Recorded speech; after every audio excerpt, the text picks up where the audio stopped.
Radio Play Comics is meant to adapt the stories mostly of great unadapted old and forgotten comics from the past. I use voice acting and narration to abridge the work as much as possible without lessening its impact, and to bring these stories to life the best way I can. Please enjoy. Radio Play Comics is meant to adapt the stories mostly of great unadapted old and forgotten comics from the past. I use voice acting and narration to abridge the work as much as possible without lessening its impact, and to bring these stories to life the best way I can. Please enjoy. Hi, I'm Nick, and welcome to the Fusion Space for today's episode of Radio Play Comics, Batman, No Man's Land, Part 1. The event No Man's Land went on for about a year or more, and I hope to adapt the essential parts of the story in 3 parts, all similar in size to this one, which will continue on from my Cataclysm video, and cover roughly the first 5 months of the event. If you missed it, Cataclysm was a 16-part story telling of a massive earthquake which destroyed large portions of Gotham City. Batman was thrown into an entirely new kind of battle with no villain behind it. The quake was simply an unfortunate natural event. Batman and his allies saved as many people from the collapsing city as they could, and took down a villain who falsely claimed responsibility for the quake in order to extort a ransom. Luckily, all of Bruce Wayne's buildings in Gotham were quake-proofed, and served as hospitals and housing centers during and after the disaster. And life went on.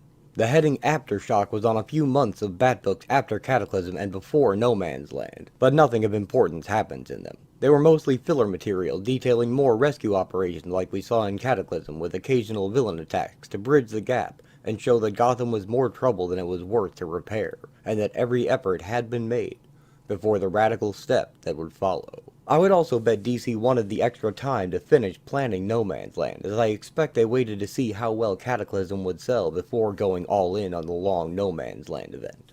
If you need proof that DC would fix this amount of damage to a city with magic overnight, that's exactly what happened to fix up Metropolis following a similar level of destruction during the Fall of Metropolis storyline in 1994. After Lex Luthor took his final revenge because his clone body was dying, Zatanna and Superman guided the people of Metropolis to remember the city as it was before the damage, and poof, it was fixed in a few moments. In that case, it served the ongoing stories better to have the city repaired that way, while in this case, examining how the destruction would affect the city and its people was the entire point of the event. It's also fitting that Superman's town gets the easy way out with literal magic, while Batman's town has to endure the cruel whims of circumstance.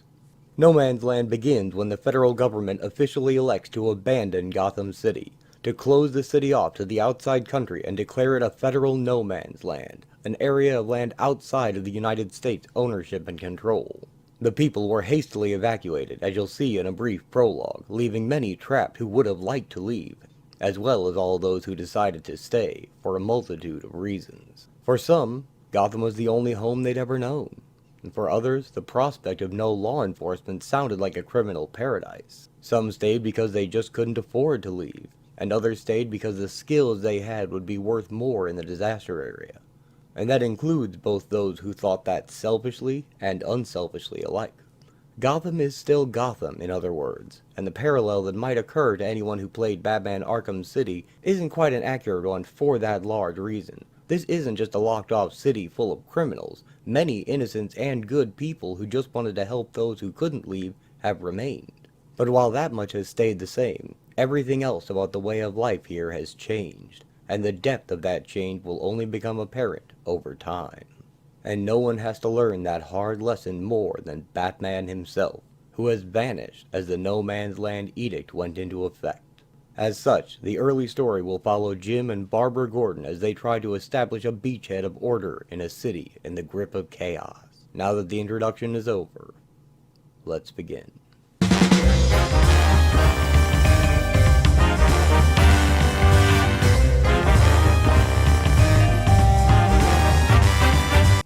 We'll begin with a brief prologue consisting of the most important moments from The Road to No Man's Land, a 12-issue prelude to the main event comic.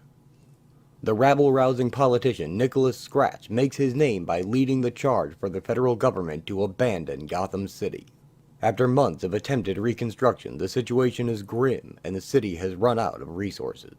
Only the federal government has the power to change Gotham's fate, and one of her most prominent citizens, Bruce Wayne, is on his way to Capitol Hill to speak on Gotham's behalf.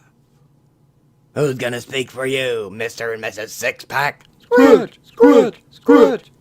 For God's sake, Bruce, let me turn it off. No, I need to hear what he's saying, Gary. It's his same rant.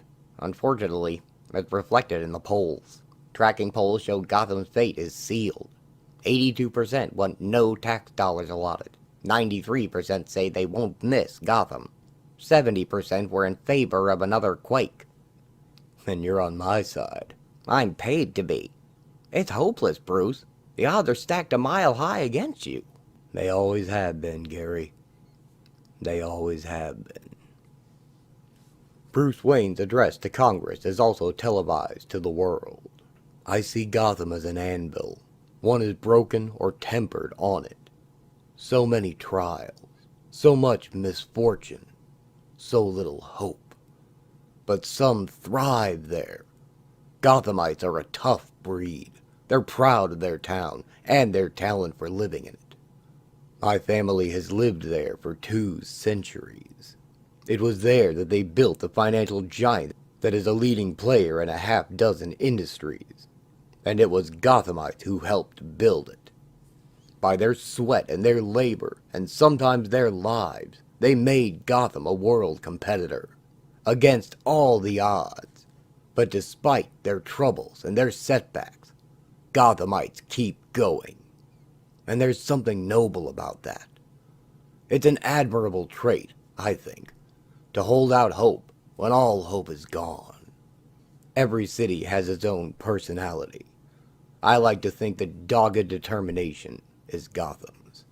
It's a town that's never had its hand out, that's never played the victim. It's a town that's used to standing alone. It bears being feared and maligned and forgotten. It helps itself, even when the burdens become too great. I guess what I'm trying to say is that Gotham can only help itself from this latest catastrophe with your help, the country's help. I know the people of my hometown will work hard to rebuild.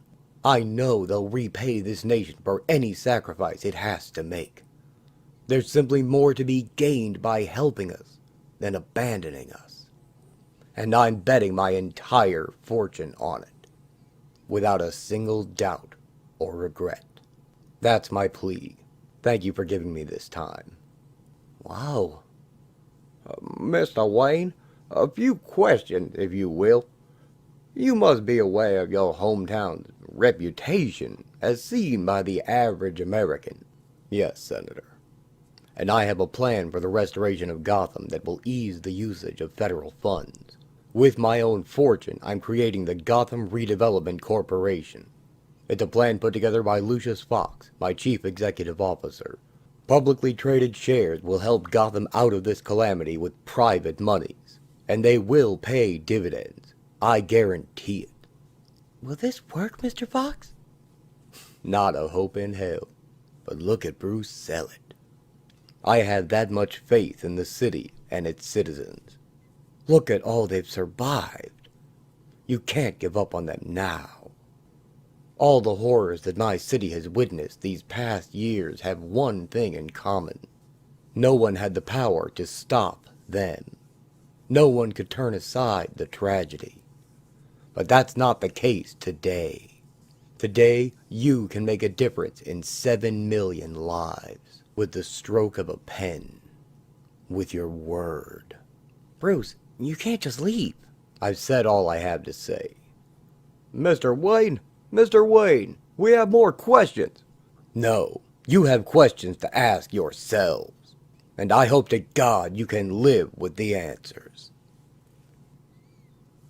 After the government has made its decision, the people left in the city are left on their own to evacuate. The military station themselves at every bridge, road, and tunnel connecting Gotham to the outside world, and they plant explosives. What was unthinkable only a few months ago has become the inevitable. With a tidal wave of political support, the city is being shut down. Any citizens wishing to leave have been given 48 hours' notice.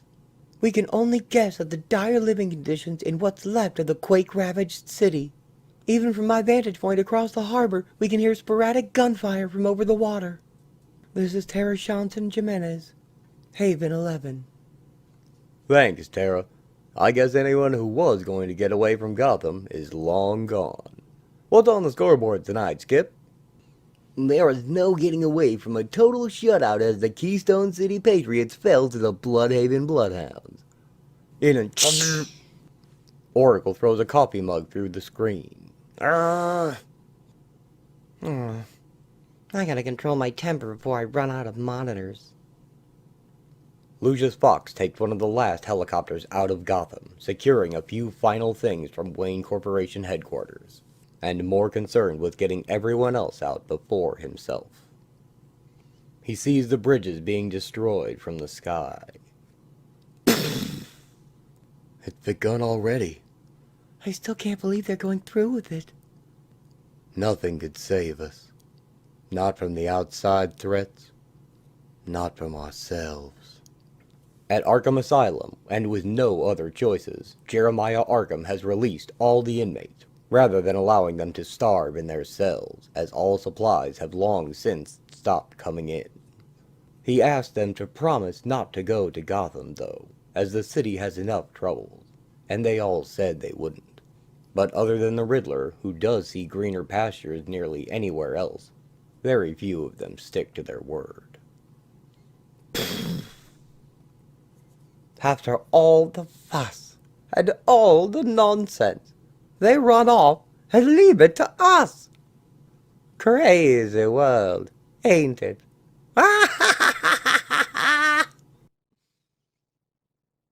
At the GCPD, Commissioner Jim Gordon looked at the broken bat signal still in his office where it fell during the quake.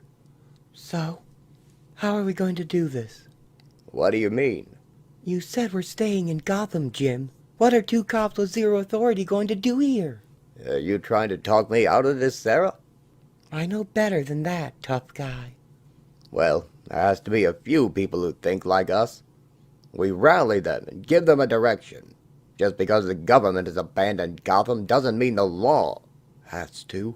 Well, Jim and Sarah Gordon go downstairs to find the lobby full of ex-Gotham police led by Harvey Bullock and Renee Montoya, waiting to help. What's the deal, Commissioner? There's not enough of us to cover all of Gotham. but we'll do it if you tell us to. You say the word, and we'll read the whole damn city their rights. You want to know what the deal is, officers? We take this one precinct at a time. We've all seen Fort Apache, right? That's the plan. Nightwing and Robin investigate the grounds of Wayne Manor, where a grim discovery awaits them. We lost that battle, huh? But the war goes on. With no one to turn to, Gotham will need us more than ever. What can we do? We go back to the cave and wait for Batman. Nightwing? My God. Well, where's Wayne Manor? The whole mansion has been plowed into the cave. No manor? No cave? What's this mean? It means the game has changed. Next, No Man's Land.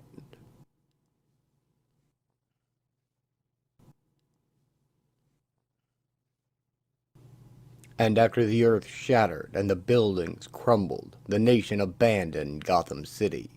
Then only the valiant, the venal, and the insane remained in the place they called No Man's Land. No Law and a New Order. Part 1. Values. Signs posted around Gotham's perimeter read, Gotham City, city limits, no trespassing. You are now leaving the United States. By federal authority, this area has been declared off limits. Hell comes to Gotham City. Soldiers are stationed at the wall, lined with barbed wire and guard towers, covering all land approaches to Gotham City. What do you really figure the government's got in mind with this? Shut the place down for a few years, bulldoze it, turn it into, I don't know, a parking lot? I figured they got no plan. It was the cheapest solution. Shut it down, cut it off. No federal aid, no state aid, no disaster relief. Saves tax dollars. Tax dollars? Hell, it was all a plot by the big insurance companies not to have to pay any claims after the quake. A truck approaches the military checkpoint. Hmm. The pastor driving it stops and rolls down his window. Go home. This is humanitarian aid. Canned goods, medicine, batteries. Nothing goes in. Nothing comes out. That's the law. But there are people still in there. And if they had any brains, they'd have gotten out when everybody else did. They had their chance. When a few million folks pack up and blow out, why would anybody stay behind? What difference can it possibly make to you if I want to throw some supplies over the wall? Personally, none.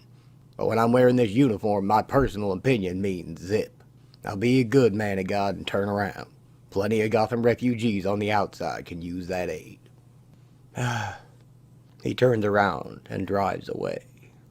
An enterprising soul has set up helicopter tours of the Gotham perimeter for $50 per person.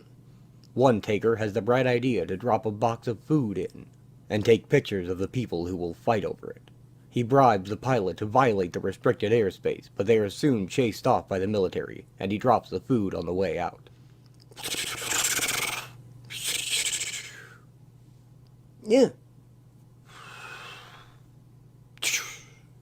Down on the ground, a few young scavengers find the supplies, retrieving a sandwich, a box of cookies, and a fresh apple.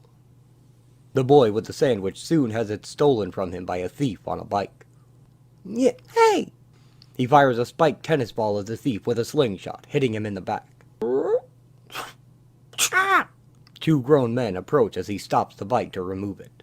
Ex-cops Harvey Bullock and Bach retrieve the stolen sandwich and point out that this area is now under their protection, tagged with the letters GCPD in blue spray paint. They take his bike and his coat as punishment and threaten him that they've got an old-school judge taking hands from thieves as they did in the old world, before sending him out of their territory. After he leaves, Harvey muses that they ought to actually get such a judge. The girl who grabbed the cookies also has them stolen, but no one is there to provide her with justice. Instead, the boy who stole the cookies escapes her by going into Scarface's lair, and he attempts to trade them to the crime boss. Scarface instead steals them himself, claiming that if they were found nearby, they were his to begin with. And Scarface shoots the young thief. And the poor boy finds that he has traded his life. The gangsters serving Scarface wonder what they've gotten themselves into, as the puppet is fed a cookie. But after all, he's got the bullets. The boy who found the apple prepares to eat it himself, but is persuaded to trade it by a passerby. He turns down soap, seeing no immediate need for it.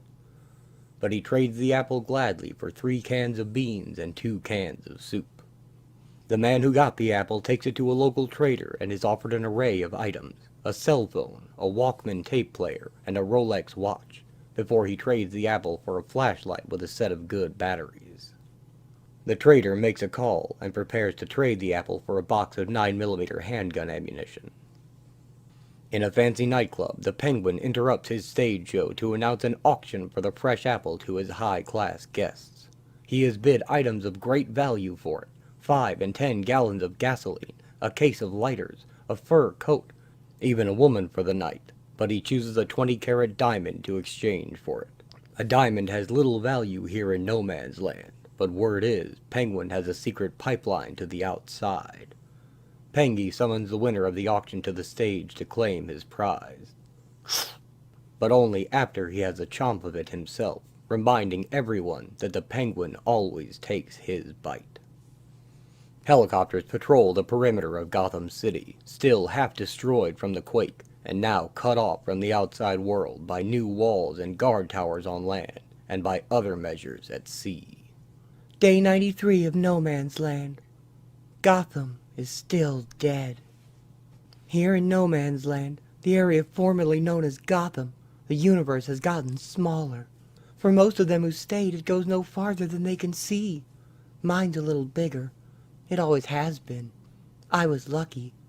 I was also prepared. My building, being a Wayne property, was quake-proof. And after the plague, I had stashed a ton of supplies. Food, water, medicine, batteries. I'm big on batteries. Thank God and Wayne Tech for rechargeable solar NICADs. I can stay wired, even though nobody else is. Yes, I thought about leaving with everyone else. Seriously. But there was this nagging sense of duty. I must have gotten it from my father. Duty and ego. I'm good at this. Better than anybody.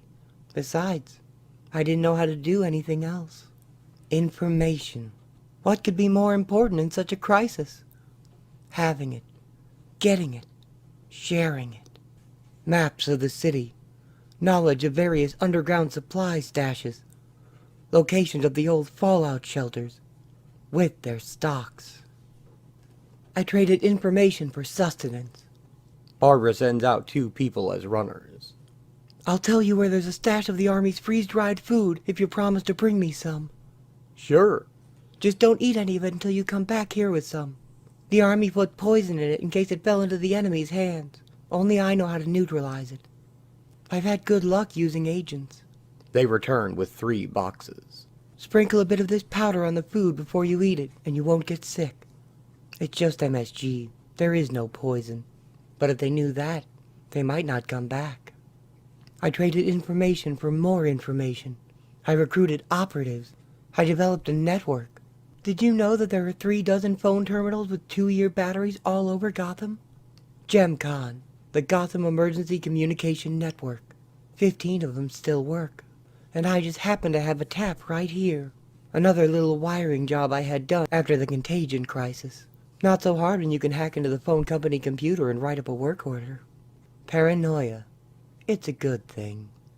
So my operatives go to the nearest phone and tell me what's going on. Information Central. I provide information, and I record it. I'm no longer simply Oracle. I'm also the Chronicler. There needs to be a record of these events. Whatever happens, whether this place survives or collapses, history will want to know the facts, the details, the stories. Barbara keeps her journal in a notebook. Sometimes I do it the old way, pen and paper, because here, paper is more durable than silicon. Feudalism is alive and well here, helped along by Jeremiah Arkham's decision to let all the criminals in his asylum back on the streets before he left town. The neighborhoods, sectors, controlled by gangs, tribes, tagged. Tagging is a big thing, and critical in no man's land. It's primal. All animals mark their territory. I'm making a map, color-coding the areas. It seems efficient. Of course, the colors keep shifting because the lords of the sectors keep changing. The map shows the current layout of the turf. The ex-cops, the Blue Boys, are dug in at the city's south end in the Tri-Corner Yards. But the street gangs, the Low Boys, and the Street Demons hold the rest of southern Gotham right outside their door. Blue is GCPD, Tri-Corner. That's where Dad is. I've sent him word that I'm okay. I hope he believes it. The Street Demons are operating here. They're too busy holding off the Low Boys to the south to have done much damage. The question is, for how long? Two-Face is operating out of the downtown courthouse. Killer Croc is a nomad, fighting whomever he finds. Black Mask and his false facers have taken over the fashion district. After playing such a major role in the troubles around the quake, the ventriloquist, with a patched-up Scarface, has an iron grip on Newtown. Ivy seems to have taken up in Robinson Park. That's just a rumor, since no one who's gone in has ever come out of the park. The Huntress is maintaining her brand of order in her East Side neighborhood. The Joker's whereabouts are currently unknown. Penguin is the only one who isn't insane. He's turned his sector into Casablanca, the ultimate black market, a haven for those who pay the price. He's got the goods and the hoods. Rumor is he's got some sort of pipeline for stuff from the outside. Is it by water? Underground? Haven't been able to find out. Obviously, in a world where a box of matches is more valuable than a camera and a bike is more useful than a Ferrari, an entrepreneur like Penguin is going to thrive. And the people, why did they stay? Some had no choice. The poor, the destitute, the illegal immigrants, the criminals. Some saw it as a great adventure, or as a unique opportunity. A man nails up a sign reading private property on a building. Others had their own take on reality. Several people gather on a rooftop, holding signs reading, "Welcome Mothership. Your landing site is ready." Mankind returns to their roots, hunters A man retrieves a rodent from a trap. and gatherers. A girl searches the rubble and finds a can of food. Shopping carts and backpacks have become highly valuable accessories. After all, you have to put what you hunt and gather somewhere. High tech gives way to low tech, and no tech. A man sharpens spears meant for trading. Automatic weapons are useless when there's no way to get ammo. Another man is clubbed with the butt of a rifle. The dwellers. Having space means having to protect that space. A homeowner defends his door with a bow. Go away. This is mine. I was here first and I control it. What happens when you go to sleep? Who's gonna control it then? Technology and civilization are reinvented to solve these sorts of problems. He ties up tin cans as an alarm. A passing man with a cart notices him inside and calls to him. You need protection, eh? Give me a roof over my head. I'll help you protect it. They shake hands and become allies. The weak turn to the strong for survival, and the tribes develop reasons why others can join them. I'm a mechanic. I can fix things. Fix this bike and you can stay. I'm a seamstress. I can sew. The leader indicates his torn clothing. She can stay. Well, I'm a social worker. I help facilitate interaction in hostile social environments. I help people who don't get along with each other to communicate better. Yeah, we need that. The man's body is hung on the gang's fence to warn others away. And one of Gotham's leading citizens, Bruce Wayne, after being humiliated and insulted before Congress, he disappeared. The news headline reads, "Wayne fails to convince feds to aid Gotham." Ironic that his properties were quake-proofed, but his home was not. The saying is true. The shoemaker's kids go barefoot. Did he give up? Did he leave Gotham? Robin works alone. He told me to get out and stay out. Haven't heard from him since. While Nightwing pays a visit to Metropolis for a team-up with a super friend. Said it was too dangerous to be there, as well as being against the law. That was 3 months ago. 3 months ago. That's about the last time I heard from him as well. He can't be gone. He can't be. Gotham needs a hero. Now, more than ever. On the northern border of Tri-Corner, a gang of looters invade a family's home. As they knock out the father and threaten the children in an attempt to get stashed food, a dark shape appears high above the innocents who plead for mercy.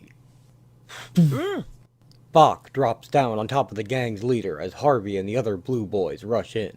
The gang surrenders without a fight. The ex-cops strip them of their clothes as punishment and send them out of Blue Boy's territory. They prepare defenses for the building and let the family know that they're in a protected area now. An ex-cop shows Gordon a homemade boomerang. There you are, Commissioner Gordon. A perfect weapon. When you miss, it'll come right back to you. Others string up barbed wire and place sharpened stakes to fortify their base. Show me.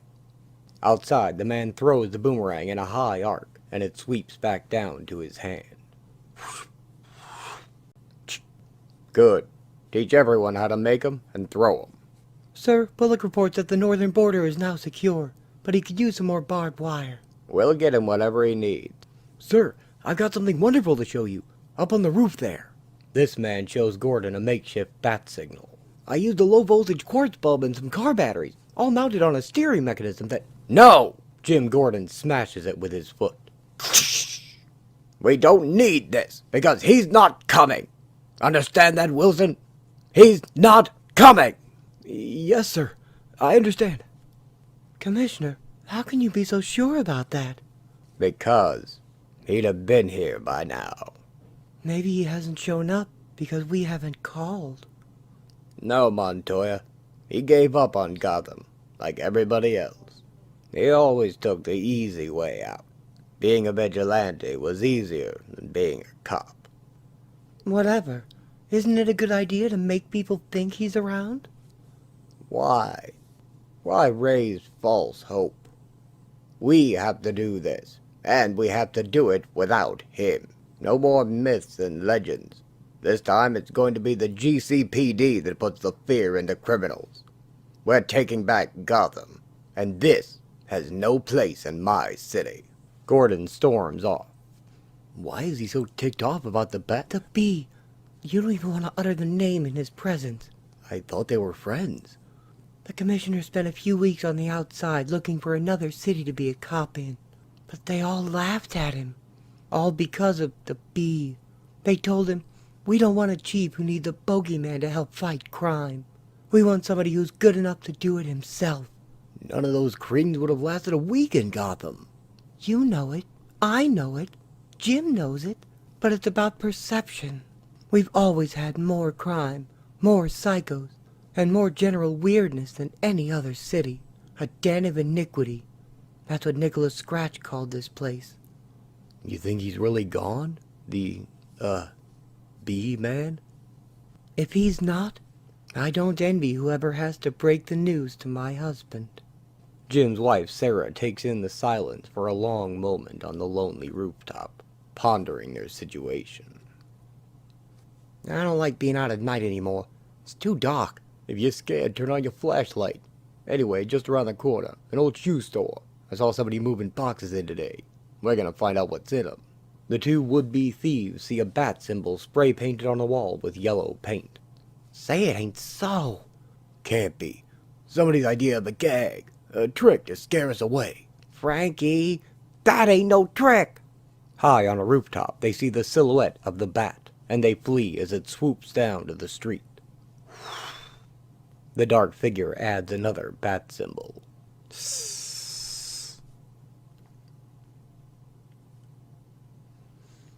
No Law and a New Order. Part 2. Strategy. One of Oracle's runners rushes to a call box to bring her important news. This is major. Squish is one of my operatives. He's been pretty reliable, not prone to exaggeration. So when he tells me what he saw, my heart skips a beat. You're sure it was a bat? Not a bat, the bat. Same one I used to see shining on the clouds, BQ. BQ, before Quake, and AQ, after. That's how you mark time in Gotham. But did you see him? No, just the tag. But it's gotta be. I want to believe it too, but it doesn't seem quite right. It doesn't seem like the way he'd do it. Until we know it's him, until we see him, it's just spray paint on a wall. Nobody hardly saw him BQ. What's the chance of anybody seeing him now? Have you heard anyone else saying they saw him? Anyone else at all? No. If he's really around, he'll want to be seen. So just keep your eyes open. Yeah. Okay. Squish hangs up. Spray paint. It just doesn't seem like the way he'd do it. But how would he do it in a world with no civilization, no rules, no law? In no man's land, there is no status quo. So all bets are off. Maybe he would use spray paint after all. Still, if it is him, why doesn't he call? Interlude 1. The Punk and the Nomad.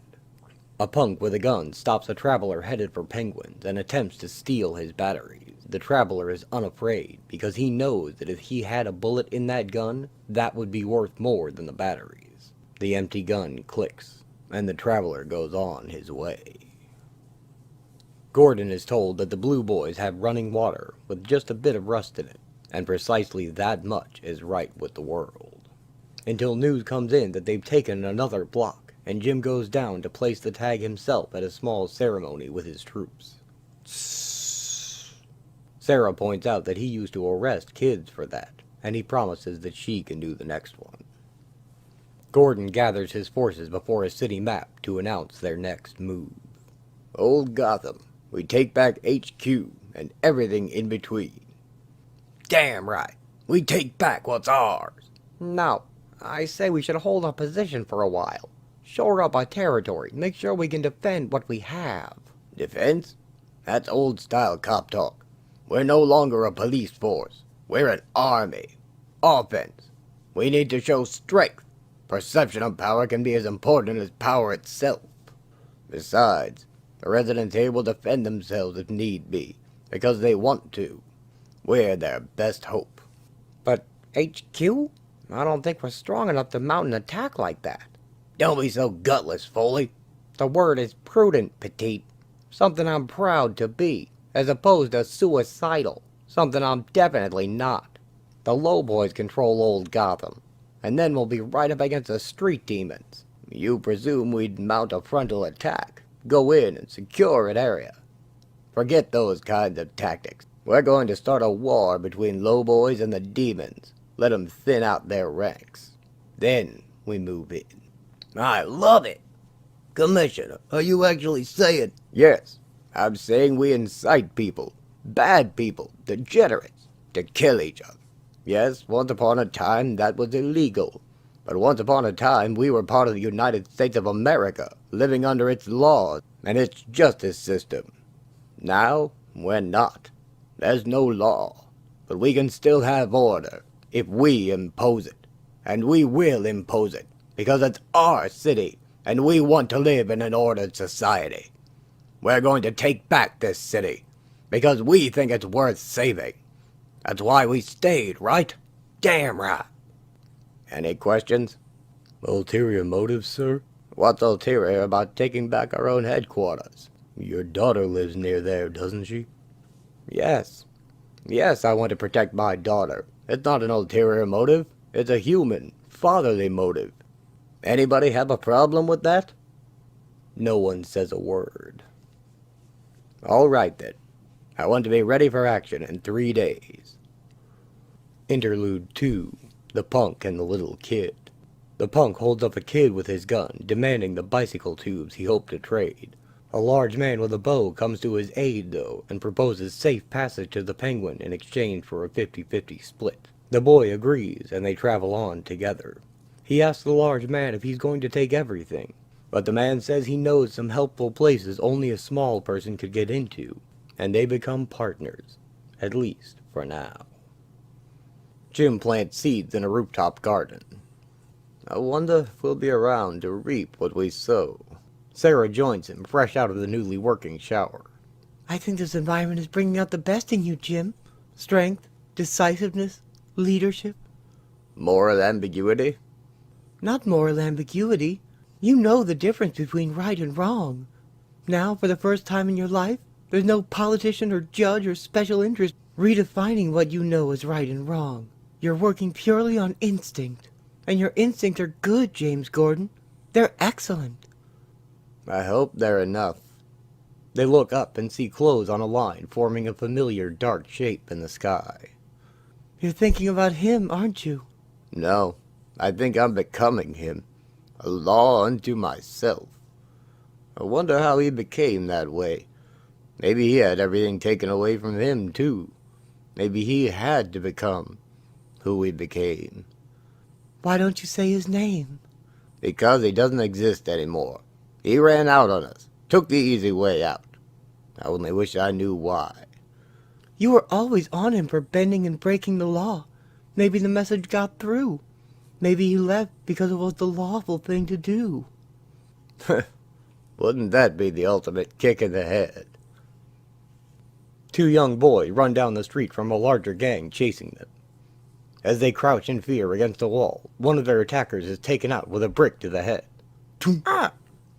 A dark shape flutters, and a kick snaps out from it to the chin of another thug. A third attacks the bat shape with a lead pipe, but the bat ducks it and knees the man in the crotch. It's the Batman! Please, don't kill me, Batman! Please don't kill me! A woman in a batsuit and full face mask warns them. This area is under my protection. Understand? You're a girl? I'm the Bat, and I'm your worst nightmare. The men prepare to attack her again. You boys are slow learners. She punches one of them and slams the other two's heads together. Now get the hell out of there, and don't ever let me see you east of 9th Avenue again. Tell your friends. The thugs run away. Please, don't hurt us. You can have our stuff. Just don't hurt us. Hurt you? Why? Did you commit a crime? No, we thought... Doesn't this symbol mean anything to you? Well, yeah, but you're a girl. We thought you were trying to trick us, making us believe you were the Batman to, like, get our coats. Yeah, everybody around here is out for themselves. She points to her symbol on the wall. This is the bat. In this town, it means criminals beware. So then, like, you work with Batman? How do you know I'm not Batman? You're a girl. If you were a big tough guy and you got beat up by a girl, would you admit it? Or would you say it was a huge giant, 7 feet tall, with wings and claws who took you down? Point. Tell your friends, as long as there are people in Gotham, there'll be a bat. All this time she was a girl. Do you believe that? I don't know, and I don't care. All I know is she saved our butts. I say the bat rules. Interlude 3. The Punk and the Stranger. The punk with a gun tries to hold up a new target, a man with a chalk-white face and a purple coat. What you got in the bag, man? Oh, odds and ends, fun stuff, for sale, for trade. Here's a trade. Your goods for your life. Fork 'em over. If you insist. Okay. The man pulls a barbecue fork from his sack and stabs the punk in the neck with it. Spray him, boys. Poison on the fork twists his corpse's face into a rictus grin. The Joker puts his tag on the wall. I now declare this area incorporated into Jokaville. Gordon and Bach walk the streets of what was once Gotham's cultural center. This used to be a nice place to live. Don't waste time thinking about what it was. It'll tear you apart. A few men crowd a small fire outside the Gotham Public Library. That tears me apart. Burning books to keep warm. That should be a punishable offense. Once we take over, we can make it a punishable offense. Burn a book, go to prison. Only one problem. We don't have a prison. Have you thought about that? Every day. I wonder, was there ever a civilization that didn't have prisons? Too bad we can't look up the answer in the library. Time to find what we're looking for. They locate the street demon's tag on a wall. Bingo. Gordon crosses it out and paints the lowboy's tag next to it. Tss. I wonder if this is enough to start a war. Sure, lots of gang turf wars got started just this way. That was before. Those kinds of wars were played out as knife fights or drive-bys. We're looking for something a lot more serious. Those turf wars before never got more serious because we never allowed them to escalate. You guys sure ain't no low boys. 3 demons catch them in the act, armed with knives and clubs. We don't care who you are. The penalty for trashing the demons is death. No Law and a New Order. Part 3. Tactics. The gang members brandish their crude weapons. The penalty for defacing the demon's gang tag is death. Suddenly, gunshots ring out, and the thugs are all taken down. Hope you don't mind that I didn't wait for your call, Commissioner. That I took a little initiative. Petite. You've been following us all night. Well, I just couldn't sleep, worrying that you two might turn out to be dead wrong about your tactics. Turning the gangs against each other by just using spray paint. Was I wrong, Commissioner? Petite lines the bodies up underneath the lowboy's tag. Now that's how to incite a war. Of course, if the demons don't see what those evil, vicious lowboys have done to their buddies, it's all in vain. But that shouldn't be a problem.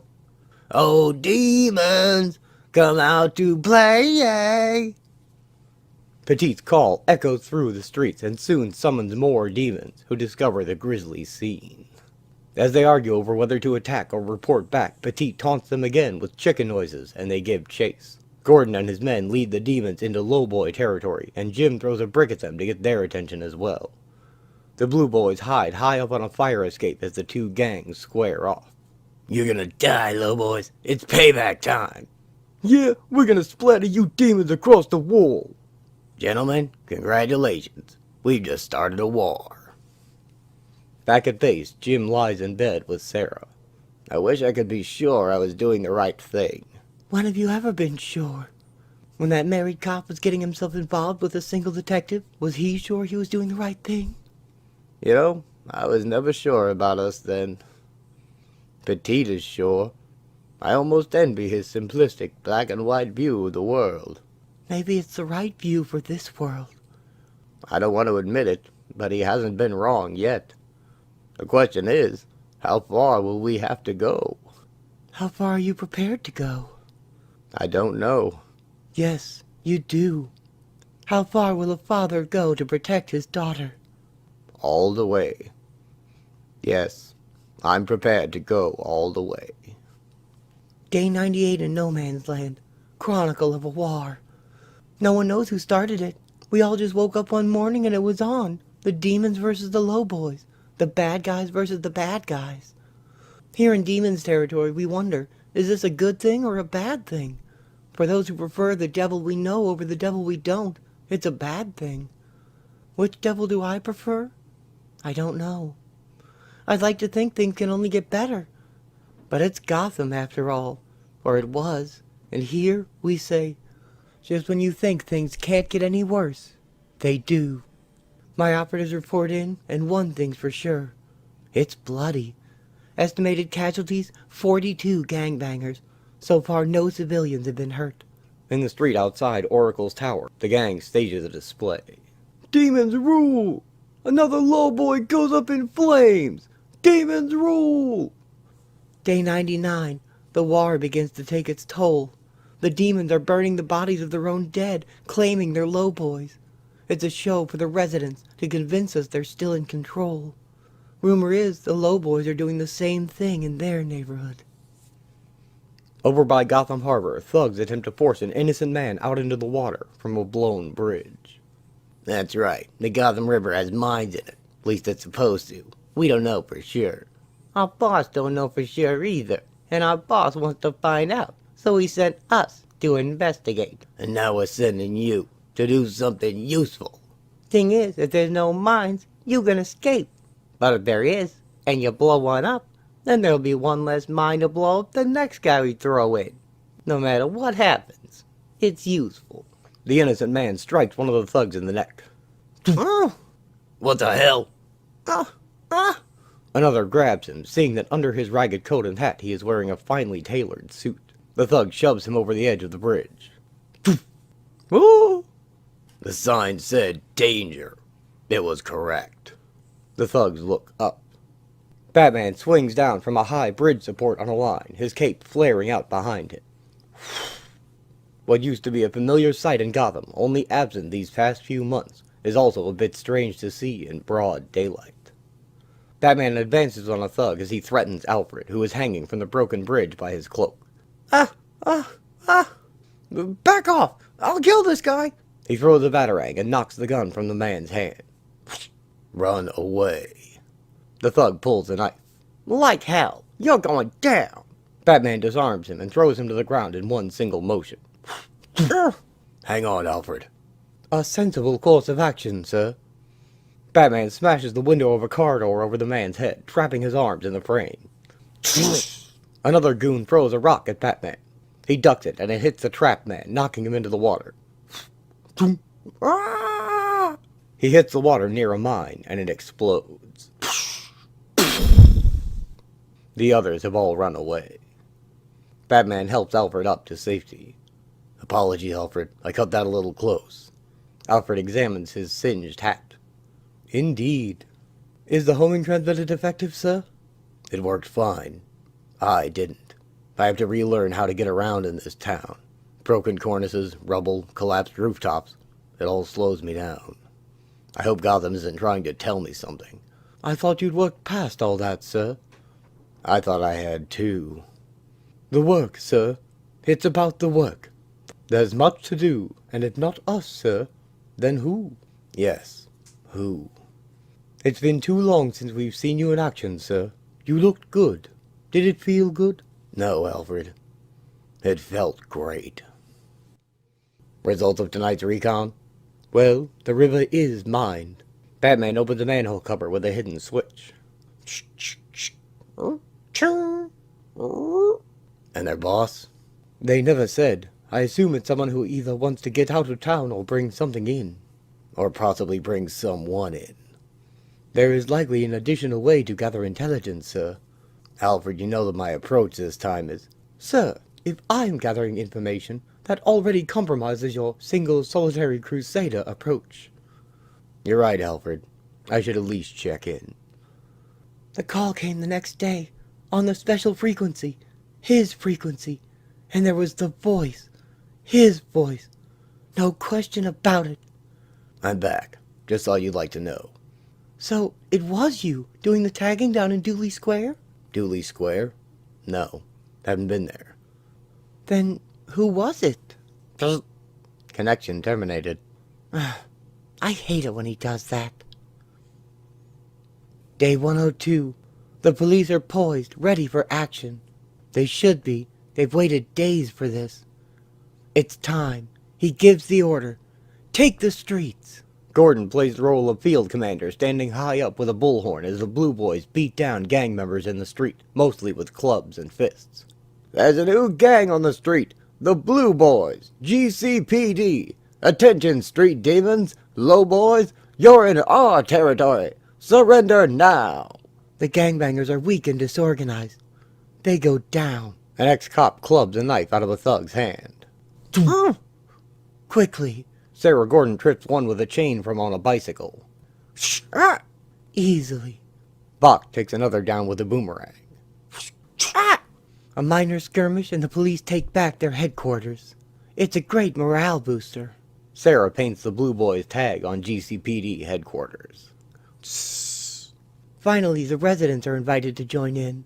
Attention residents. We are the police. We're here to maintain order. Help us rid your streets of these gangsters.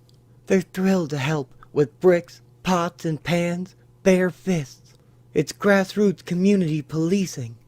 Who knows? There may still be hope for Gotham. So here I sit, waiting to hear the one voice I want to hear more than anyone else's. There's a knock on Oracle's door. Barbara? Dad! She opens it. Dad! There aren't many women who can say that a war was fought on their behalf. Father and daughter hug. You're kidding. He's not.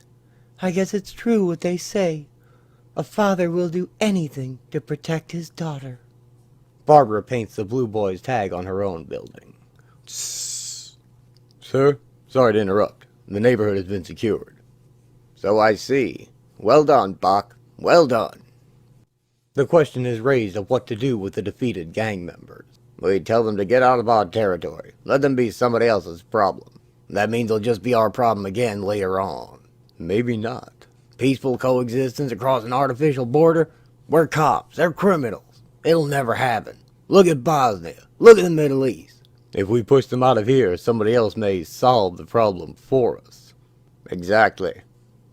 Somebody else? You gotta slay me. You'd never kill a cow, but you'd eat a T-bone steak. It's all the same. It's not all the same. If steak wasn't on the menu, I'd eat something else. The cows are killed because people like you like to eat steaks. Enough. I'm in charge, and I say we kick him out of here, under penalty of death. And you're prepared to enforce it, sir? Yes. Good answer. Members of the street demons and lowboys, you have 1 hour to get out of our territory.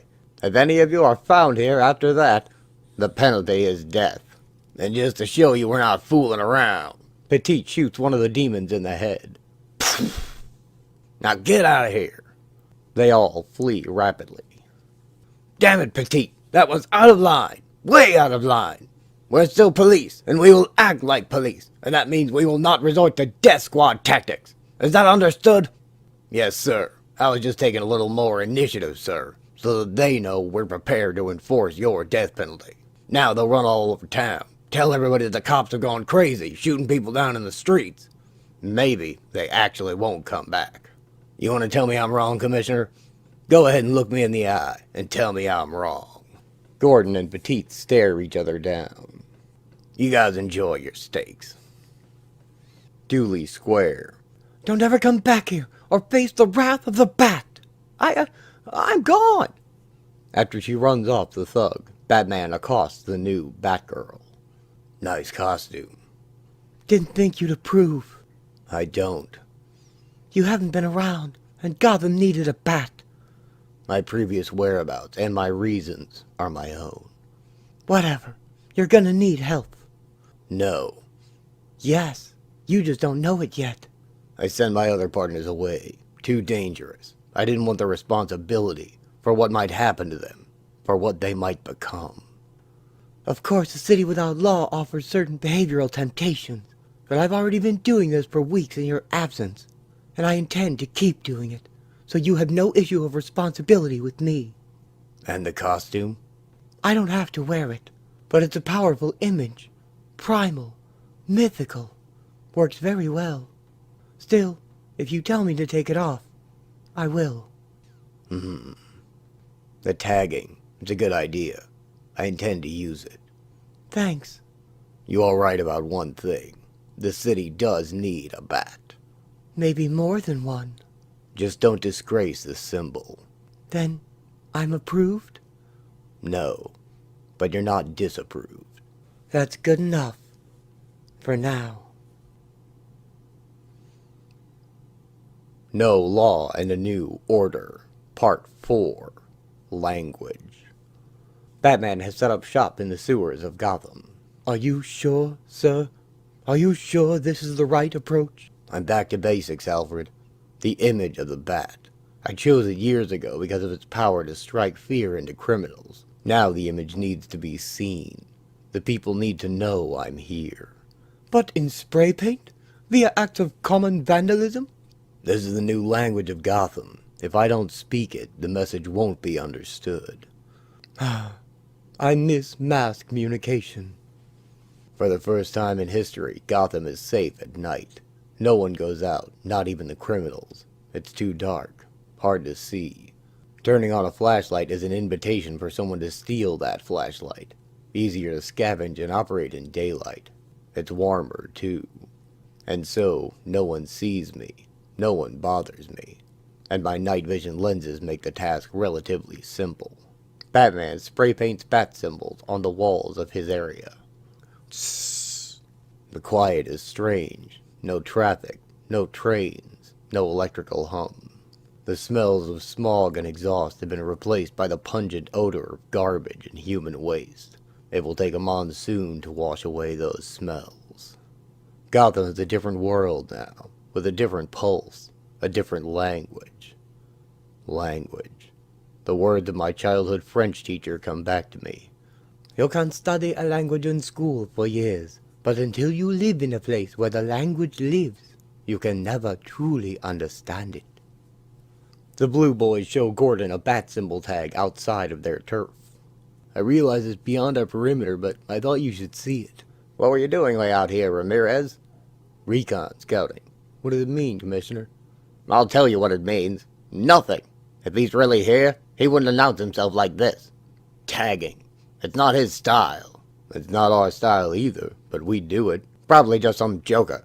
Excuse me, bad word. Jokester. But I want to find out who. Sir, whoever it was hasn't violated our territory. You're right, Bach. It's not our concern until it's on our turf. So we leave it? No. Paint over it. It might give someone the wrong idea. That he's actually here. That this street is safe. It's not him. It's not his style. Scarface and his gang come across another bat symbol tag, but they handle it a bit differently, shooting a man and leaving his dead body by their own replacement tag. Scarface tells everyone that he has the bullets, so he is in charge, and his lieutenant Rhino sets the people to work scavenging, with a bonus for anyone who brings the Scarface puppet a zesty cola, his favorite. Batman comes across his painted-over tag, and Scarface's message. I've been away too long. There's no respect. No fear. But why should I be surprised? Myths lose their power if they aren't repeated. Batman follows the Scarface tags, and if they don't see me, they won't talk about me. He sneaks into a building's second-floor window. In the dead quiet, the sound of the window opening seems deafening. Shh, I'm the Batman. I'm on your side. Tell me where Scarface sleeps. No, Scarface protects us. You're bad. Go away.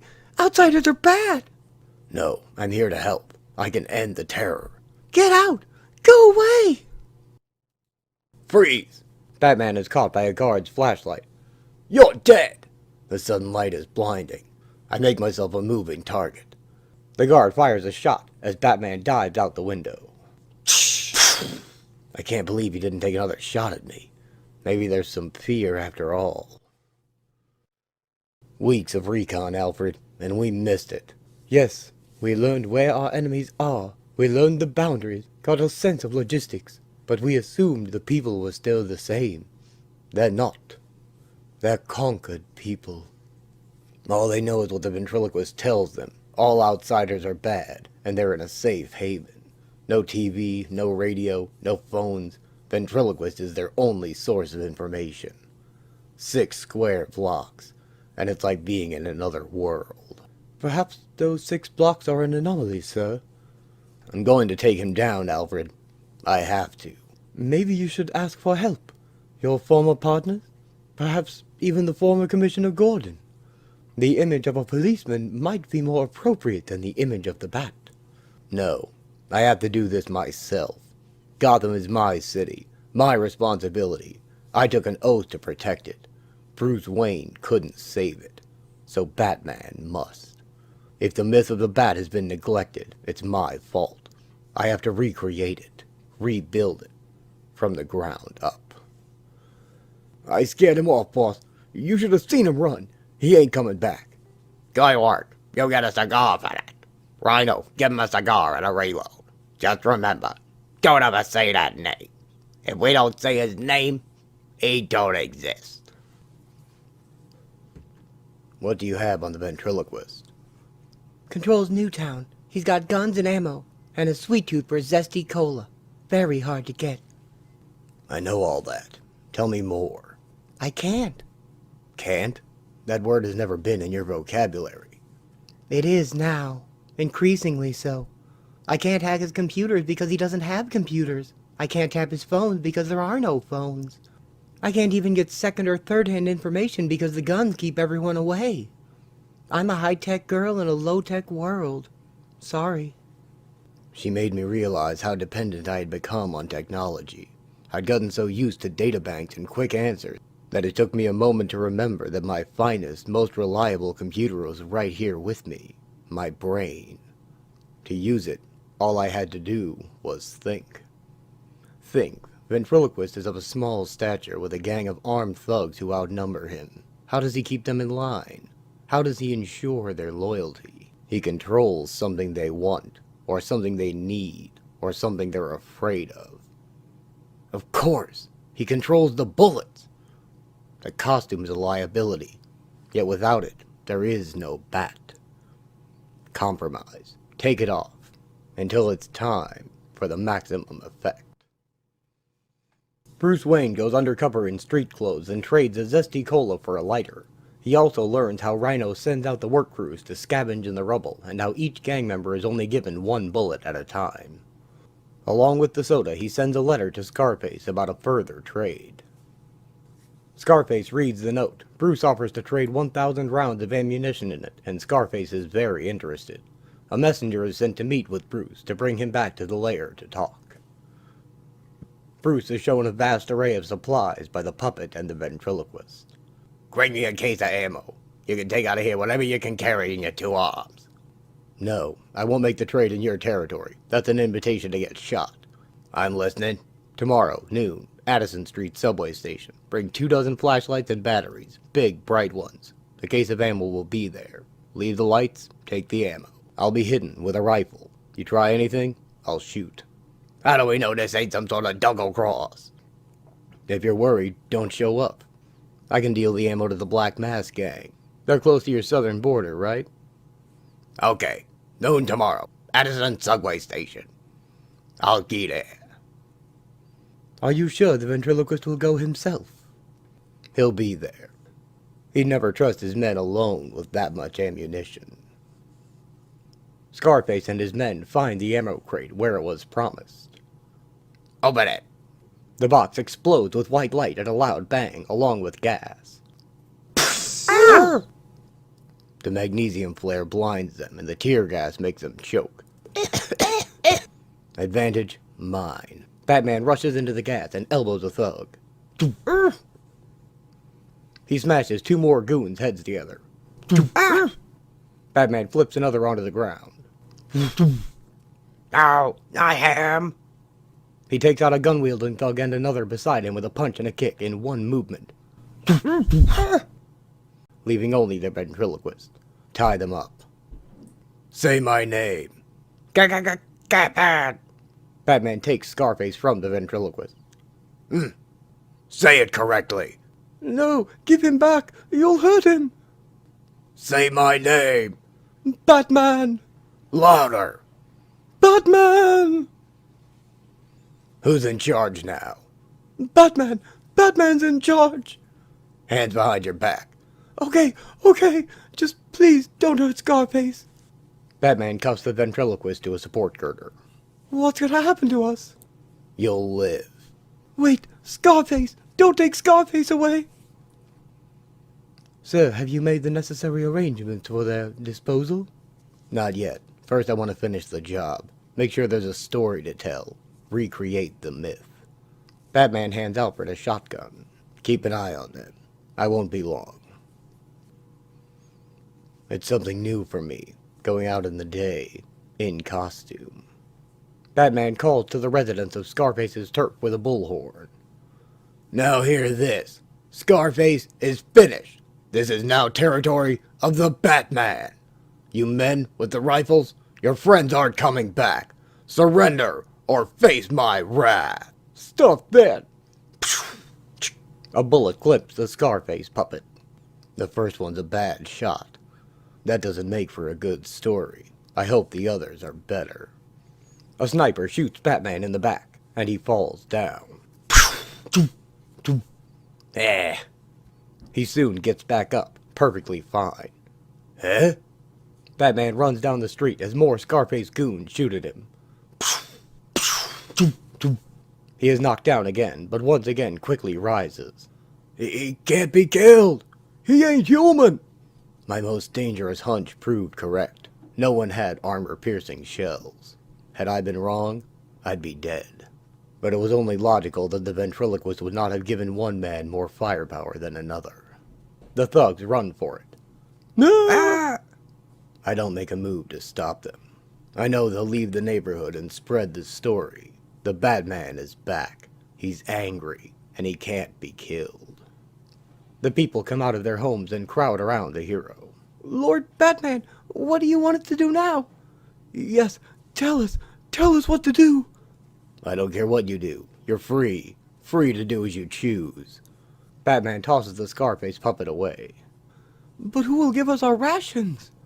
You don't need anyone to give you rations. You can keep whatever you find now. All of it. The people kneel at Batman's feet. No, we have to give it to you as tribute, and then you give us what we need. That's how it works. I don't need tribute. I don't want any. Don't you understand? I got rid of your oppressors, the bad men. But they weren't bad men.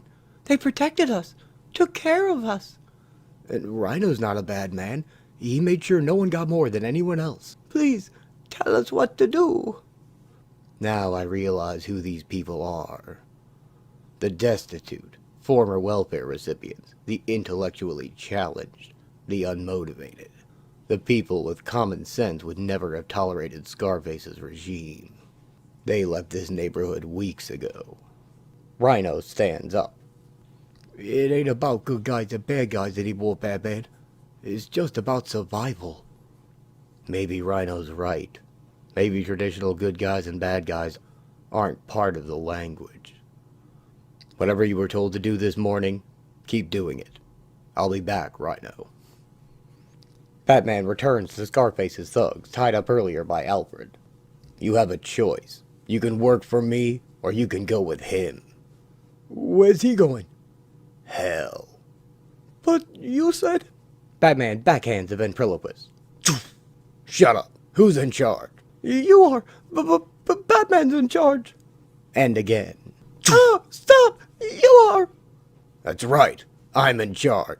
And don't ever forget it. Cut him loose. Sir? Do it. The men all get up. Anybody want to try to take me down? Now's your chance. No, sir. You're the boss.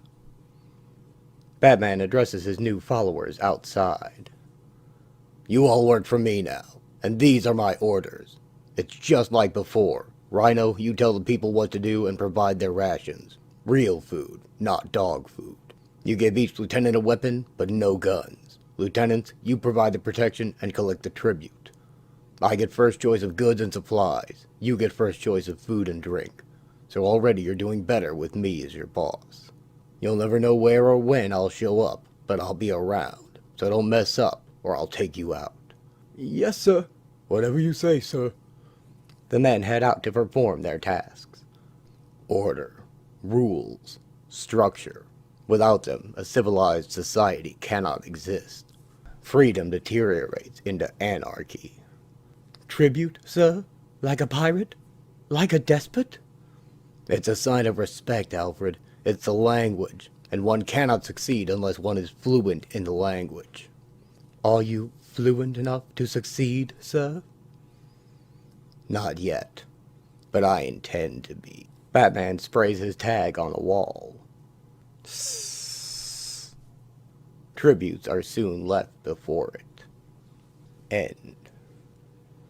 Jean Paul Valley has been out of touch with Batman since the end of Night's End. He was last seen by Nightwing in Prologue, recovering at a mission and helping people as himself, rebuilding his identity since being Batman broke him.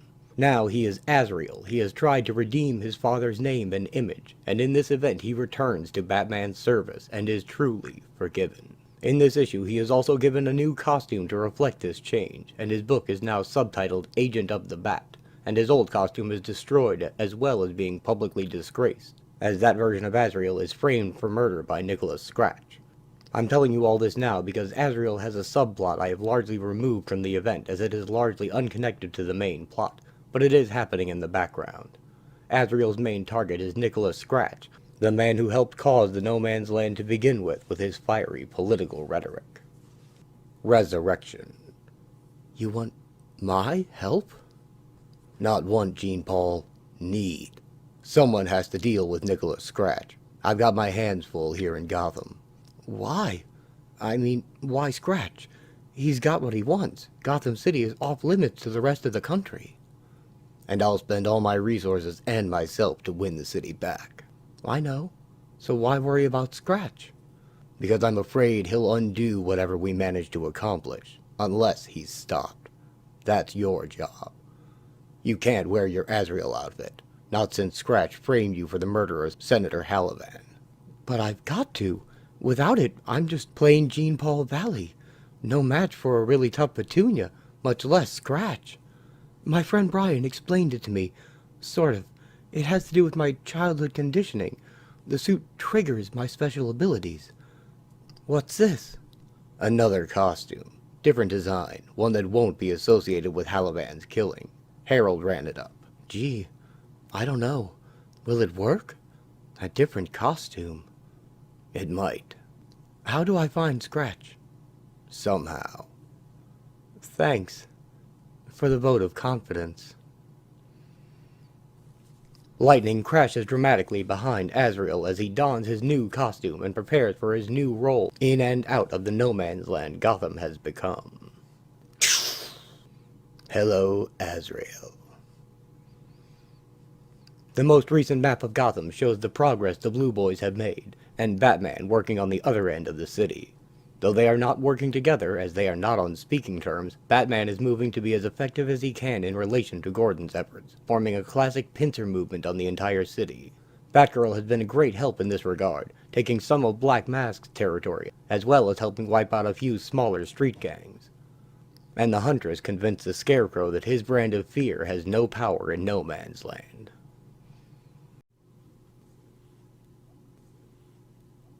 Bread and Circuses, Part 1.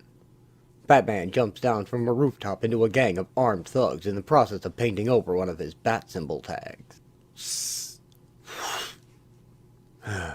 It's not working. He lands in their midst, startling them. I was away too long, preparing. They've fallen so far, so fast. I should have known. Get him!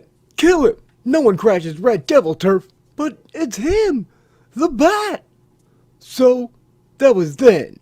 This is now. He's history. One of the men attacks Batman with a spear, catching only his cape. A month in this no man's land is a lifetime. 3 months, an eternity. They've forgotten respect. Forgotten the fear. Batman grabs the spear and slams the man into a wall with it. Batman uses the spear to block an arrow. Gotham has become feudal, tribal, a wasteland of petty baronies and fiefdoms. This is Gotham's dark age. Batman charges the crossbow punk with it. He plants the spear and vaults over the thugs, dodging a crossbow bolt which takes out the hatchet-wielding thug behind him. The old terrors of darkness and the night have been reborn, tugging on ancient, primal memories. It goes without saying that I exploit them at every turn. Batman swings around the spear, kicking both of the thugs. But there's a catch. Isn't there always? Phones, televisions, computers, they belong to the technological world outside. Here news travels by word of mouth. Whispers, rumors, gossip. It's all too slow for me. Batman breaks the spear in half. He grabs one of the punks by the hair. You, here. He shoves a spray can into the punk's beaten face. Put it back. He paints the bat emblem over his gang's tag. I need to spread the word. Let all of Gotham know I'm back for good. Problem is, how to communicate with such a widespread, disparate population. I don't know where to begin. Batman releases him, and they all run away. Fortunately, I know someone who might. The Blue Boys fight an open war with the Zosha street gang, who have built armor from the wreckage somewhat resembling that of barbarian tribes, and who fight with bows and arrows. Harvey Bullock appears to take an arrow in the gut. Harvey! But it only snagged his coat. Guess I'm half the man they thought I was.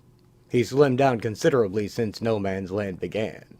James Gordon and his frontline troops barely make a retreat when their vanguard arrives with guns. What happened, Jim? What went wrong? Everything. Every damn thing. I mean, what was he thinking? Okay, so we got lucky playing the low boys off against the demons, but doesn't he imagine those animals ever talk to each other? It's obvious the Wreckers and Zosha knew they were coming. We keep pushing, taking back the city, block by block, but we just don't have the numbers. There'll come a point where we're stretched too thin. Then some mongrel and his pack will walk right in and take over the whole deal. Like I said before, we should dig in, defend what we have. This hellhole is not worth dying for. Gordon enters the HQ carrying a body, with the others walking grimly behind him. He passes through to the infirmary in the back. Foley, you so much as open your mouth again tonight, and I'll tell you a whole new anatomy. Understand? Uh-huh. He's wrong, Sarah. Wrong. I know he is. Foley's a good man, Jim. He's just sounding off. It's his way of dealing with it all, with being stuck in Gotham. He tried to get out on Black Monday, you know. Anyway, we're all under a lot of pressure. Some more than others. I know. And I know deep inside what we're doing is right and just. But, so help me God, after tonight, there's a small part of me that can't help but agree with him. Arrowheads for candy, blankets for bicycle tires, dog pelts for salt, pigeons for toothpaste. The Penguin sits at the center of his protected marketplace, surrounded by lit tables crowded with traders. At one time they might have been lit stages for dancers, but now they serve an entirely different kind of commerce. Beyond them all, the walls are covered with fine art, no doubt traded to the Penguin for life's basic needs. Something to trade? Something you desire? Sooner or later everyone makes their way to Penguins. I have wrought profit from lawlessness, commerce from chaos, all for a mere 10% of the gross. While the apocalypse wails beyond, the torch of civilization still burns brightly here within Gotham's new heart. And all thanks to me. I play no favorites, permit no arms or animosity. All are equal beneath my roof, providing they are in credit. First live, rest of dead. What are you pulling here? You trying to scam us? No, man. It's a mistake. We brought the wrong stuff is all. We'll go get it, you know. A henchman pulls a gun on the fraudulent traders who had hoped a few good batteries would be tested and allow them to trade a lot of bad ones. They plead with the Penguin that they were starving and desperate, and in his mercy he allows them a chance to survive rather than be killed outright for violating the rules. You tried to cheat me. By rights, I should kill you both. But I have a soft spot for lovebirds. Tonight is charity night, when I entertain the poor and needy. Or rather, they entertain us. You, my ragged knight, will join them. If love conquers all, you'll both want for nothing. If not, well, that's another story. Take them away. The two are led away by henchmen, as a man in a turban slips away and pulls out a cell phone. Oracle, it's Raheem. It's on. Rest in peace, son. Your duty's done. Jim Gordon pulls a sheet over his dead soldier's head, when a voice speaks to him from the shadows. Working the graveyard shift, Commissioner. What? Who's there? Jim pulls his gun. Surely you recognize me. How did you? Get in here? Simple. Your men are tired, terrified, and too few. Tonight's debacle didn't help either. Hence my visit. I believe we can help each other out. Forget it. You're psychotic. One man's psychopath is another's visionary. Besides, what kind of man lets his wife and crippled daughter remain here? Anyone with half a brain quit while they could. All that's left are slime, losers, and degenerates. People you wouldn't have thought twice about rousting before. You have no legal jurisdiction anymore. So why stay? Because there has to be order. There has to be law. Yes, justice must prevail above all. We are two of a kind, Commissioner. Anarchy has forged strange allies here. Why not us? Because you're a killer. Really? Then the joke's on you. How clean are your hands? I heard about your stunt with the lowboys and demons. Pretty dirty and underhanded. I liked it. This is war. Desperate times require desperate measures. Justify it how you like. You've got nothing to lose by simply listening. Jim puts his gun away. Okay, talk. Try anything, though. I'll drop you where you stand. You're safe enough. For now. The darkness swallows Jim Gordon whole. Oracle, it's me. I need some information. So nice to hear from you again. I'll do what I can, but you know I'm mostly a low-tech girl these days. What are you after? Anything on where people congregate, to worship, trade, and the like. I need crowds. An audience, you mean? News just crawls around here, doesn't it? You want everyone to know you're back. Big time. Can it be done? It just so happens that I've heard a certain bird of our acquaintance is throwing one of his occasional soirees. It's a real tie and tails affair. Fancy crashing it? I'm already there. Batman surveils the crowd outside the Davenport Center as he confers with Batgirl. Zosha, Red Devils, Wreckers, Street Demons, gangs and foragers from across Gotham, all playing nice as if they're at the country club. What's Penguin doing in there? Only one way we'll find out. There is no we. I'm going in alone. But It is not open to discussion. This is my call, my risk. If I don't make it, Gotham's yours. He leaps out the window. gee, thanks. The Penguin introduces his show in a spotlight on a large stage. Ladies and gentlemen, Damen und Herren, Mesdames et Messieurs, welcome to the new Iceberg Lounge. Tonight, for your gaming and gambling edification, these destitute souls have volunteered to risk all, pit their very lives to win a cornucopia of comestibles, and a guaranteed position in my employ as a member of my esteemed staff. But I hear you ask, what must they do to earn this lavish bounty? Dozer, dozer, dozer. Yes, indeed. He's rough, tough, buff, and hairy. He's his mother's favorite son.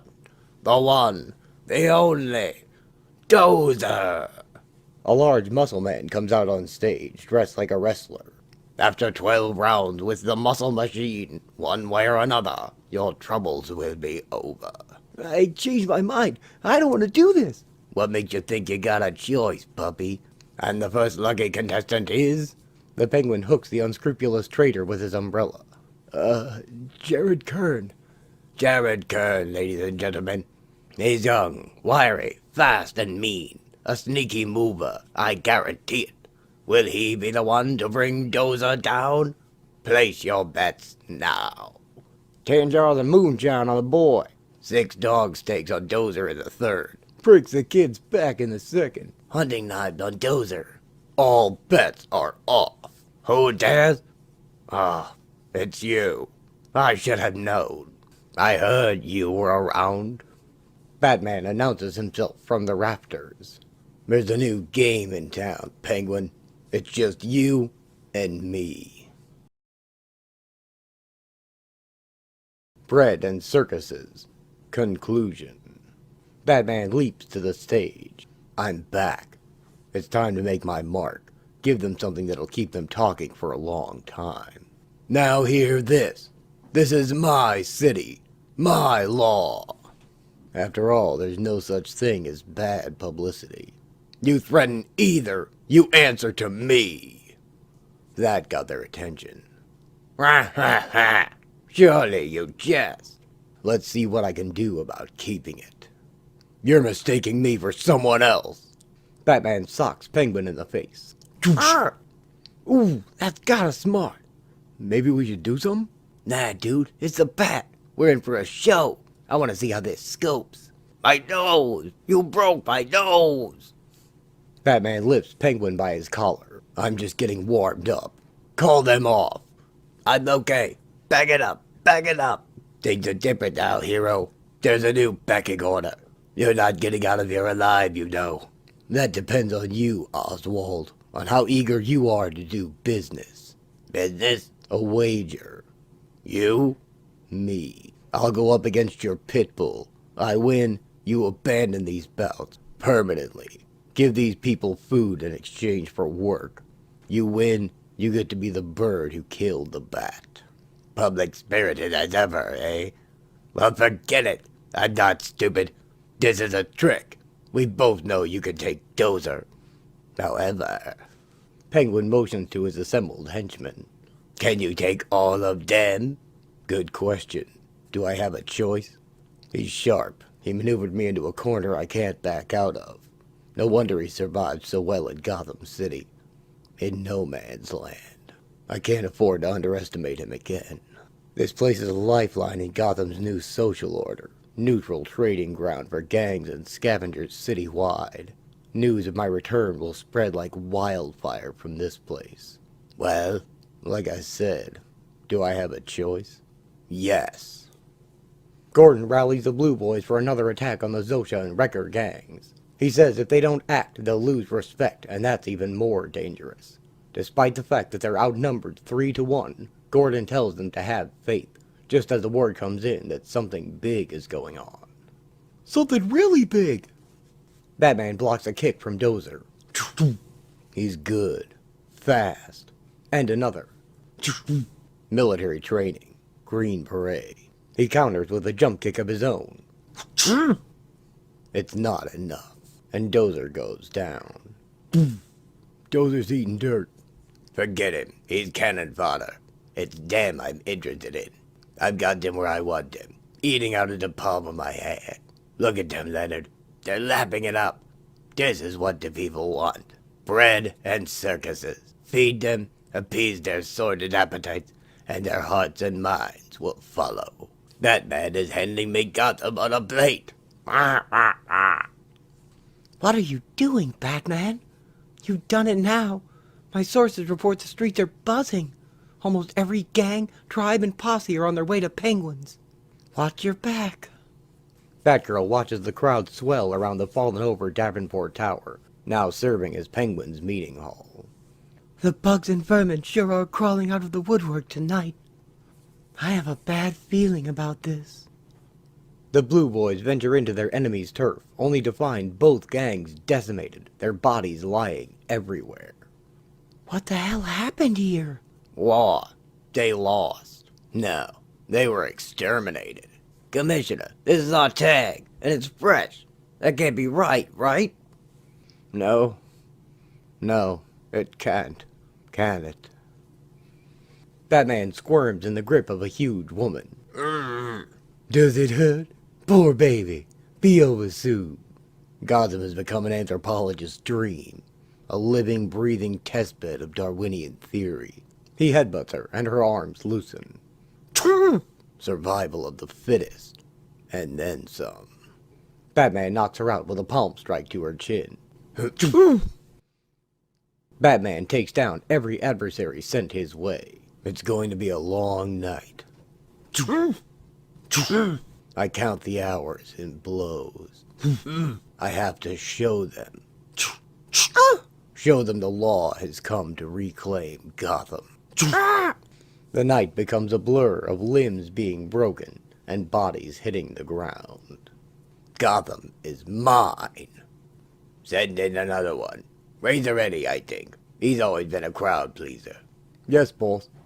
The last vestige of the old order is out there dying on his feet for my entertainment. This is my time. While the pros grub and war in the filth, I have feathered my nest with pillaged ridges and antiquities traded for the barest of necessities. Soon even these scant resources will be gone. Then predator will prey on predator. The darkest days are yet to come, but not before I have flown the coop and seen the flying rat dead at my feet. Razor Eddie takes the stage, wearing gauntlet blades and green armor, looking like nothing so much as a Teenage Mutant Ninja Turtles villain. Jim Gordon reckons with himself in the bathroom of the GCPD HQ. Good Lord, how could I have let this happen? Because I was naive. Me, of all people. I thought I could do the wrong thing, but for the right reasons, and not pay the consequences. But then, the road to hell is paved with good intentions. I made a deal with the devil. I represent the law. I'm the good guy. But all I see is him. His face in the mirror appears to be split in two. Got a minute, Jim? Sure, I'm coming. What's the occasion? Holidays coming early? At least a dozen gangs are falling into line. They think we took out the Zosha and Wreckers. Want to negotiate about putting themselves under our protection. You're kidding. Nope. It's working, Sarah. We're going to take back our city. Our home. Whoever cleaned the Zosha and Wreckers and credited us did us a favor. We owe them. Sir, this was left for you at the gate. Jim opens the note, which reads, Justice has been served. They were the first of many. On stage, Batman defeats yet another opponent. Boss, we got something of a situation here. What kind of situation? Well, I checked and tallied all the figures, and you're right. All the new faces pouring in are betting through the roof. We're bringing in a fortune. Pulverize him, Eugene. That's the ticket. You were saying... Boss, the tables are turning. Odds on the Bat losing are getting short. They're staking on him to win now, not us. He wins, you lose everything. No more. There ain't enough to pay him all off. Penguin leaps to his feet in alarm. What? He blusters onto the stage. That's it up. Unhand him, you cur. I am calling an end to this charade. Gentle patrons, I have some distressing news. The Batman, Gotham's so-called Dark Knight, is nothing but a rotten cheat. What's he talking about? This I gotta hear. As my regular customers know, these bouts are death matches. But has he killed, Babe, mutilated anyone? No. He has cheated you of your entertainment. It therefore pains me to declare the contest void. All bets are off. Less the house's 10%, of course. Say what? He joking? He ain't the Joker, is he? Nah, man, he's a dead bird. And I'm gonna cut me a wig. Ain't we all? The angry crowd rushes the Penguin on the stage. Leonard! Leonard! Penguin backs up into Batman. He's gone. They all have. The birds have flown the coop. It's just you, me, and them. You had this planned all along, didn't you? Something like it. So what do you want? Information. Whoever, whatever passes through here, I want to know about it. Dates, times, details. It's business as usual, except you remember who's really in charge here. Well? Deal, damn you. Don't mess with us. Fat Boy's ours. He owes us. You'll get your goods back, and that's all. No one touches him. Or what? You gonna take us all on? Batman grins. The crowd stops. Then they lower their weapons and begin to leave. Forget it. He ain't worth the grief. He's just one man. Sad man. Can't do nothing. This is our town now. And he ain't got no power here no more. You'll be back. Oh yes, soon as you need something. And I'll make you pay through the nose. Now, Batman, if we're going to be partners, I need to... He left. I know that. What are you waiting for? You want to eat? Get to work. Batgirl sees the crowds dispersing. Oh, no. No. I don't like the look of this. I don't like it one... Oh! Batman appears in the window. What's not to like? The end. Balance. Once upon a time, there was a noble knight. Batman tears through a mob of thugs, sending their weapons flying. Who fought always for the people of his land. They pile on top of him. He bursts free and the pile is scattered. And the knight had a squire who served him faithfully, and more often than not, without question. Alfred is telling stories to a group of children in Leslie Thompkins' medical area. So this squire, he was what, a total dork? Scott? Keep it up, Scotty, and Alfred won't finish his story. Well, there's a big loss. You believe this geezer? If you wish to win the young lady's affections, lad, Alfred honks the boy's nose. Hey, cut it! Ow! He produces a bouquet of greens as a magic trick.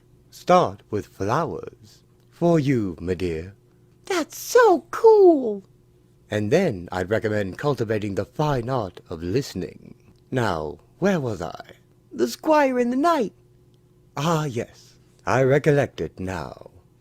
The squire served the knight, and their relationship was a partnership of sorts. The squire was proud of his duty, his position, proud of his knight. Alfred proudly served in Wayne Manor. Then a cataclysm befell the kingdom. The knight's castle was destroyed, until the manor fell into the earth. And great evil fell upon the land. The lunatics fled the shattered Arkham Asylum into Gotham. The people needed the knight more than ever before, and Gotham's ex-citizens were left to suffer. But the knight, aching at the loss of his kingdom, retreated to tend the wounds of his soul. The shattered bat signal remains dark, and he was nowhere to be found. Not much of a knight then. More like a loser. Scotty, I warned you. This is totally bent. This knight guy, he's just like everybody else. Just another twink who gave up on Gotham. Not like everyone else. He was a knight. Did he come back? Did the knight come back? Who cares? Well, obviously you do, lad. Many asked the same question. They wondered where the knight had gone, why he had forsaken his land. What they could not know, what even the knight himself did not know, was that he could never leave the land behind. But it would take the knight time to realize this. Jason Todd's costume lies beside its broken case. Here, then, our story must follow the squire. That the knight would return, the squire had no doubt, but he was unsure what to do with his liege gone. Alfred strikes out on his own in a heavy coat and backpack. He was unsure what to be without the knight to lead, yet he knew he had to act, to be ready for the day when the knight would return. But, I mean, he was just a squire, right? He couldn't fight or anything like that, right? Oh no, my dear. The squire had many talents. He knew a thing or two about self-defense. A veteran at using his brain rather than his brawn. Alfred saves a woman from a man with a knife by slamming a trash can lid into his face as he runs by. He was an accomplished medic. He bandages her cut arm. Thank you so much. Not at all, milady. She brings Alfred back to her group. I have a treat for everyone. And an actor, the likes of whom had been rarely seen on stage or screen. They reward him with a coat. You're too kind. Thank you. In fact, it is safe to say that the squire was quite the excellent spy. What kind of lame story is this? Didn't the squire do anything? Many things, but I suspect they do not interest you, young man. That he helped a young woman bring 2 new lives into the world, for instance. Alfred makes good use of his medical training, or that he gave dozens of people opportunities for laughter and joy, and his time on the stage. No, these things bore you. You'd much rather hear about how he fought in his knight's stead, wouldn't you? That'd be something at least. He tried. He did try. Alfred spies on a group of bound slaves being whipped as they are transported across no man's land by 2 goons. The moment the squire saw them, he knew he had to do something. In the past, he would have left this sort of thing to the knight. He climbs down a fire escape. But he could not sit idly by. In lieu of a sword, Alfred unsheathes an extending club. The squire's stomach was in his throat. His hands were trembling. He had never been this afraid on the stage. He waits in an alley as the group passes by. Of the many things he knew how to do, this was not one. Come on, lift those legs and you'll get another. Alfred whacks the thug in the rear on the head, knocking him out. Gobbo. The larger goon in front ties up the string of victims. Nobody goes nowhere. Get it? He readies a huge knife and heads to the back. Somebody wants to get cut. The brute wasn't the sharpest stick in the bundle, if you get my drift. The large man attacks, but all he finds is a stack of boxes where Alfred was. Cut. Skull. Slice. Dim, to say the least. Well, huh? Where? How? Alfred unties the group, but he is caught in the act. You. Gonna cut you. The people were still bound. The squire could not abandon them. Run! Run now! He would have to stand and fight. Alfred strikes, but his club is blocked. You. Cut. The huge knife tears into his arm. His shadow falls over Alfred as the large man raises the knife again. The squire expected he would die. And then? Then the knight returned. Batman leaps down from a line, distracting the thug. He lands in the snow before him, and Batman ducks his knife slash. He breaks the large man's arm at the elbow, and kicks him in the head to knock him out. Don't ever touch my squire again. Ever. Leslie, thank you so much for your invitation. Not at all, Alfred. And thank you so much for listening. I wish you all the sweetest of dreams. Alfred bows before his delighted young audience. Well, mostly delighted. Wait, that's it? That's all? That's not an ending? Of course not, lad. It's a beginning. Time for bed, everyone. Alfred returns to Batman's hidden base. How's the arm? Compared with the injuries you have endured, 'tis but a scratch. I'm more than fit enough to serve. We'll start on Two-Face tomorrow. Very good, sir. There is something better, if possible, that a man can give than his life. That is his living spirit to a service that is not easy. Woodrow Wilson, May 30th, 1919. End. The Blue Boys set up an ambush for a very special target. They lie in wait in the shadows around a motionless woman playing dead and holding a knife. And now we wait. Gordon turns on a flashlight. There! Freeze, Batman! Batgirl stands before them, her hands on her hips. Welcome, distinguished guest from Tri-Corner. You're out of your territory. To what do I owe the visit? Curiosity. The white flag is the traditional symbol for parley, not the crossbow. You there, behind the rubble? Step out and lower your weapon. Who are you? I'm on your side. One of the good guys. So you've been doing the tagging? Guilty. Are you working with him? For him? Sometimes. Other times I'm an independent operator. Then he's here? Back in Gotham?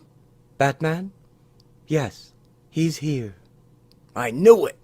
Give him a message from me. Tell him I don't want him around. Tell him I don't want to see him or talk to him. Tell him to stay the hell out of my territory. I'll tell him, but I can't guarantee he'll listen. And you, stay out of my territory as well, whoever you are. Such hospitality. Well, you're welcome in my territory any time, Commissioner Gordon. That goes for all your gang. But I'd prefer it if you didn't sneak around like criminals. Could be dangerous. Good night, people. Batgirl leaves them, swinging away into the darkness. Tri-Corner. Jim Gordon tends to his garden, while Sarah tends to him. You didn't sleep at all last night, did you? How could I? The nerve. A new Batgirl. Talk about disrespect. It's as if he's spitting on me. Maybe not. No? What else am I supposed to think? Maybe this new Batgirl wasn't his idea. Damn it, why are you taking his side? I'm not taking sides. I'm a detective, so I'm trying to analyze facts. And the fact is, this situation may not be exactly black and white. It is to me.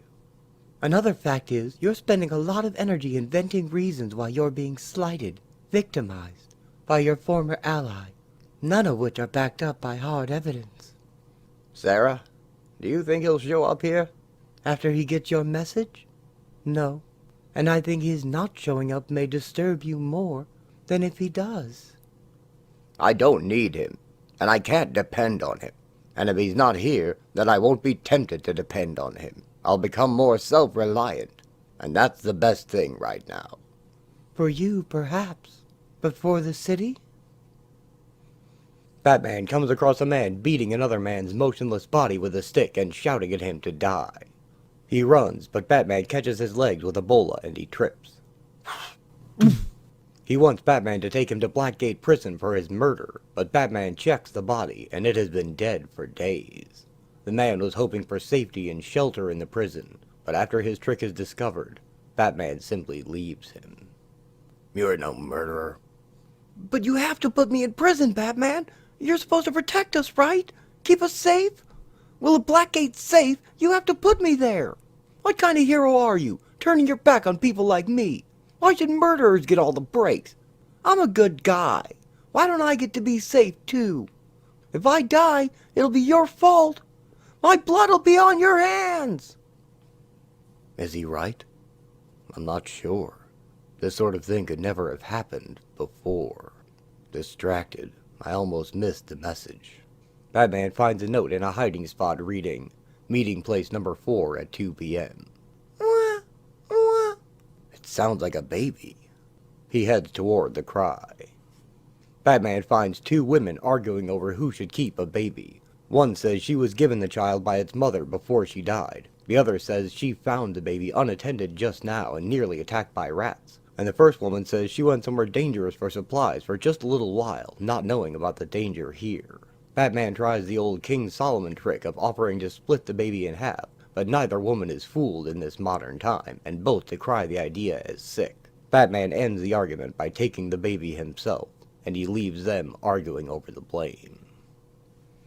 Batgirl arrives at the meeting place. A baby?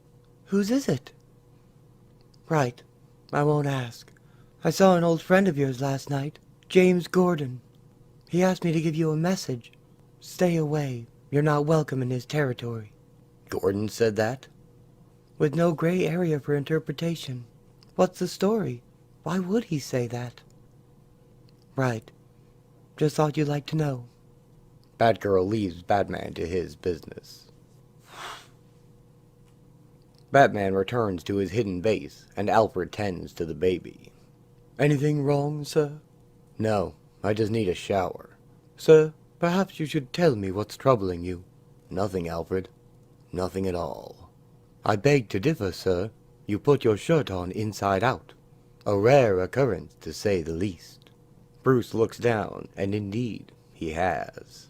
He sinks into his chair. Confusion, Alfred. I'm not sure what I'm doing here. I can't figure out what's right. Even Gordon wants me out. I don't know if I have a place here anymore. I swore an oath to fight for justice, and now I don't know how to keep that oath. Or even if I can. What good is an oath if it tears you apart? You remind me of your father. My father? Once, when he was very troubled, he began taking extra showers midday. He put his shirt on inside out, too. Tell me. Take off your mask. Why? Because a story about Dr. Thomas Wayne should be told to his son, Bruce. Bruce removes his cowl. Alfred tells Bruce a story about Thomas Wayne as a young man near Bruce's age. While working at a community clinic, he had to break into a pharmacy once to retrieve a drug after hours to try and save a patient's life. The attempt failed, and worse, he nearly was caught by police when he returned to leave a note of apology and arrange payment for the broken window. However, the pharmacist kept the note and used it to blackmail further money out of Thomas. Alfred noticed Thomas's stress, and he told Alfred everything, having no one else he could tell without the fear of harsh judgment. In London, I was an amateur actor, sir, a student of human nature, and as a doctor, I believe you have a similar cognizance of human nature. Meaning? You're not the criminals, sir. Mr. Peck is. Yes. And criminals are a cowardly lot. Thomas and Alfred cooked up a scheme, and he used his acting skills to impersonate a policeman. Officer Alfred and Thomas visited the pharmacist and intimidated him into returning the note, and the situation was finally resolved. In the space of a month, your father committed vandalism, breaking and entering, and theft. Then he took the law into his own hands, lied, made a false accusation, and participated in fraud, all to uphold his Hippocratic oath, the oath he had sworn to before God, the oath that had been tearing him apart. He slept very well that night. Very well indeed. Bruce picks up the baby. At least this child is still alive. Batgirl finds the man who tried to trick Batman earlier. What do you want? It's what you want. Protection? Safety? That's what Batman told me. You're gonna take me to prison? No. Go 2 blocks west. It's GCPD territory. Tell them you want a job. Tell them you'll do anything. Scavenge, haul firewood, shovel compost. Do the job well, and you'll be protected. Any questions? No. Just don't expect it to be easy. It's a tough town. The man heads in the direction he's been given, then turns back to Batgirl. Thanks. Batman returns to the 2 would-be mothers with the baby. Tell me, what would you do to keep this baby? Anything.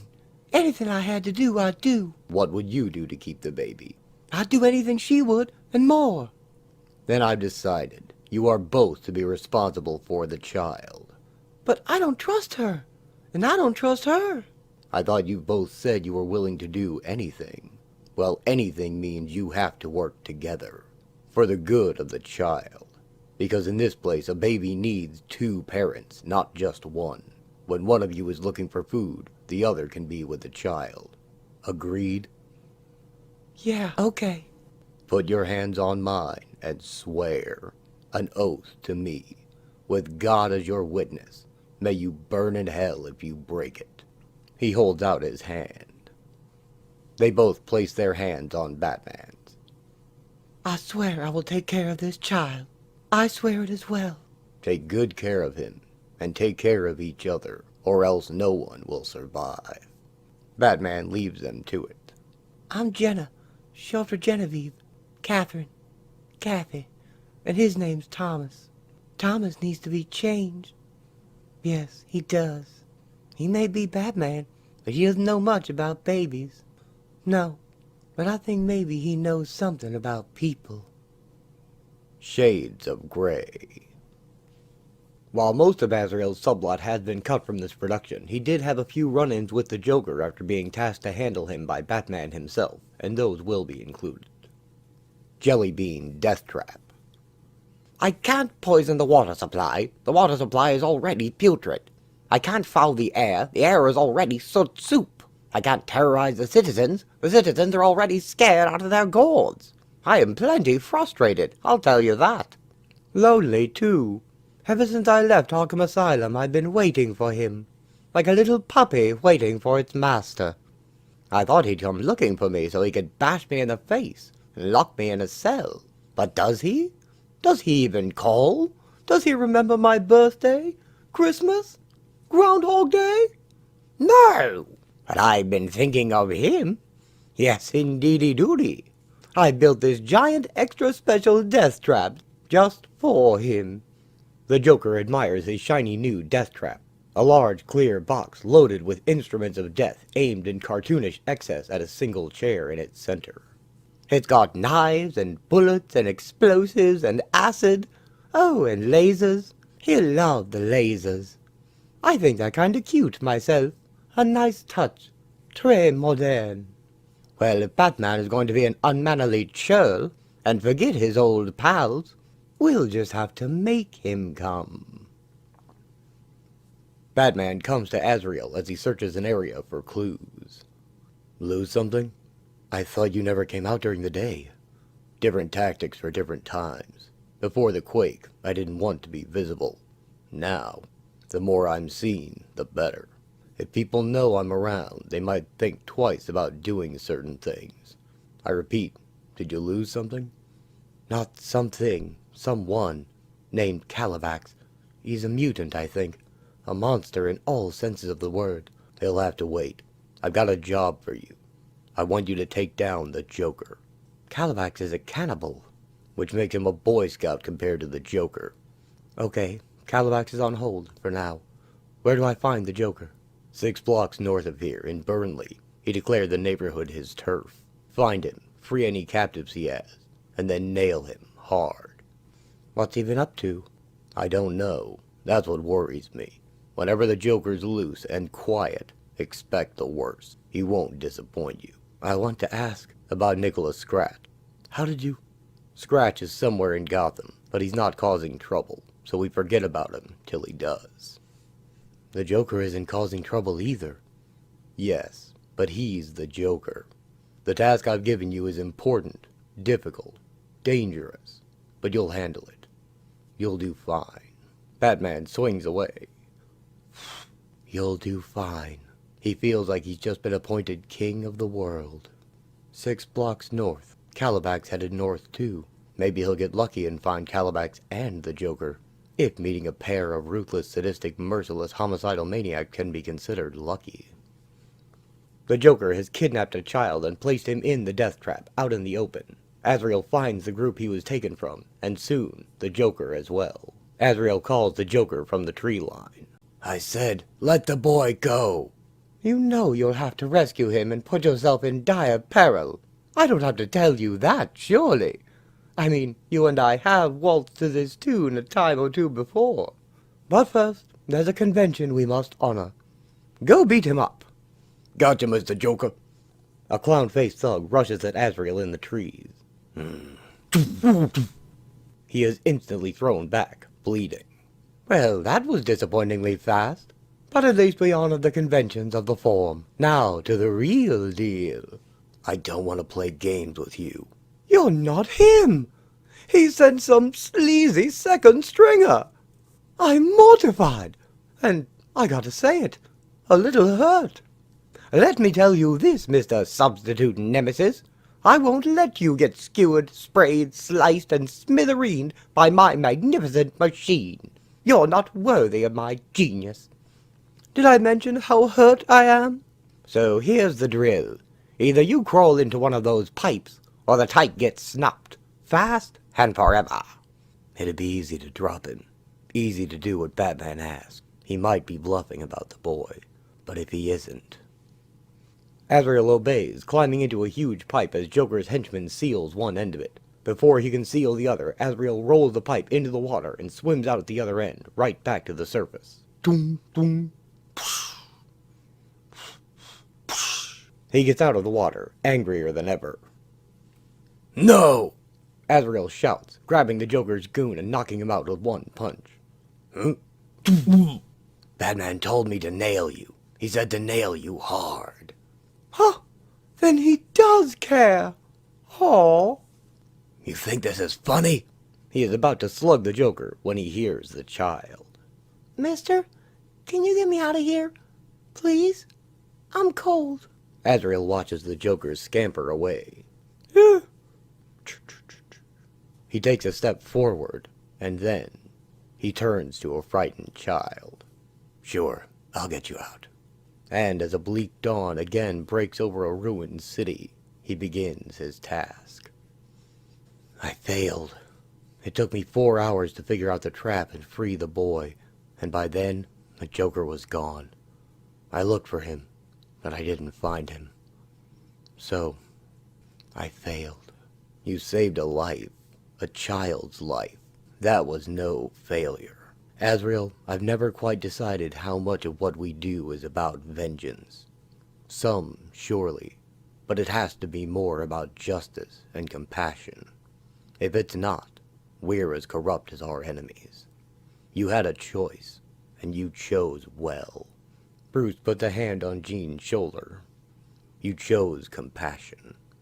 I said you'd do fine, and you did.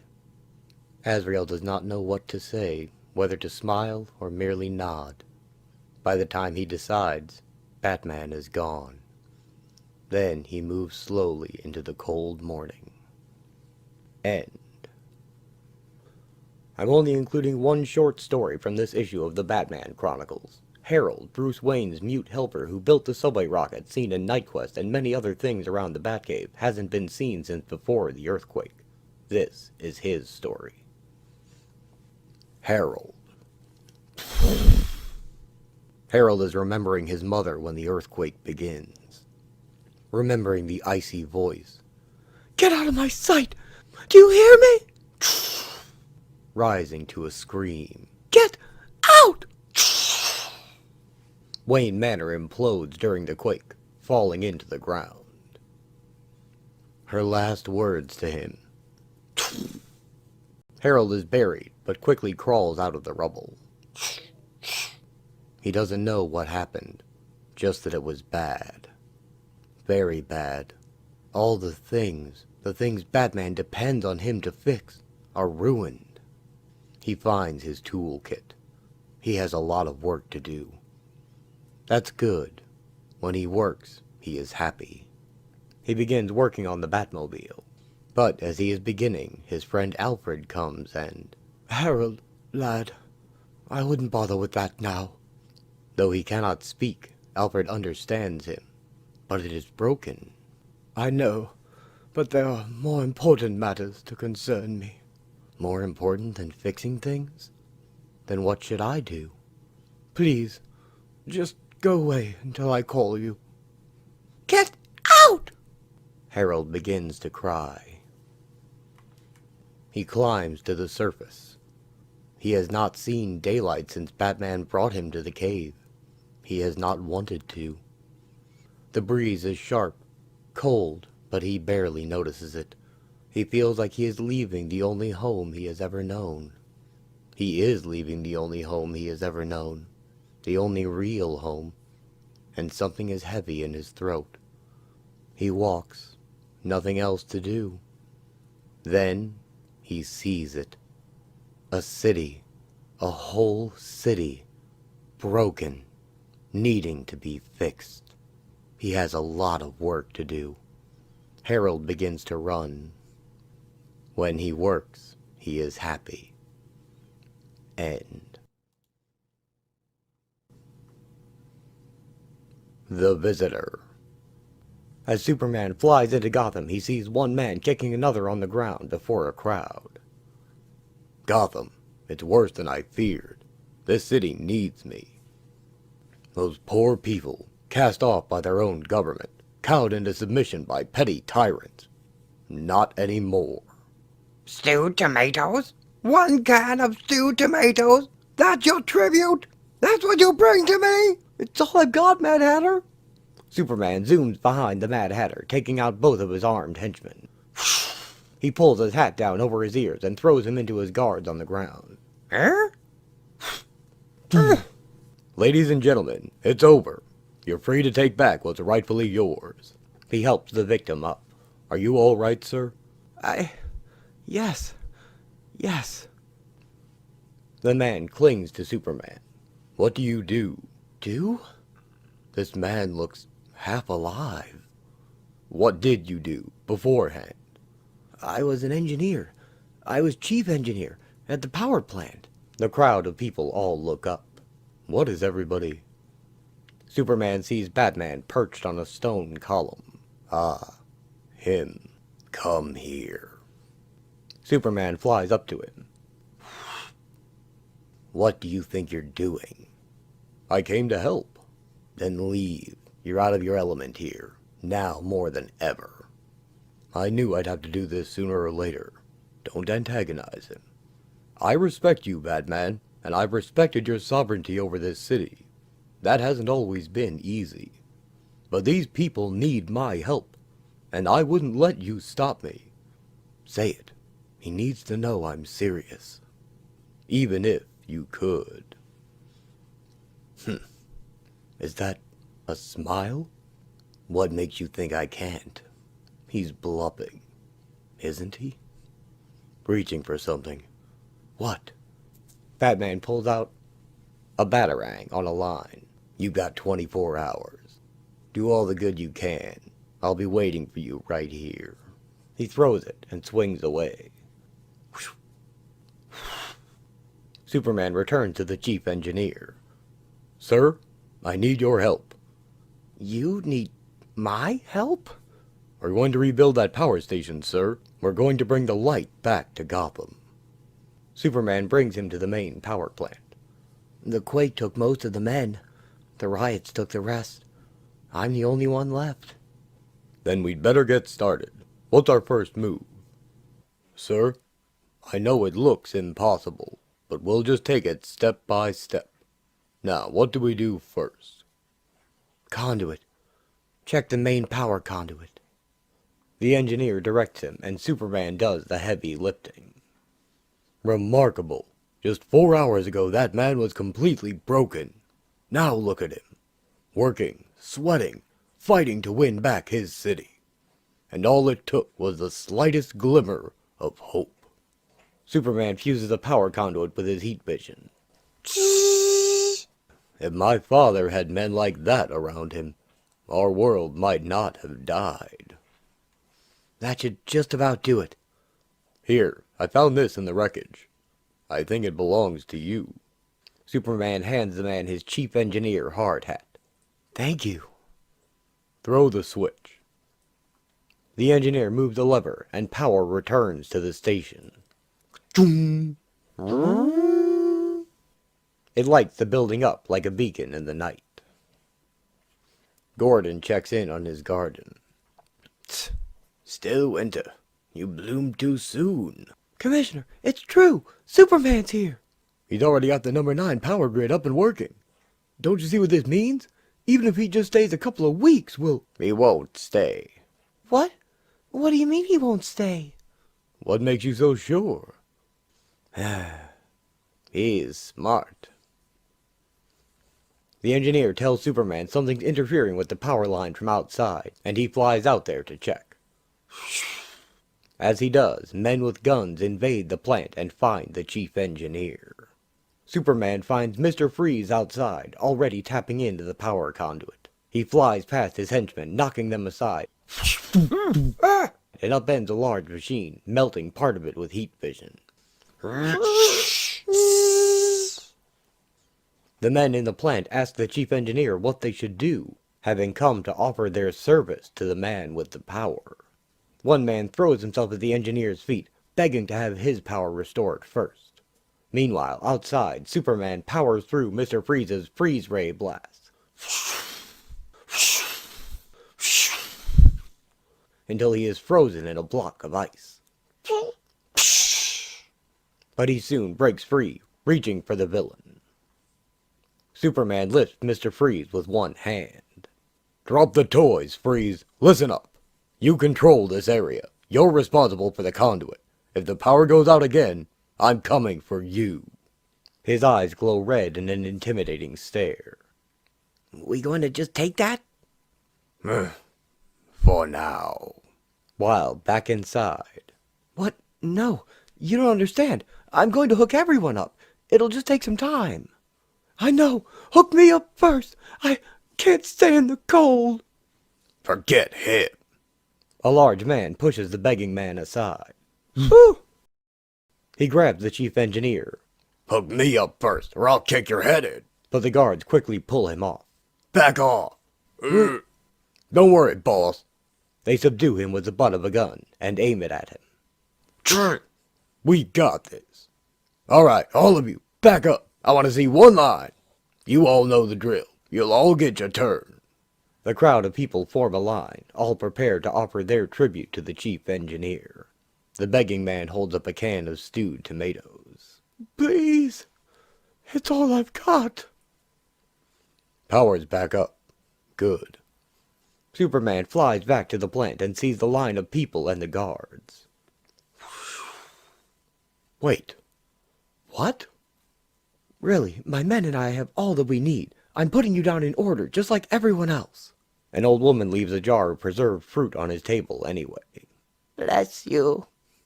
Superman lands by the table. What's going on here? This is all wrong. You've got to tell these people. Make them understand. It doesn't have to work like this. How? I... Superman turns to the crowd, but he can't find the words to speak. The people swarm past him, eager to line up. He rises slowly into the air. Superman returns to the stone column to meet with Batman. You were right. I didn't understand. They're not ready. It took me longer than you to figure that out. How are you going to do it? How are you going to bring the city back? I don't know. I'll find a way.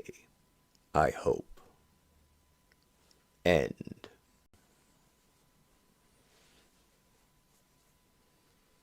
Claim Jumping Part 1.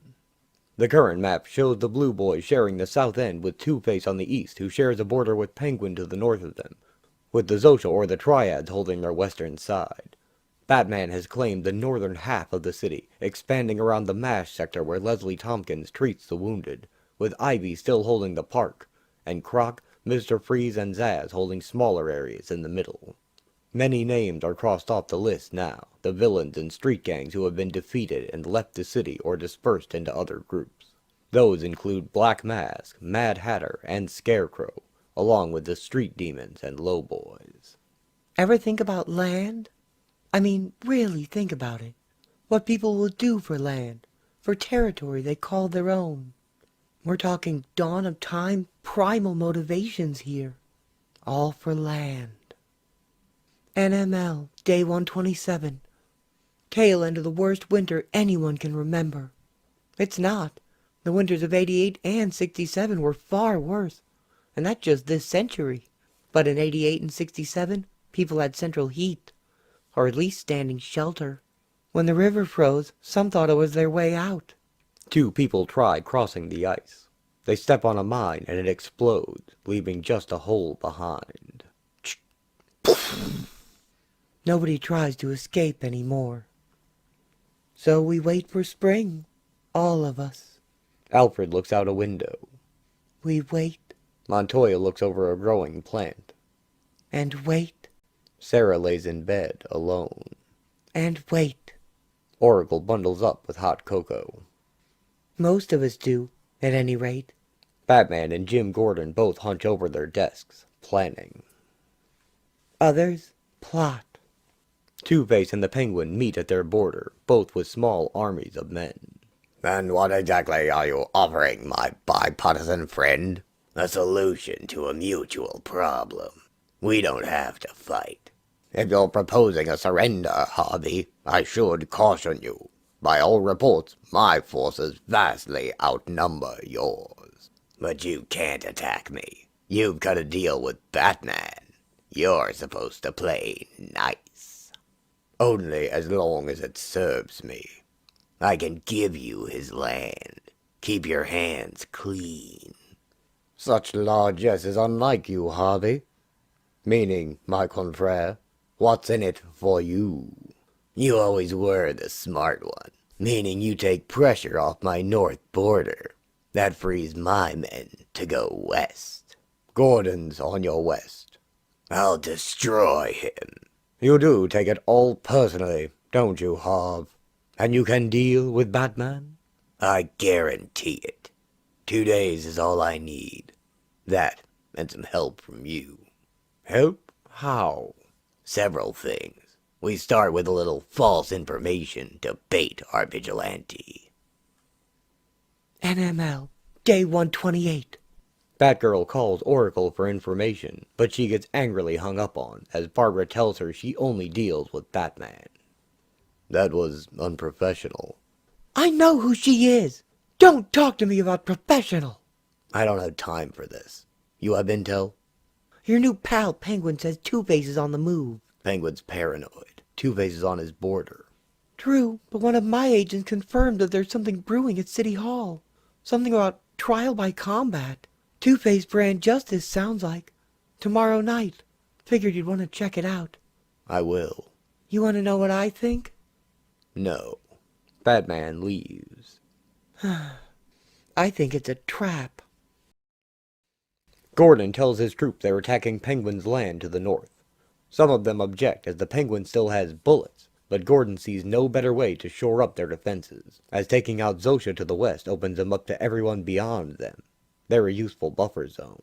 Beyond Penguin is just Ivy in the park, and she's unlikely to leave there. They'll get us all killed. This is not open to debate, Foley. You think you're a general, but you're not. You're just a petty dictator. Foley slams the door as he storms out. Any other objections? That's all then. I hate to say it, Commissioner, but Foley's right. We don't have the manpower. I know. Then you know we'll probably lose. And if that happens, it's over. Chaos will rule Gotham until Judgment Day. I'll try to calm Foley down. Commissioner? There's no other way. Remember, it's all about land. NML, day 129. Renee Montoya meets with Jim Gordon alone on his roof. Sir, you wanted to see me? Close the door, Renee. Do you trust me? Absolutely, Commissioner. I need you to do something. It's not an easy thing. It's something where, if you're caught, I'll deny I asked you to do it. No one can know. You understand? You can trust me, sir. Sarah waits inside while they talk. What's up? Nothing. It was nothing. After Renee leaves, Sarah eyes Jim suspiciously, but says nothing. Nothing. Batman confers with Batgirl. Crazy? You don't know what you're walking into. Probably a trap, but there are lives at stake. Then let me come with you. I'll be back by dawn. Protect our territory. Me and what army? I'm counting on you. Batman swings away. Don't want you on the front. The General's wife is also an officer, Jim. If we're going up against Penguin, I'm going to be out there. Renee Montoya finds Jim and Sarah on their roof. What? I need to speak with the commissioner. Go ahead. Alone. It'll just take a few minutes, Sarah. Sarah scowls at Jim, but goes inside. Midnight. He'll give us support? He said he'd already taken care of it. Thank you, Renee. We've sold our souls. Batman watches Two-Face's event with binoculars, a trial by combat between Rhino, now working for Two-Face or perhaps just freelancing in gladiator matches, and a small Russian woman. They prepare to fight before a booing crowd, calling out that the fight is fixed. Nothing personal, you understand? You're just guilty. Sure. The small woman ducks and dodges Rhino's broad swings easily, parrying his large club with a sword, until he catches her with a kick. Oh, yeah. Before he can bring his club down, 3 batarangs stick into his arm. Batman follows with a jump kick to his back. Huh? That's enough. Penguin, Two-Face, and Gordon all make their moves on the stroke of midnight. Now! Take my hand! Now! Batman fires his grapple gun. Hold on! He and the woman fly into the sky as Rhino dives into the spot where they were. They land safely on a rooftop. You all right? The woman knocks Batman out with a hidden club and a kick to the head. Brestite. I'm sorry. Claim Jumping, Part 2. NML, day 129. The call started 4 minutes past midnight. My agents radioing in, one after another. Batman's territory overrun. Gordon's attacking Penguin. 200, hear me? Two-Face. Penguin's troops. Heavy Blue Boy losses. Said Two-Face, moving north. Out of nowhere. All urgent, all frantic, all telling me the same thing. That all hell has broken loose. Event 1. Two-Face is on the move, and he's got more men than any of us thought. Two-Face leads from the front of his army, wielding twin 45s. 200, maybe more, armed and ready and marching uptown. Event 2, James Gordon, my dad, and the Blue Boys, a surprise offensive against Penguin's south border. Jim Gordon also fights on the front lines, firing 2 revolvers. And paying for each block in blood. Behind his back, Sarah is shot. Event 3, at the same moment Dad attacks Penguin to the south, Penguin attacks Batman's territory to the north. Batgirl stands amidst a crowd of unconscious bodies, taking out multiple opponents simultaneously as she fights back the Penguin's forces. My spy says that Batgirl is holding her own, but of her boss, there's been no sign. The Russian woman has Batman tied to a pipe. She checks a watch and injects him with a sleeping drug. Sleep. Dream. Batgirl tells Penguin he's violating his truce with Batman, but he doesn't care since Batman is absent at the moment. Oracle's agent reports the standoff, but he is then taken as a hostage as Penguin attempts to force Batgirl to surrender. Instead, she throws a batarang in a line around the spear at the agent's back and yanks it away. Batgirl dives at a thug holding a crossbow and turns him, firing an arrow into the Penguin's leg. Huh? Just as a new player arrives on the scene. Gobblepot! Two-Face approaches Penguin's small group with an army at his back. Harvey, come to help? Leave. Now. We had a deal, Harvey, you duplicitous. You had a deal with the Bat, too. This is me using you, you arrogant, waddling buffoon. See, while you're here bleeding out, Gordon and his cops have just annexed your southern border. which means your territory, instead of doubling, has just been reduced by half. Heh. Now leave my territory before I have you killed. The Penguin's men help him slink away with his wounded leg as Harvey checks his watch. He cheerfully waves to Batgirl on a rooftop. Huh? Aren't you going to fight him? Alone? How? Tell Oracle. Batman's territory is lost. Jim and Barbara visit Sarah in the infirmary. Slipped over the ribs. You got lucky, just a graze. Oh yeah, I feel real lucky. She'll be fine? She'll be fine. Thanks, Renee. You'll just have to be careful with your hugs, Dad. Don't scare me like that again, Sarah. If you insist. I'll be right back. Renee? Coming. Jim and Renee head outside. What's our status? We've secured the perimeter to Robinson Park. And Penguin supplies? We found 6 caches so far. Weapons, medicines, winter clothing. I need you to go to him again. Sir? Just tell him it worked.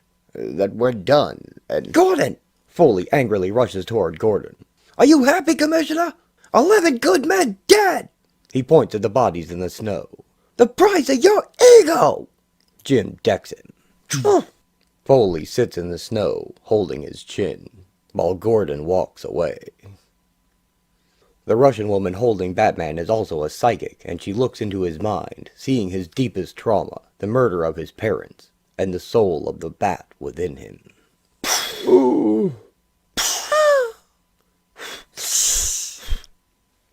Portia, to see your own parents murdered, that is a horrible thing. You have my sympathies. Keep them. I have kept you here for 4 hours. Time enough for Two-Face to take what was yours. I am truly sorry for your loss. She leaves Batman alone. He flips backward over the pipe, wraps his arms around the end, and tears it out of the roof, tossing it away after.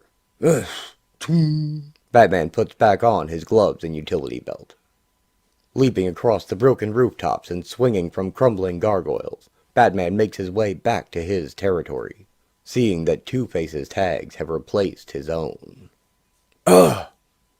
Several of his soldiers are dead and tied to a wall beneath a banner reading, "Tails, you lose.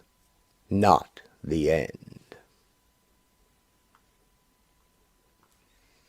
Mark of Cain, Part 1. Batman finishes burying his dead, marking their graves with rough wooden crosses. Batgirl watches him from behind a tombstone, afraid to approach. She watches him bow his head in grief, then tries to sneak away. I trusted you.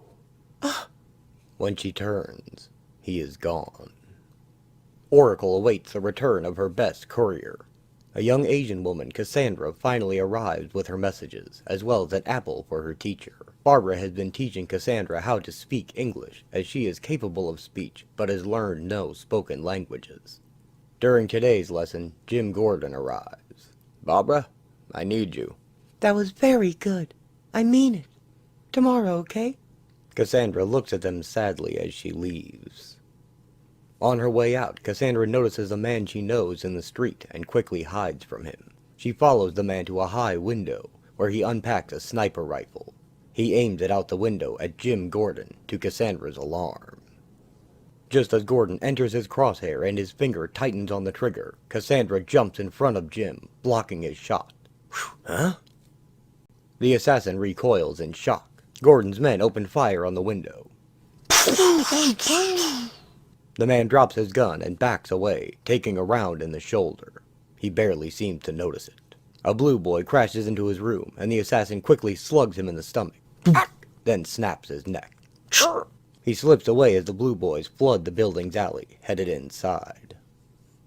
Meanwhile, Batman has slipped past all of Two-Face's army into his bedroom and tied him to his bed. I'm running out of options, Harvey.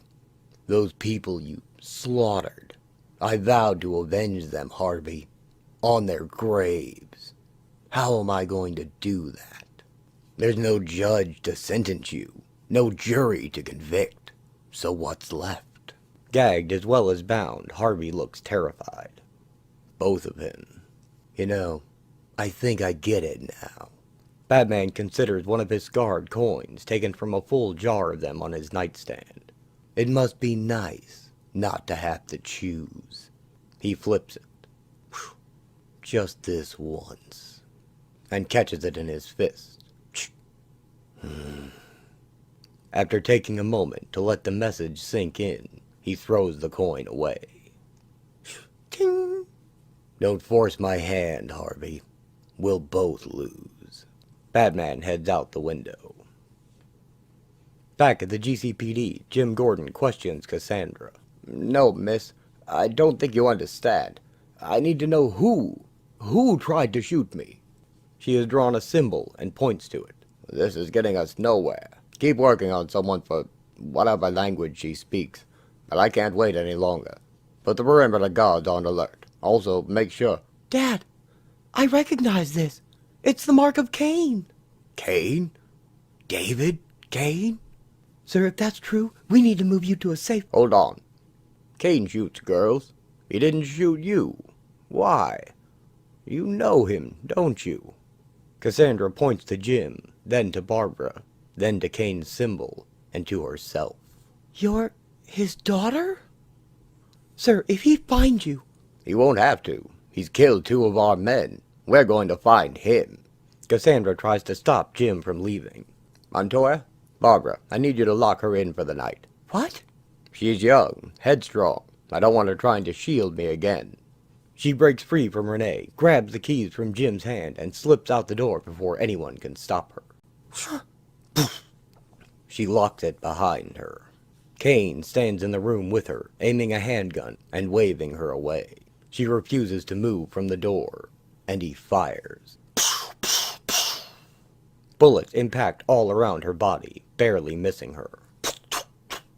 Cassandra leaps forward and swipes the gun from Cain's hand. She socks him with an uppercut, then holds her bloody fist before her. She remembers holding it the same way as a little girl, having just assassinated a mob boss, as Cain burst into the room and shot the guards. Her victim slumped to his desk, holding his bleeding neck. Stop! What did you just... You can speak? Cain drops his guns and crouches beside her. Can you understand me? They both have tears in their eyes. Jim Gordon kicks in the door. Cassandra remembers Cain's arms outstretched with pride and approval after her first kill. But here and now he begins to pick up his guns. As a child, she socked him in the chin just as she did moments ago and ran away crying. Now she charges and tackles her surrogate father out the window while repeating her first word ever spoken. Stop! Mark of Cain, Part 2. Our story jumps back in time just a bit to when Batman was surveilling Two-Face earlier that day. He thinks he can scare me, thinks he can stop me. There's nothing wrong with him a bullet in the head won't fix. Not relying on his tech, he simply reads Harvey's lips from across the street on a balcony, where he has taken out a sniper on guard duty. More important matters. Get the money and the troops ready. If Cain is as good as his reputation, Gordon should be dead by now. Using his binoculars, Batman sees someone rappelling down the GCPD building in order to attack Gordon. Cain! Cassandra and David Cain fall from the window together in an embrace. Nice tackle. I taught you too well. David grabs her hand as his legs are caught by a bat rope, breaking their fall. They both look up to see Batman holding the rope. The line digs into Batman's hands, drawing blood. Hold on! I've got you! Cassandra looks past the blood on her own hands at her father. He looks back down at her, the daughter he thought lost. She plants her feet on his shoulders and shoves off, yanking her hands out of David's grip. No! She sees Batman glide down after her, having tied off David's rope. Cassandra Cain is enveloped by darkness in the shape of a bat. She awakens in a graveyard. Who are you? What's your connection to Cain? Answer me. Do you speak English? Konyu? Nihongo?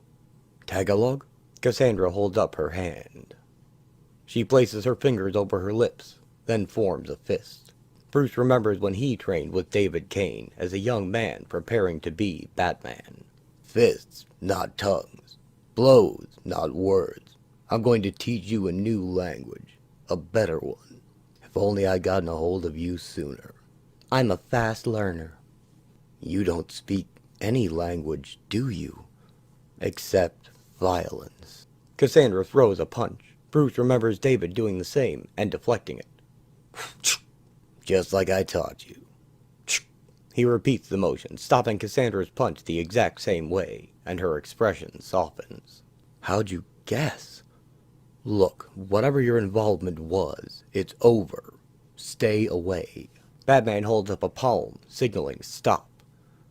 She draws Cain's symbol in the dirt, pointing to it and herself. No, Cain's not your problem. Batman draws Two-Face's symbol and points to that. Two-Face hired him. That makes him my problem. She assumes a fighting pose. What? What are you? Bruce remembers David again. I call this the suicide drill. Your goal is to stop me. You can't, but try. He holds up his palm again. Don't worry. I can stop him. Cassandra throws a combination of punch, kick, punch, and Batman blocks all of them. Then he ducks her jump kick. Her form mirroring David's from the past. He blocks her next punch, before she gets one by, hitting him in the jaw. But he dodges the next one. Batman's hand shoots out to her throat, quick as a snake, and stops, his fingers hooked as hers were when she pulled out the mob boss's trachea, causing her to remember David as well, tearing out the throat of a dummy. I can stop him. I can stop them all. Cassandra looks at her hand, now noticing Batman's blood on it. As he walks away, she scowls at Two-Face's symbol. Once again, David Cain takes aim at Jim Gordon. This time, he remembers Cassandra falling, and then puts down his gun. He reconsiders, aiming again. How long have you been standing there? Long enough for you to stop yourself. Cain and Batman leap towards one another.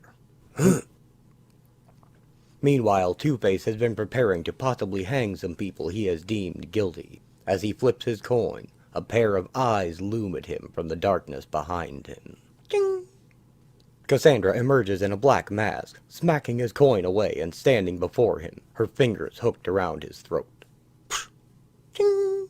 Nobody move! She slowly traces the line of his split face with her finger. Who the hell are you? Batman and Cain pause in their battle, both bloody but unbent. I know about you. You won't kill me, so you can't stop me. You sure about that? They leap at each other again.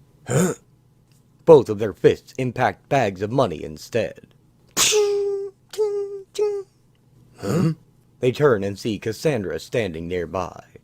You're alive! David starts toward her, but she signals him to stop. David turns his back and leaves them. She turns to Batman, who is now holding Harvey's coin. Nice touch. Without it, Two-Face huddles in a corner, robbed of his ability to make decisions. Somebody get this man a silver dollar! Barbara shows Cassandra a picture of herself as Batgirl. You saved his life. I can't thank you enough. Cassandra points at the picture. Yes, that's me. It was a long time ago. Take it. I want you to have it. Oracle. Call them. The end. And, after the earth shattered and the buildings crumbled, the nation abandoned Gotham City. Then only the valiant, the venal, and the insane remained in the place they called No Man's Land. Call them. They'll need time to get here.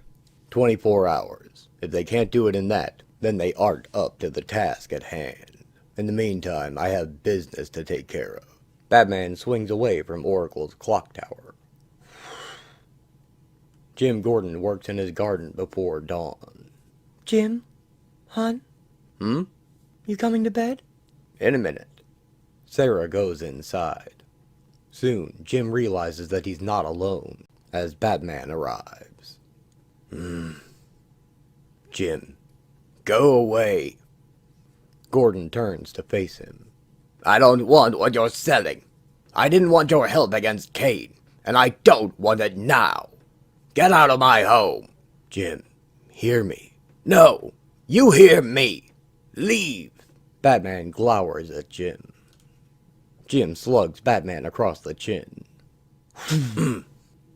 Bruce turns away and hangs his head as Gordon readies another fist.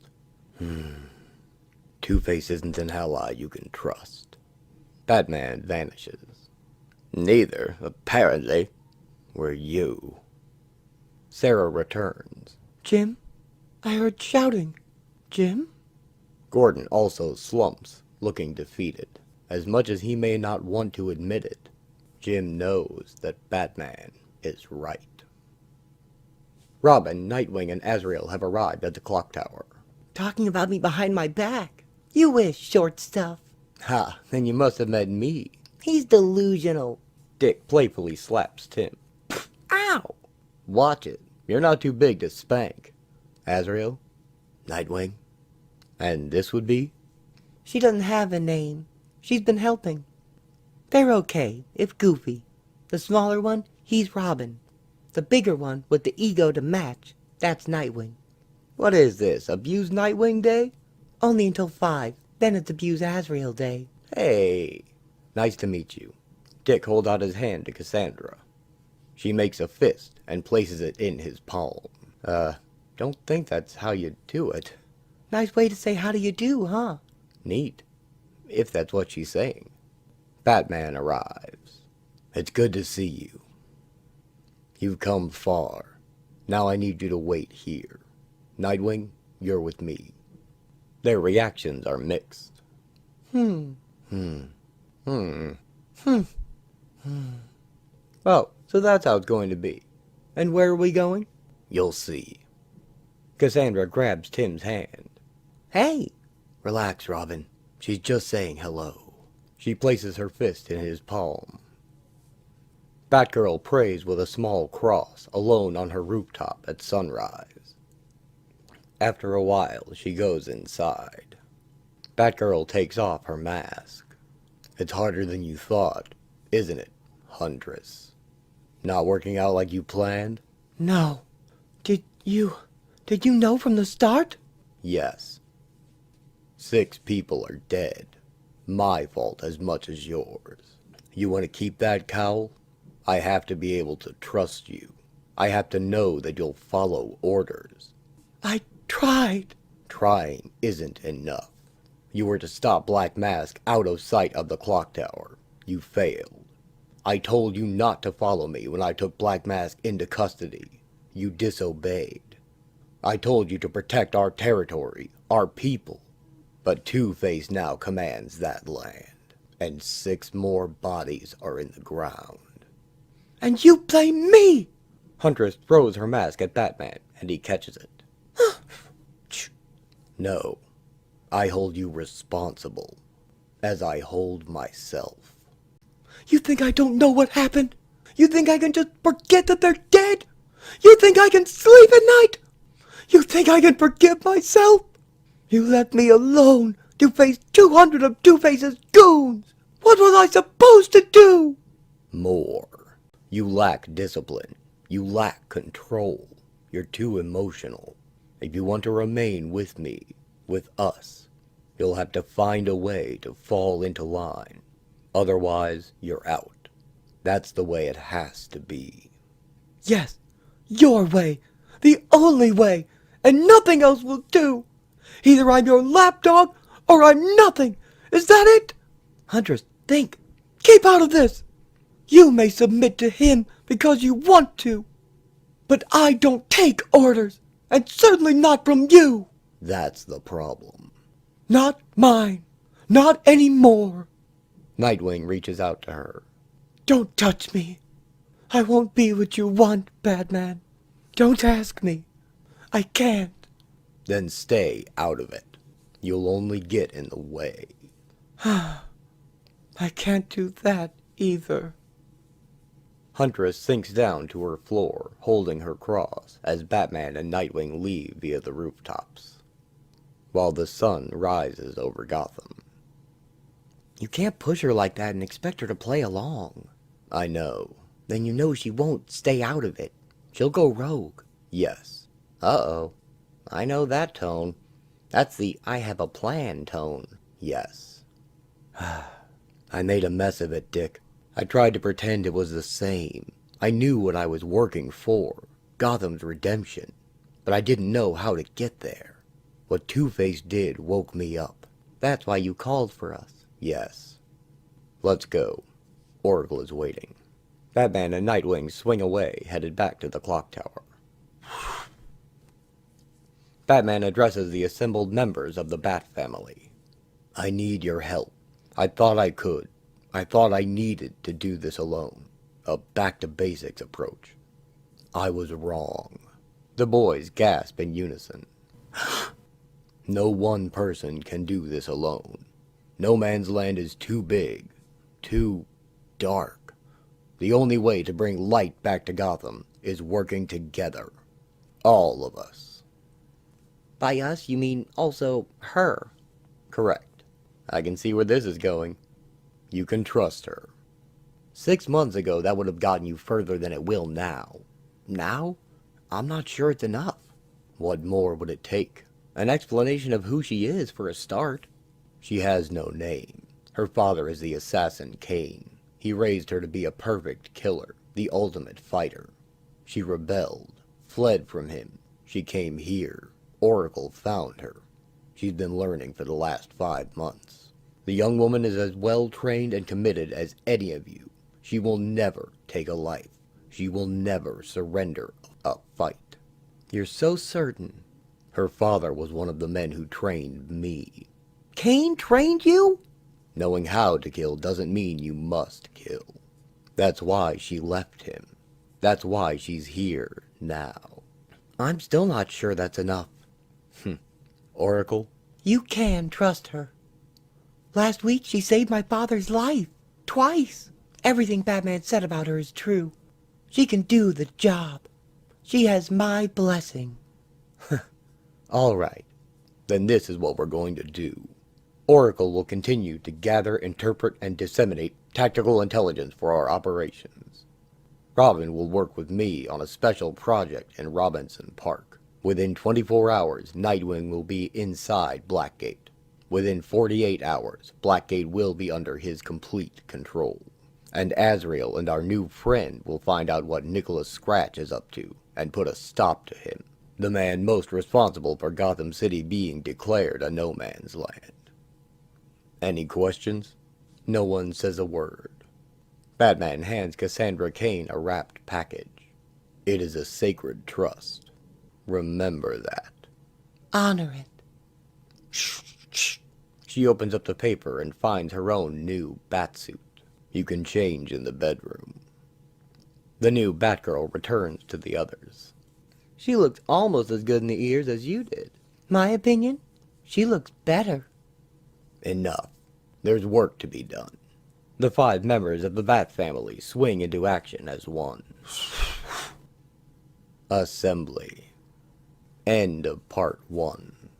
Batman controls nearly half the city, minus the land stolen by Two-Face. The Blue Boys are stacked in between enemies on all sides in Gotham's South End. Just how long can Gordon's alliance with Two-Face last? Still to be dealt with are Poison Ivy, Killer Croc, and a Penguin hungry for revenge.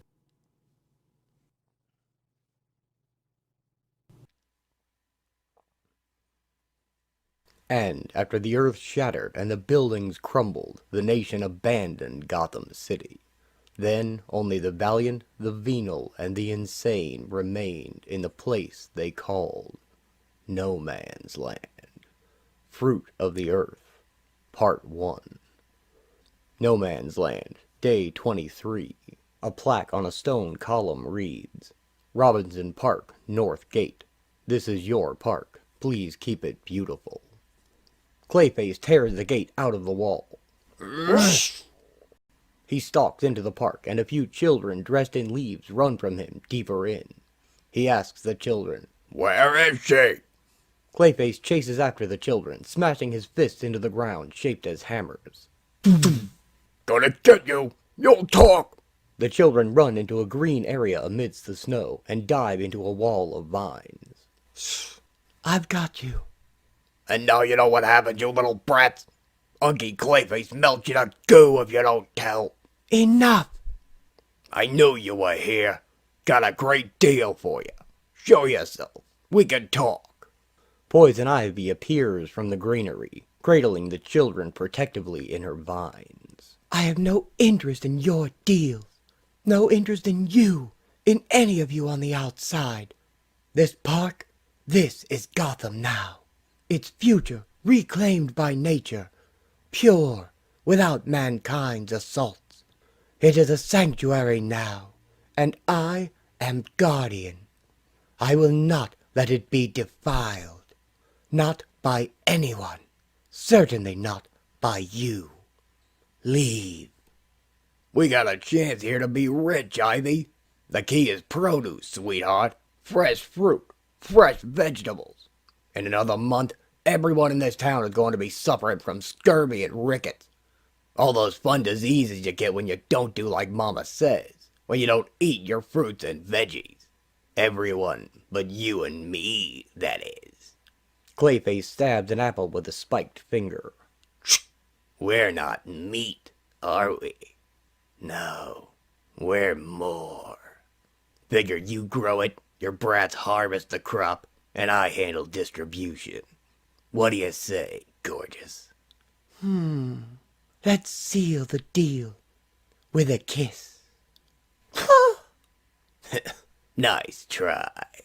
Clayface overwhelms her. No Man's Land, Day 189. Batman and Robin confer with Oracle in her clock tower. Assumed it was Penguin's doing. That somehow he'd worked an agreement with Ivy for freshies from the park. You could ask him, you know. No. Anything more? Vanessa, one of my agents, gave me a report way back on day 10 about kids being seen in the park. Kids? Yeah, no idea what they were doing, and I didn't want her entering the park to follow up. So you dropped it. Yes, and that's all I've got on the park. Robin and I will go in tonight. Is it me, or has the chip gotten bigger? The one on his shoulder, you mean? Yeah. It's gotten bigger. Thought so.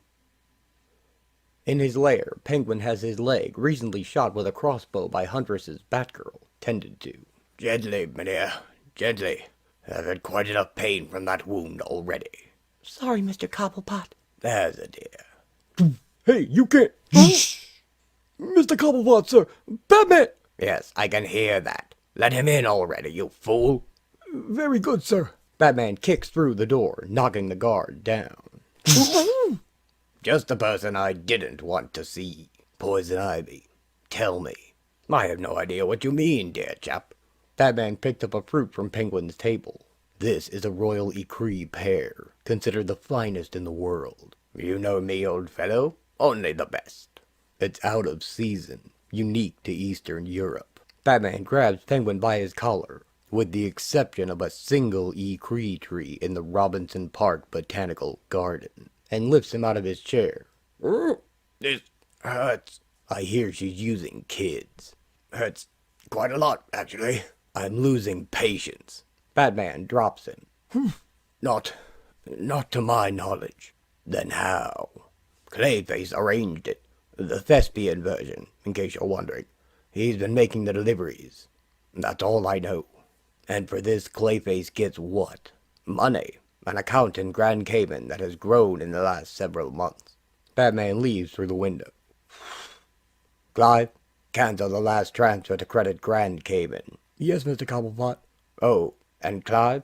Sir? Penguin takes a bite of his pear.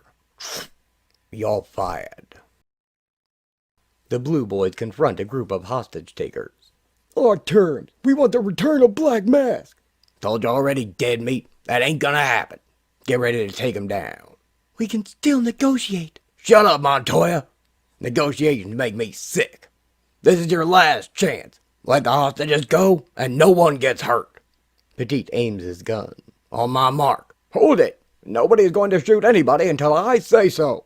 Jim, this is a hostage situation. You can't compromise my leadership in the field. I sure as hell can. Petite turns his weapon to full auto and unloads the clip on the hostage takers and their hostages. Petite looks satisfied while the Blue Boys behind him react with shock. Bullock reaches for Gordon, who pulls his gun and aims it at Petite. Animal! Harvey grabs him. Oh, no, Commiss, not like this. You're too weak for the no man's land, Jim. Renee takes hold of Petite's gun. You're all too weak. You'll never survive. He backhands her away. Don't ever touch my weapon again, woman. Petite hoists his weapon high into the air. This is the only diplomacy left. This is the only order. We've been deluding ourselves. We've been afraid to go all the way. Well, I'm not afraid anymore. You can stick with Jimmy, his useless morality and outmoded ethics. You can stick with him and lose. Or you can come with me and win. Come with me and we'll rebuild Gotham ourselves. Bullock and Montoya stand with Gordon, but Bach and many others side with Petite as the two leaders stare each other down. Petite and his new acolytes leave. Batman and Robin enter Robinson Park through a tangle of vines. Tell me again what we're after? Gotham's insurance. Of course. And that would be what exactly? Don't mind me. I'm just a sidekick. Bring a machete? The vines creak and move to create an open path. You do that? No. Ivy. She's letting us in. She knows we're here? Yes. Batman finds a statue with plants filling his mouth.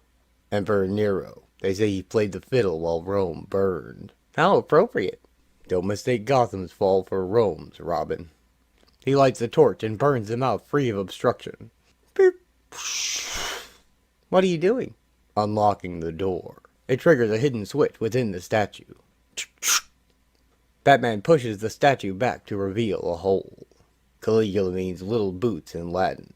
He wanted to be a soldier. He also made his horse proconsul or something like that, right? They drop into an underground vault.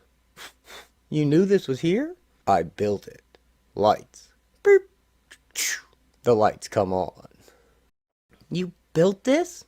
Well, had it built. What did you think I was doing all the time I was gone? Resting? Well, no, not exactly. While Dick took over, I had caves constructed all across the city. Insurance, like I said. But who built... Later. Batman opens a round metal hatch in the wall. Holy... Poison Ivy is within, trapped in a column of clay, and her children work while wearing clay shackles. Ivy? I knew you'd come, lover. I just hope you're not too late. Fruit of the Earth, Part 2. I knew you'd come. I knew. Robin, the kids. On it. It's not what you think. Robin frees the children. Gonna be fine now. You can't leave her. Explain it. Fast. They were abandoned on Black Monday. I cared for them. What happened? Clayface. He captured us, put us here. He tells me what to grow. He makes the children harvest the crop. He keeps me weak. Not enough sun. Barely enough water. He feeds me salt, Batman. Do you know what salt does to a plant? But now you're here, and now you'll help me. You see, I found this place before Clayface arrived. Your place. An honest-to-goodness Batcave secret hideout full of all sorts of neat things. Computers, equipment, plastic, poisonous little boy toys. This... Ivy shows Batman a locked strongbox. What's inside, Bats? I can't seem to get it open. Enough. What do you want for it? Free us. Help me destroy Clayface. Then leave the park. She wraps the box in more vines. And never come back. Then you can have your box and whatever it contains. Promise. I can't leave these children with you. Why not? Who else will take care of them? You? You're running out of time, Batman. I can feel every footstep on the grass above us. Clayface is coming back. He'll be here by dawn. Get the kids to safety. Go, Rose. It's all right. You heard the lady. What are you going to do? Get some mud on my boots. Robin takes the kids outside. Alone at last. Insults me, ignores, humiliates, refuses me, like I'm not even there? Fine. All bets are off, like old Blue Eyes says. Now we do it my way. Huntress resumes her old role, donning her old costume to face the night, alone. For now. Superior tactics coupled with the technological edge. My men are the best of the Gotham Blue Boys. Gordon won't last a week without their muzzle. You're a tactical genius, Bill. Everybody knows that. But the edge? Don't interrupt me, Foley. Sorry. We're gonna bring some law back to this town. You and me. We're gonna make people listen. We're gonna speak with authority. The kind that comes from the barrel of a gun. Petite shows Foley his store of ammunition. Bill, how much? I mean... I've got a bullet for every man, woman, and child in Gotham, Foley. Huntress appears above them. Ah, and all I've got for you is a piece of fiberglass with a sharpened titanium alloy head. She fires a crossbow bolt through Foley's legs. Don't, Foley. You're not equipped. And he drops his gun. You murdered 4 innocents today, Petite. You're going to pay for that.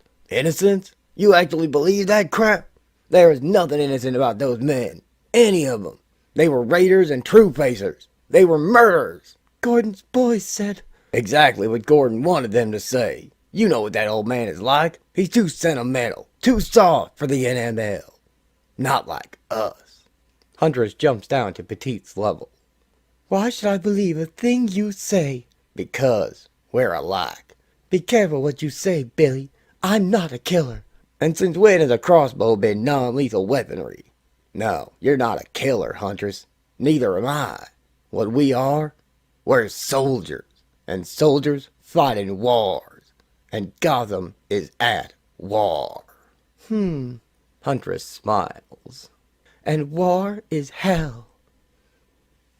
Batman tries to free Ivy, but her column of clay is like concrete. I fought Clayface after the quake. He nearly killed me. He's too powerful for me to take alone. I know. I have a plan, but you'll have to help me, and you'll have to do what I say. Of course. You know I will. No, I don't. But I don't have a choice, and Clayface is the greater threat right now. So tell me, what do you need to be strong again? What does any plant need? Meanwhile, the kids tell Robin that Ivy has been taking care of them since they were orphaned by the Quick, providing them food and shelter as long as they respected the Green. Things had been good there, until Clayface came. Batman radios him, and Robin retrieves explosives from a hidden compartment in a statue. Clayface returns to Ivy. Morning, honey. I'm home. Wait a minute. Wait. Where are the kids, honey?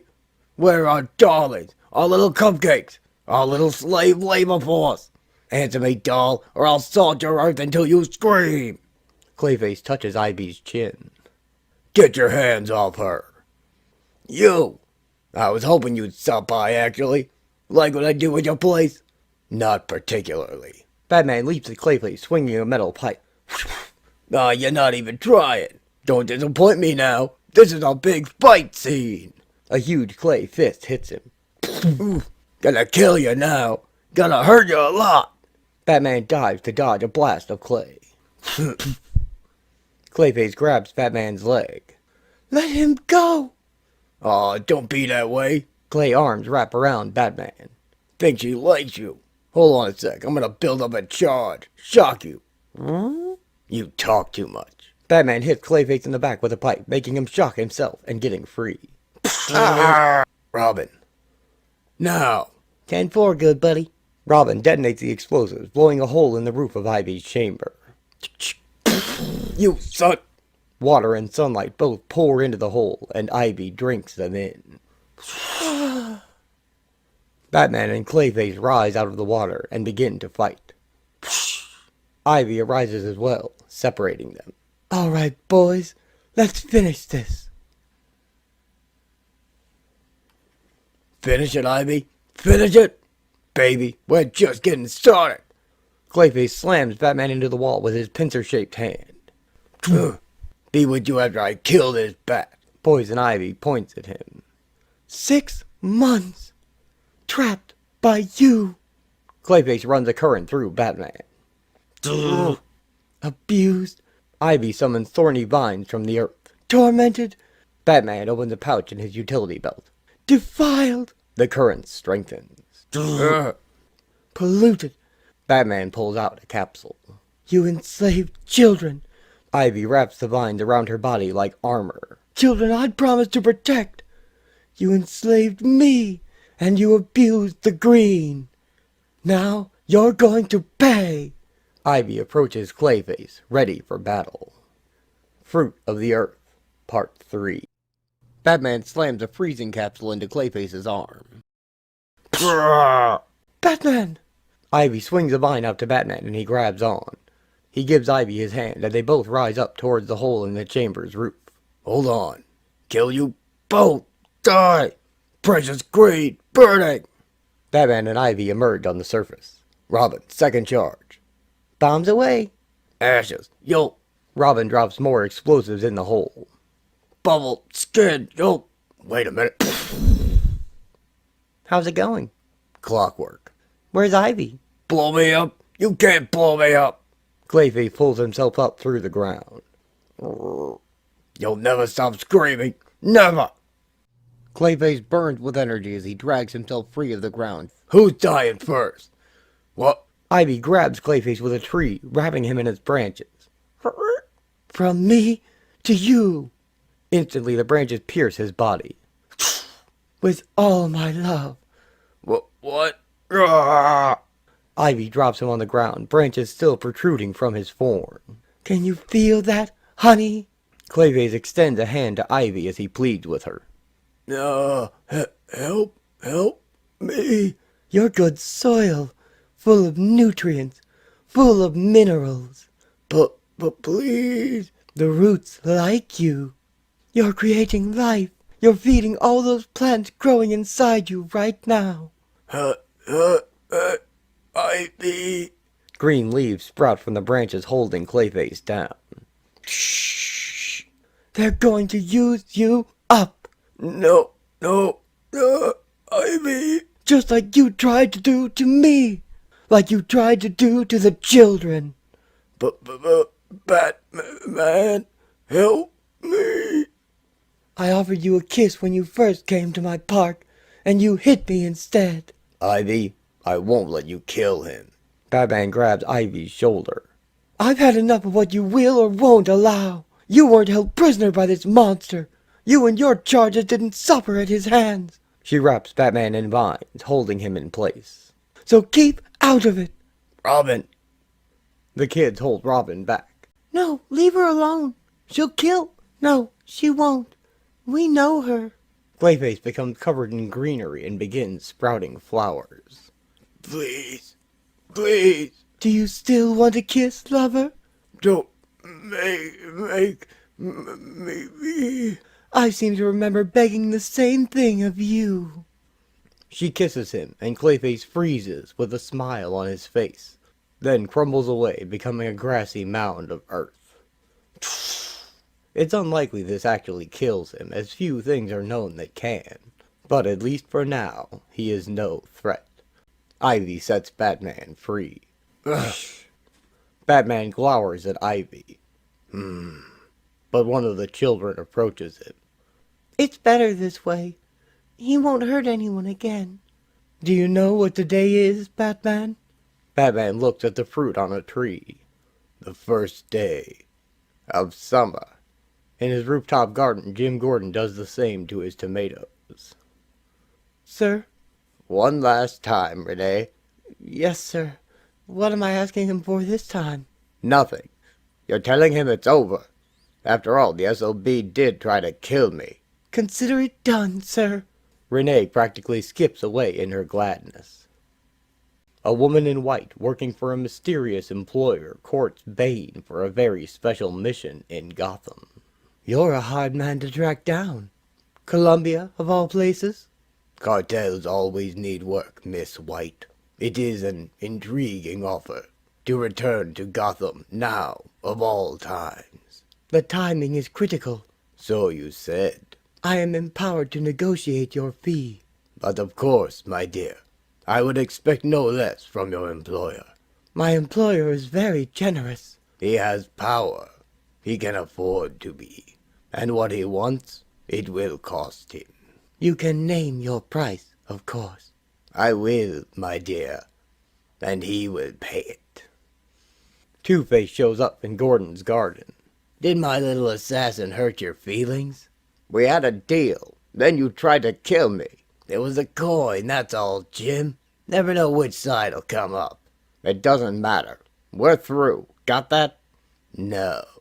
I really like Renee. She and I share an understanding. You and I don't. We're not through, Jimmy. You still owe me for my help with Penguin. Harvey holds up Renee's badge. Where is she? Think of her as part of my payment. After all, I've got the rest of her family. Harvey tosses Gordon Renee's badge. You rotten! Jim charges at him. Jimmy, tisk tisk. You're lucky I didn't want to kill you myself. Harvey pulls a gun, then throws Gordon into the bushes. She'll be safe with me. Don't worry. I'll be in touch. Be good. Gordon inspects the badge and finds blood on it. And if you were wondering if Harvey was bluffing, well, we won't see them until the final act of Part 2, but Two-Face has indeed found Renee's family several months ago, and has been either keeping them prisoner or taking care of them ever since. It all depends on which of two ways you look at it. They want to stay with her. You're sure? They told me. I think they don't have anywhere else to go, Batman. Ivy brings Batman his lockbox. Here it is. Don't be too disappointed. Batman opens it and dumps out pieces of computer disks. You destroyed them. Of course I destroyed them. I found the box before Clayface arrived. I knew it was yours. Those discs were plastic. Petroleum byproducts are poisonous to plants. What are we talking about? Later, Robin. Besides, I'm sure you backed up your files. Stored them somewhere off-site, perhaps? You used us. Not the way Clayface used me. And now what? Will you try to chain me up too? Here's the deal. You keep the park. Keep the order. Don't let anyone, Two-Face, Penguin, Freeze, any of them, take it over. Care for the children. Tuesdays and Fridays you release produce to the city. Leave it at the south gate of the park. Grow only what the soil will stand. Grow only what we'll need. I'll arrange for distribution. You do these things, I'll leave you alone. Deal. Batman and Robin return to Oracle's clock tower. So they weren't there? They were there. Ivy destroyed them. Why? She likes to recycle. When are you going to tell me what they were, by the way? I mean, I know they were data of some sort. Robin reaches for the computer, and Oracle slaps him away. Answer yourself, Munchkin. But of what? Gotham. Meaning? That's all you need to know for now. Gee, thanks. You can go to the alternates, but they'll have to be retrieved. I want another option. We don't have another option. You have to contact her. It's not as simple as that.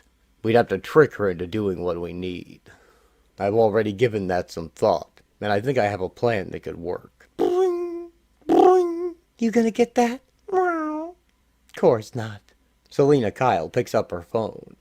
Hello? It's Rizzo. I told you never to call me here. What you told me is to let you know anytime I've seen something interesting go on display. Make it quick. It's a cat head gem that makes the Hope Diamond look like a hunk of charcoal.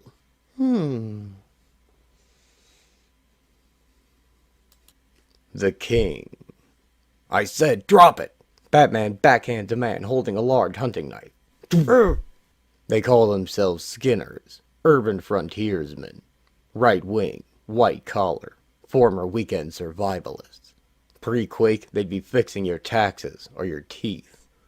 Now they're most likely to be wearing them. He was the last. This gang is defeated.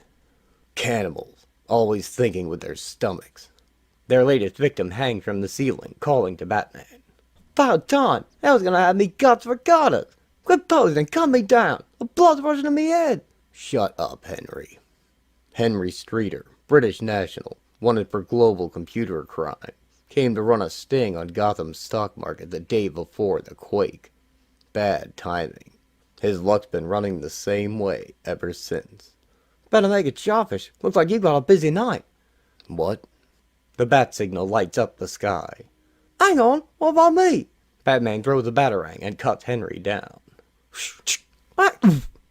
I'll be back for them. Don't be here. They may wake up hungry. I wouldn't dream of it. He vanishes into the night. Father, the generator! Gas is running low! Have faith, Jess. He's not coming. He's... Batman arrived at a makeshift bat signal on a rooftop. Salvaged automobile headlights connected to a gas generator. Clever. Now explain. Yay! He said you'd come. He did, and you have. Who? The King. The King of Gotham City. I know what you're thinking, Batman, but Jess is right. We need your help. Please, if you'll follow me, it'll be easier to explain. Below. The King. I've heard of him. A fresh urban legend sprung from the chaotic nightmare Gotham has become. They all go inside the building. He's a classic mythic archetype, a Robin Hood figure helping the weak, poor, and dispossessed. A shred of hope and decency in a world of anarchy. The King isn't a fable, Batman. He's as real as you or I. I know. I've met him. We all have. The fact is, most of us wouldn't be alive today if it wasn't for him. You betcha! These children, they're handicapped. Some mentally, some physically. Waifs and strays left behind in Gotham's exodus. I gathered up all I could find. But so many. I never knew. We don't advertise. The vulnerable don't last long here. We were dying on our feet when the King found us. Forgive my skepticism, Father, but how do you know it was him? I don't, nor do I care. Children were dying every day. Bad food, bad water. My faith was sorely tested. Then he arrived with this. Batman tastes the substance in a package. Sugar, salt, vitamins. It's rehydration powder. Prevents terminal fluid loss. It halved our mortality rate in a week. Now he supplies the raw materials, and we package them for him to distribute to others in need. He also taught us how to make these water filters, using just sand, gravel, and charcoal. Ingenious. Clean water is life. We owe the King our lives. Not just us, but hundreds more in hiding across the city. Now he's vanished, and you want me to find him. He left that bat signal to use if he didn't return. So I could find him? No, so you'd watch over us. It's me who wants you to find him. He's a good man. I'll not desert him in his hour of need. You realize he could be dead? No, not him. His work isn't done yet. I'll need a description. What does he look like? Now there, we may have a problem. The King wears a mask with goggles and is currently being held hostage by 2 goons, who followed him and ambushed him, knowing his value, and who plan to force him to work for them, making purified water to trade. As soon as he wakes up, that is. But before that can happen, Killer Croc bursts through the door. None of the other communes and enclaves the King helped could give me a clear description of him. With highly bankable skills like his, protecting his identity would be paramount. But his trademarks were everywhere. Batman looks over all the advancements the King has made in this area. Catch pockets designed to trap and purify rainwater. Wind turbines used to recharge precious batteries. Chemical sprays to sterilize stagnant pools, breeding grounds for mosquitoes and disease. These skills are not common. The king is most likely ex-military, special forces, or Navy SEAL. He can scavenge some supplies, but he must also trade and barter, and that means only one place. In a large warehouse, the Penguin takes stock. Bicycle tires, 96. Check. Thermal socks, 20 pairs. Check. Fish paste, jars of, 2,000. Check. Dog pelts, 60 assorted. Check. Toupees, 1 dozen. Check. Armor, 1 suit of. Check. All here so far. Batman mannequin, 1? I don't remember. Penguin. Ah! What, are you trying to kill me? I need answers. Information. You recall our agreement? Too well. What do you want? The king of Gotham City. What do you know about him? He's a pain in the posterior. A do-gooder I'd be pleased to see done in. If I wasn't such a pillar of the community, of course. You believe he's real? I know so. His free medicines and fresh water are putting a pinch on my profits. Is that it? That's why you're here? Perhaps. But ask yourself this. Where did he get his specialist supplies? Where did he barter? Who would he go to? You mean he was here? In my establishment? Almost certainly. Your goods are the best, after all. Snatched from my grip, and I didn't even know it. How ironic. Yes, indeed. Aha. Batman, I was wondering. I may have a little problem with staff pilfering. Do you think you could look into it for me? I scratch your back, you scratch mine? Batman? Batman has disappeared. Ah! I hate it when he does that.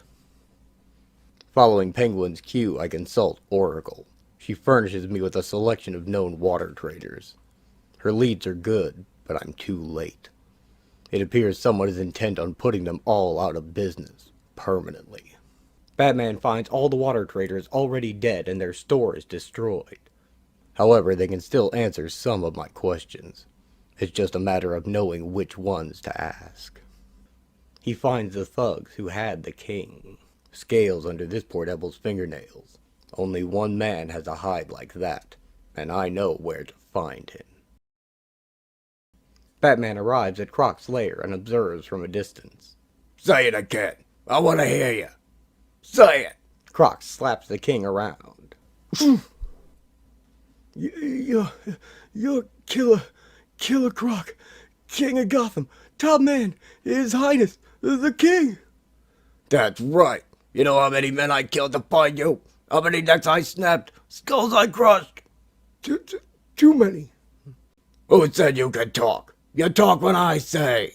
He picks the man up and throws him into a column. He's out cold. Croc, go easy, man. Dude's worth his weight in gold. The magic he can work, we could write our own ticket in this town. That's so? Here, let me write yours for you, Bobby. Croc lifts Bobby by the head and breaks his neck. Oh, man. It's red mist time again. Anyone else? Nope. Yeah. Batman sneaks up right behind them. No, he's not interested in acquisitions. His needs are more primal. To be the alpha male, top of the food chain, king of the hill. He sees the king as competition, wants his title, a rival to be challenged and killed. Not today. Concussion grenade just softened them up. What's that? The grenade explodes, stunning Croc's thugs. Batman rushes into them, punching one out and smashing his elbow into another's face before backhanding the third.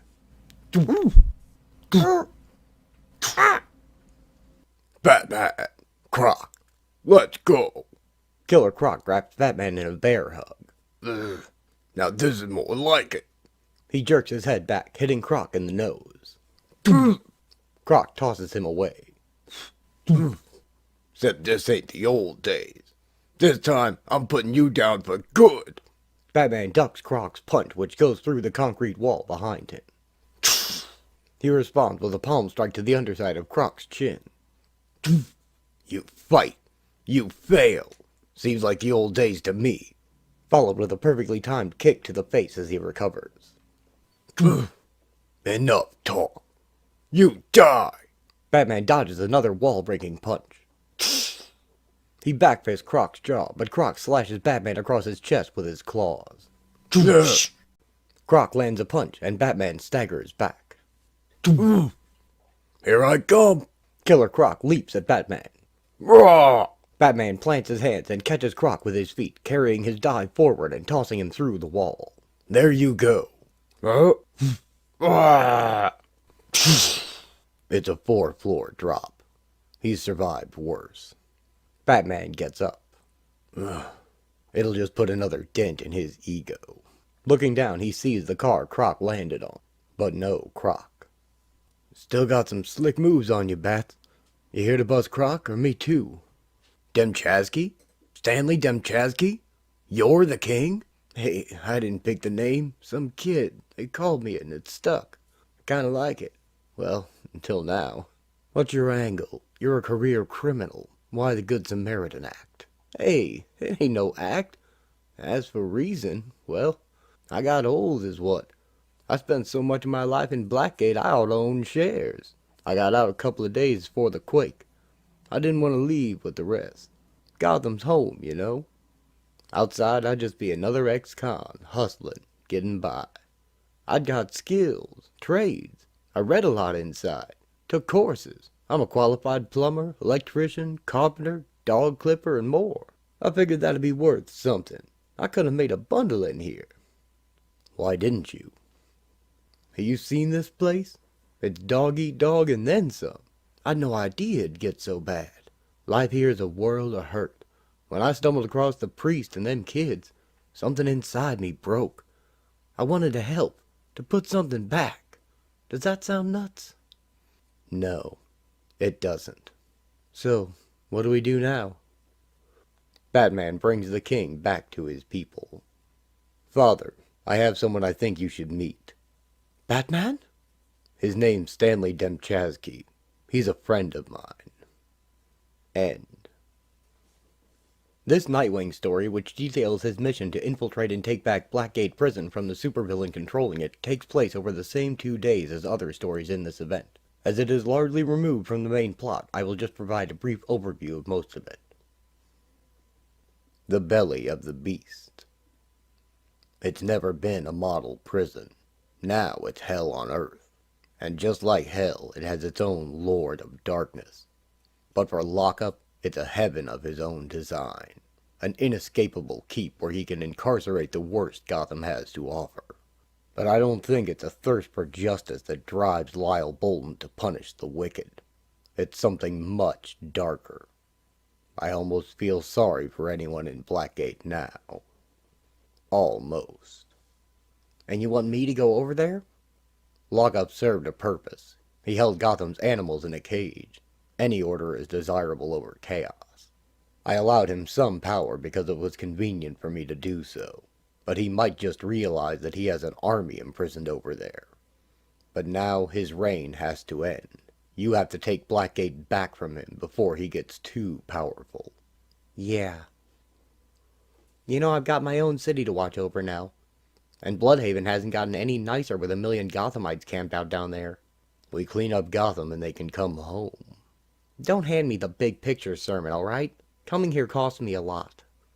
Your studies at the police academy. You know about that.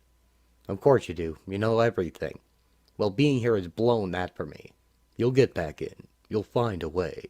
Like I'll find a way to take back a prison full of murderous psychopaths from a renegade control freak? I have confidence in you. And what will you be doing? There are forces at work. Outside forces that will take Gotham down a dangerous path. Worse than now? Gotham's cut off from the world. It was left to die. Didn't you just say any order is desirable over chaos? Take back Blackgate. Contact me when it's done. Sure, I'll do that little thing. Nightwing infiltrates the prison underwater via its dock. Inside, he tries to secure information from a prisoner, but he runs away in fear of being taken back to no man's land. The guards soon find him, and Dick dodges the gunfire of the Trigger Twins, leaping through the cell block and swinging from the railings. He encounters the KG Beast, a leader of the guards, and slides between his legs to escape him. He runs back into the twins though and dives back through the middle of the corridor to avoid the bullet ricochets which track along the floor and walls. Nightwing dodges his blade hand and swings the beast into a wall. Then throws him at the Trigger twins. However, the master of the prison, the supervillain Lockup, has found them, and he puts Dick down with a taser. Nightwing awakens in a cell surrounded by criminals and supervillains, some of which he has helped put away. He leaps and bounds around the room, striking where he can and narrowly avoiding danger. Finally, they are stopped by a voice of reason, saying that if he's here, then Batman has come to free the prison from lockup. Nightwing doesn't lie to them, though. He tells them he's here to do the job alone. Still, they agree to help him, for their own benefit. Dick tells the prisoners they used to store cannonballs and gunpowder where they're being held, and gunpowder residue has collected in the very mortar in the walls. They set to work carefully collecting it to use as an explosive. Meanwhile, Lockup has sentenced them all to death, and to make good on that, he floods the lower level of the prison. Nightwing barely gets the sack of explosive material to the correct wall in time. They blow a hole in the wall and escape the rush of water. Nightwing speeds ahead, knowing that their gratitude towards him won't last. He climbs up a pipe filled with hanging chains along its length. KG Beast hurtles down the pipe at him, and they fight in midair while hanging from the chain. Nightwing manages to toss the beast down to the other prisoners chasing him and get up the rest of the pipeway. At the top, he dodges the gunfire of the Trigger twins once again. Dick hides among the crates and boxes, making his way to a forklift and toppling a stack of boxes onto Lockup and the twins. Finally subduing them and winning back Blackgate prison for the Blue Boys to take over. Dick has taken a lot of damage, and he barely makes his way to Barbara Gordon's tower to rest and recover. Just like Nightwing's story, this Catwoman story takes place alongside other events in the same time period, and is also largely unconnected with the mainland of Gotham, so it will also be briefly summarized, except for a few important scenes with Batman. The mission. I've seen it. I want it. I must have it. And nothing is going to stand in my way. Catwoman avoids a laser grid as she lowers herself down to a jewel in a glass case. I was all set to steal my way back into Gotham when I heard about this little lovely back in Manhattan. It was begging me to take it. In the case is a gem the size of an apple shaped like a cat's head, labeled the Green Cat Gem, on loan from the Bruce Wayne collection. And the rest of my little sojourn in the Big Apple didn't quite go as I would have liked. I took over a big business and ran for mayor. I wound up with my assets frozen or confiscated and forced to assassinate myself. She attaches a grapple to the gem. I deserved, I needed a little bauble to prove my time here hadn't been completely wasted. A little something to remind me of who I was. Selina carefully pulls the jewel up to her. My, aren't you a pretty baby? Psst. The gem dissolves into a replica of Oracle's computer image. Hello, Catwoman. At least I assume this is Catwoman. This pre-recorded message is meant strictly for her. The boss needs you to meet him in Gotham. You should be at Robinson Central Station main lobby in 12 hours. If you don't show, it will be assumed that you couldn't get in. End of transmission. The gem dissolves entirely. I was on my way to Gotham anyway! Whoop, whoop, whoop. Rouse barking alarms. Catwoman makes a hasty exit.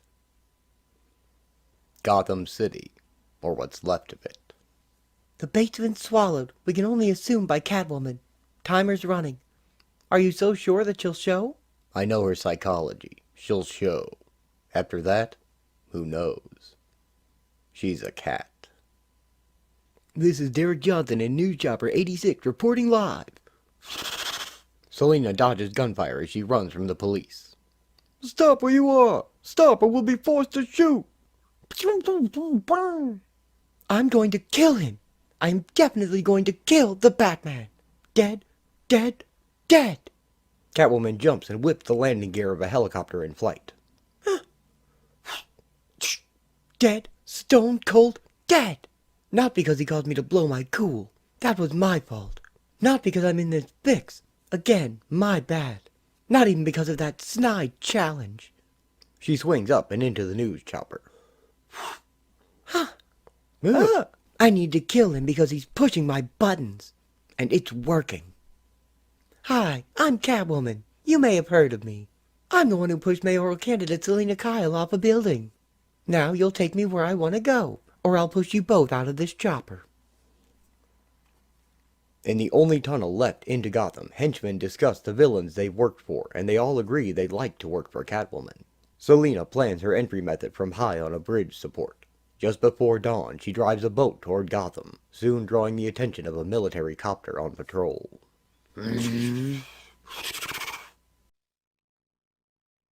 At a certain point, the boat explodes, and Catwoman tries to slip away underwater with a small personal motor.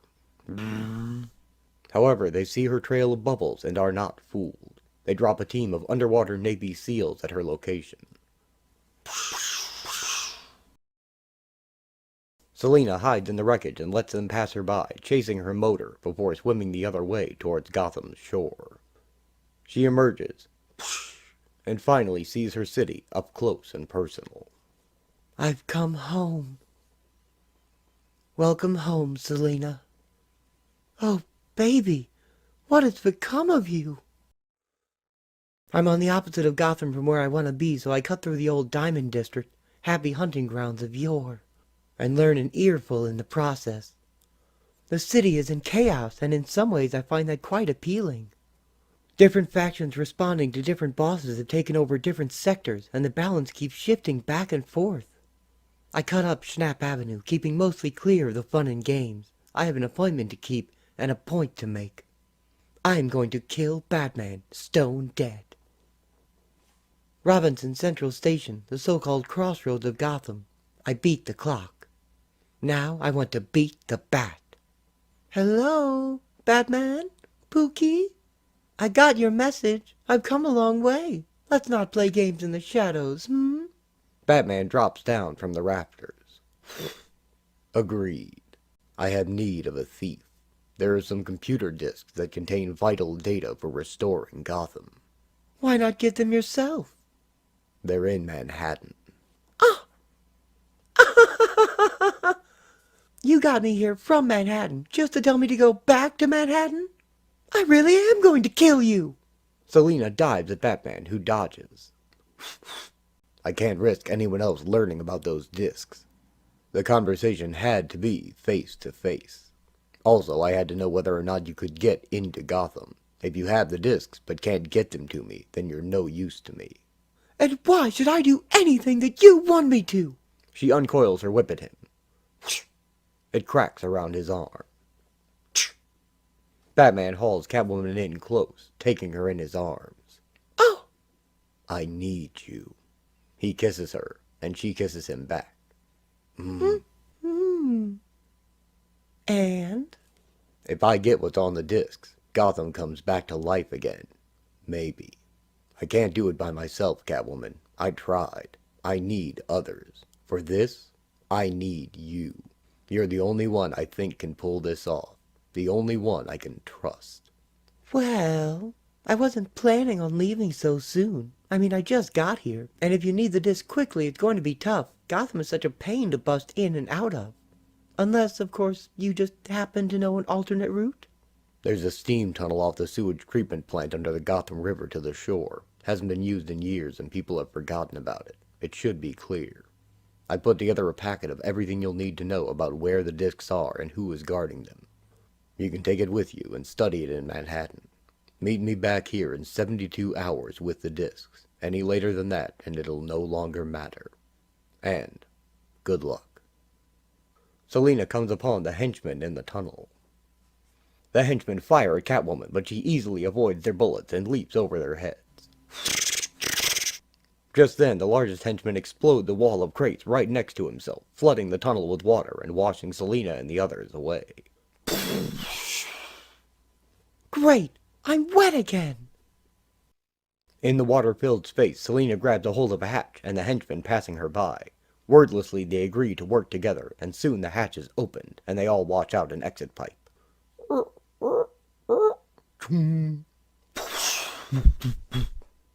Catwoman threatens the henchmen and tells them they all work for her now, and they all agree, without much of a fuss. The large, dim henchman shows up as well, surprisingly uninjured, and happy to follow the kitty lady. Selina sets them all up in a fancy hotel and reviews the files Batman gave her. The discs are being held by a security company hired by Bruce Wayne called Hardcases Inc. She first hires some mercenaries to act as a diversion, then dresses in a business suit and poses as a customer seeking Hardcase's services, and visits their building. While Selina hides inside the building, her hired mercs attack the roof, and all the guards are summoned to fight them. A large figure in a catsuit accompanies the rooftop attack. It's the large henchman in disguise as Catwoman, though, and loaded with explosives. While he distracts the forces above, Catwoman finds Wayne's discs and whips them out of their case, soon making her escape.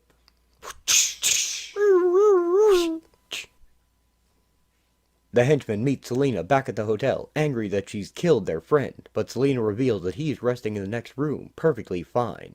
She had figured out that he had a metahuman power to let explosive force pass through himself, only making him feel happy as a result, the reason he likes explosions. Selina makes a copy of the disc besides the set to deliver to Batman, which she plans to sell on the open market as compensation for her trouble, and to teach Batman a lesson about how he treats her. Gotham City. I still can't believe you're trusting Catwoman. She just murdered someone in New York. If you check the autopsy of this Selina Kyle, you'll find the body was already a corpse when Catwoman threw it off the building. Dead at least 2 days. Then where is Selina Kyle? 2 theories. 1, she worked a deal with Catwoman to vanish. There were several contracts out on her life. 2, there is no Selina Kyle. Personal records are sketchy beyond a certain point.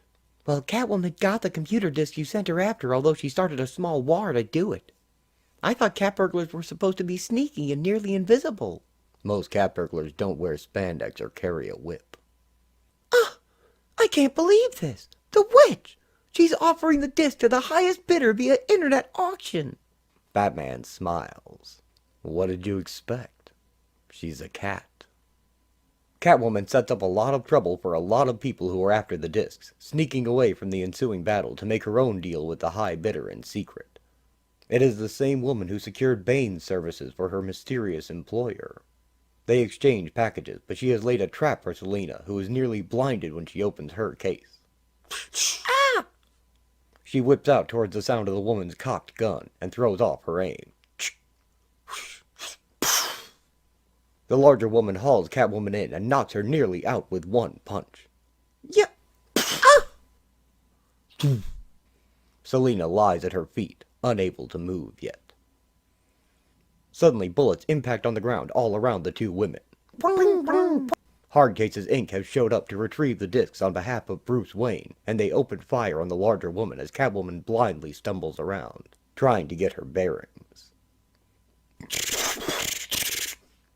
Her nose tells her where the river is, but before she can escape, the large woman grazes her side with a bullet, and Catwoman falls into the water. The woman escapes in her car with her set of the discs, while Catwoman's fate is revealed in the next issue. She floats around for a bit and has a dream sequence, but finds her way back to shore just fine in the end. She won't try to make her delivery to Batman until Part 3, though. Poison Ivy drives a cart with a horse made of plants, stopping at a pile of wreckage. Whoa, Marigold. It's bad enough Batman forces me to deliver produce to Gotham's starving hordes. Now apparently I'll have to play trash collector to do it. She begins to pick through it. Typical. One disaster after another. I can't wait to see what insanity this town will throw at me next. Soon finding a hand and a voice. Huh? Hey, lady, could you move that crossbeam off my sternum, please? With Ivy's help, Harley Quinn stumbles out of the tangled metal. Oh, that's better. Yeah, we're cooking now, baby. Try to blow me up, will ya? Well, get ready to kiss your chalk white butt goodbye, clown. I'm coming for you. And promptly collapses. Interesting. What do you think, girl? She's in pretty rotten shape. No leaves off my bush if she lives or dies. Ivy gingerly loads her into the cart. But Gotham's been flat out dismal these nights, and a girl has to take her fun where she finds it. Home, Marigold. They continue on their way. Harley wakes up in a hospital bed, her head bandaged. No, Puddin', don't, no! Good morning, Dr. Quinzel. I know you. Poison Ivy. That's right. I thought I recognized you under that silly costume. You were one of the hotshot young doctors from Arkham Asylum. That alone is all the reason I need to kill you. Sure, be my guest. I don't care anymore. I got nothing to live for now. Harley picks up a beaker filled with blue liquid. Here, this gunk looks good and nasty.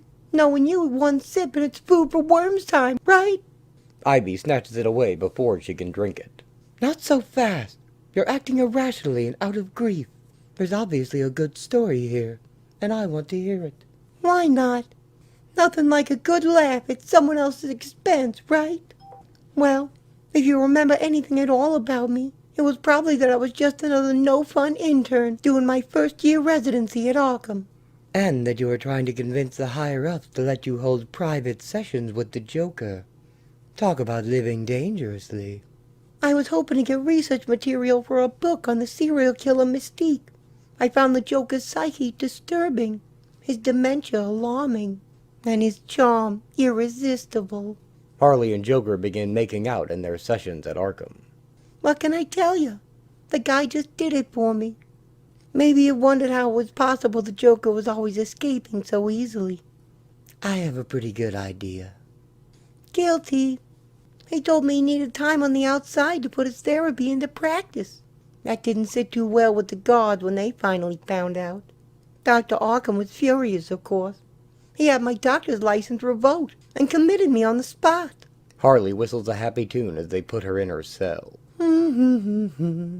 My love for my Joker was stronger than their madhouse walls. Locked away in the solitary wing deep in the bowels of Arkham, I remained ever cheerful, convinced my pudding would someday return for me.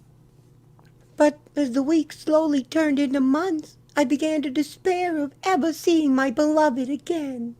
Then, one day, as if by magic, my door swung open by itself. All the security systems were down. Harley Quinn makes her way through the abandoned asylum. Hello? The power was off all through the asylum. It was as if a bomb had hit the place. Or an earthquake? Yeah, how about that? The little things you miss when you're in the hole. I found one of the asylum vans that wasn't too damaged and drove into town. I cruised around until I ran out of gas, and then I got out and walked. Everywhere I looked, there was misery and destruction. Could even my Joker have lived through it? The police bringing bodies out of a building ask Harley to help as she is dressed like a doctor. But once she sees that the bodies have rictus grins, all thoughts of helping fall from her mind. You can't imagine how my heart leapt at the sight of those grins. It meant he was still alive and somewhere nearby. The man who did this, where is he? Ransacked our store. Stealing supplies. Wait, come back! She takes off in his direction, soon ducking into a clothing store. At that moment I knew it would only be a matter of hours before I would be reunited with my sweetie, and I was determined to look my best. I wanted to make a statement, one that would let the whole world know that I was his, and his alone. Harley tries a purple suit. Too derivative. And a hobo clown outfit, Ick! before settling on her red and black bodysuit. Hello, gorgeous! I now knew the Joker was looking for supply. Word on the street said if anyone had the skinny on goods coming into Gotham, it would be... In the Penguin's lounge, the Joker meets with him. Ozzy, old pal, I knew you'd be flying high even in the face of this urban blight. Civilization falls, and the rubble tears itself apart for the scraps, but still the Penguin richly feathers his nest. Joker, You'll pardon me for cutting short this meeting of the Mutual Admiration Society, but I'm a busy man. And now... What a coinky-dink!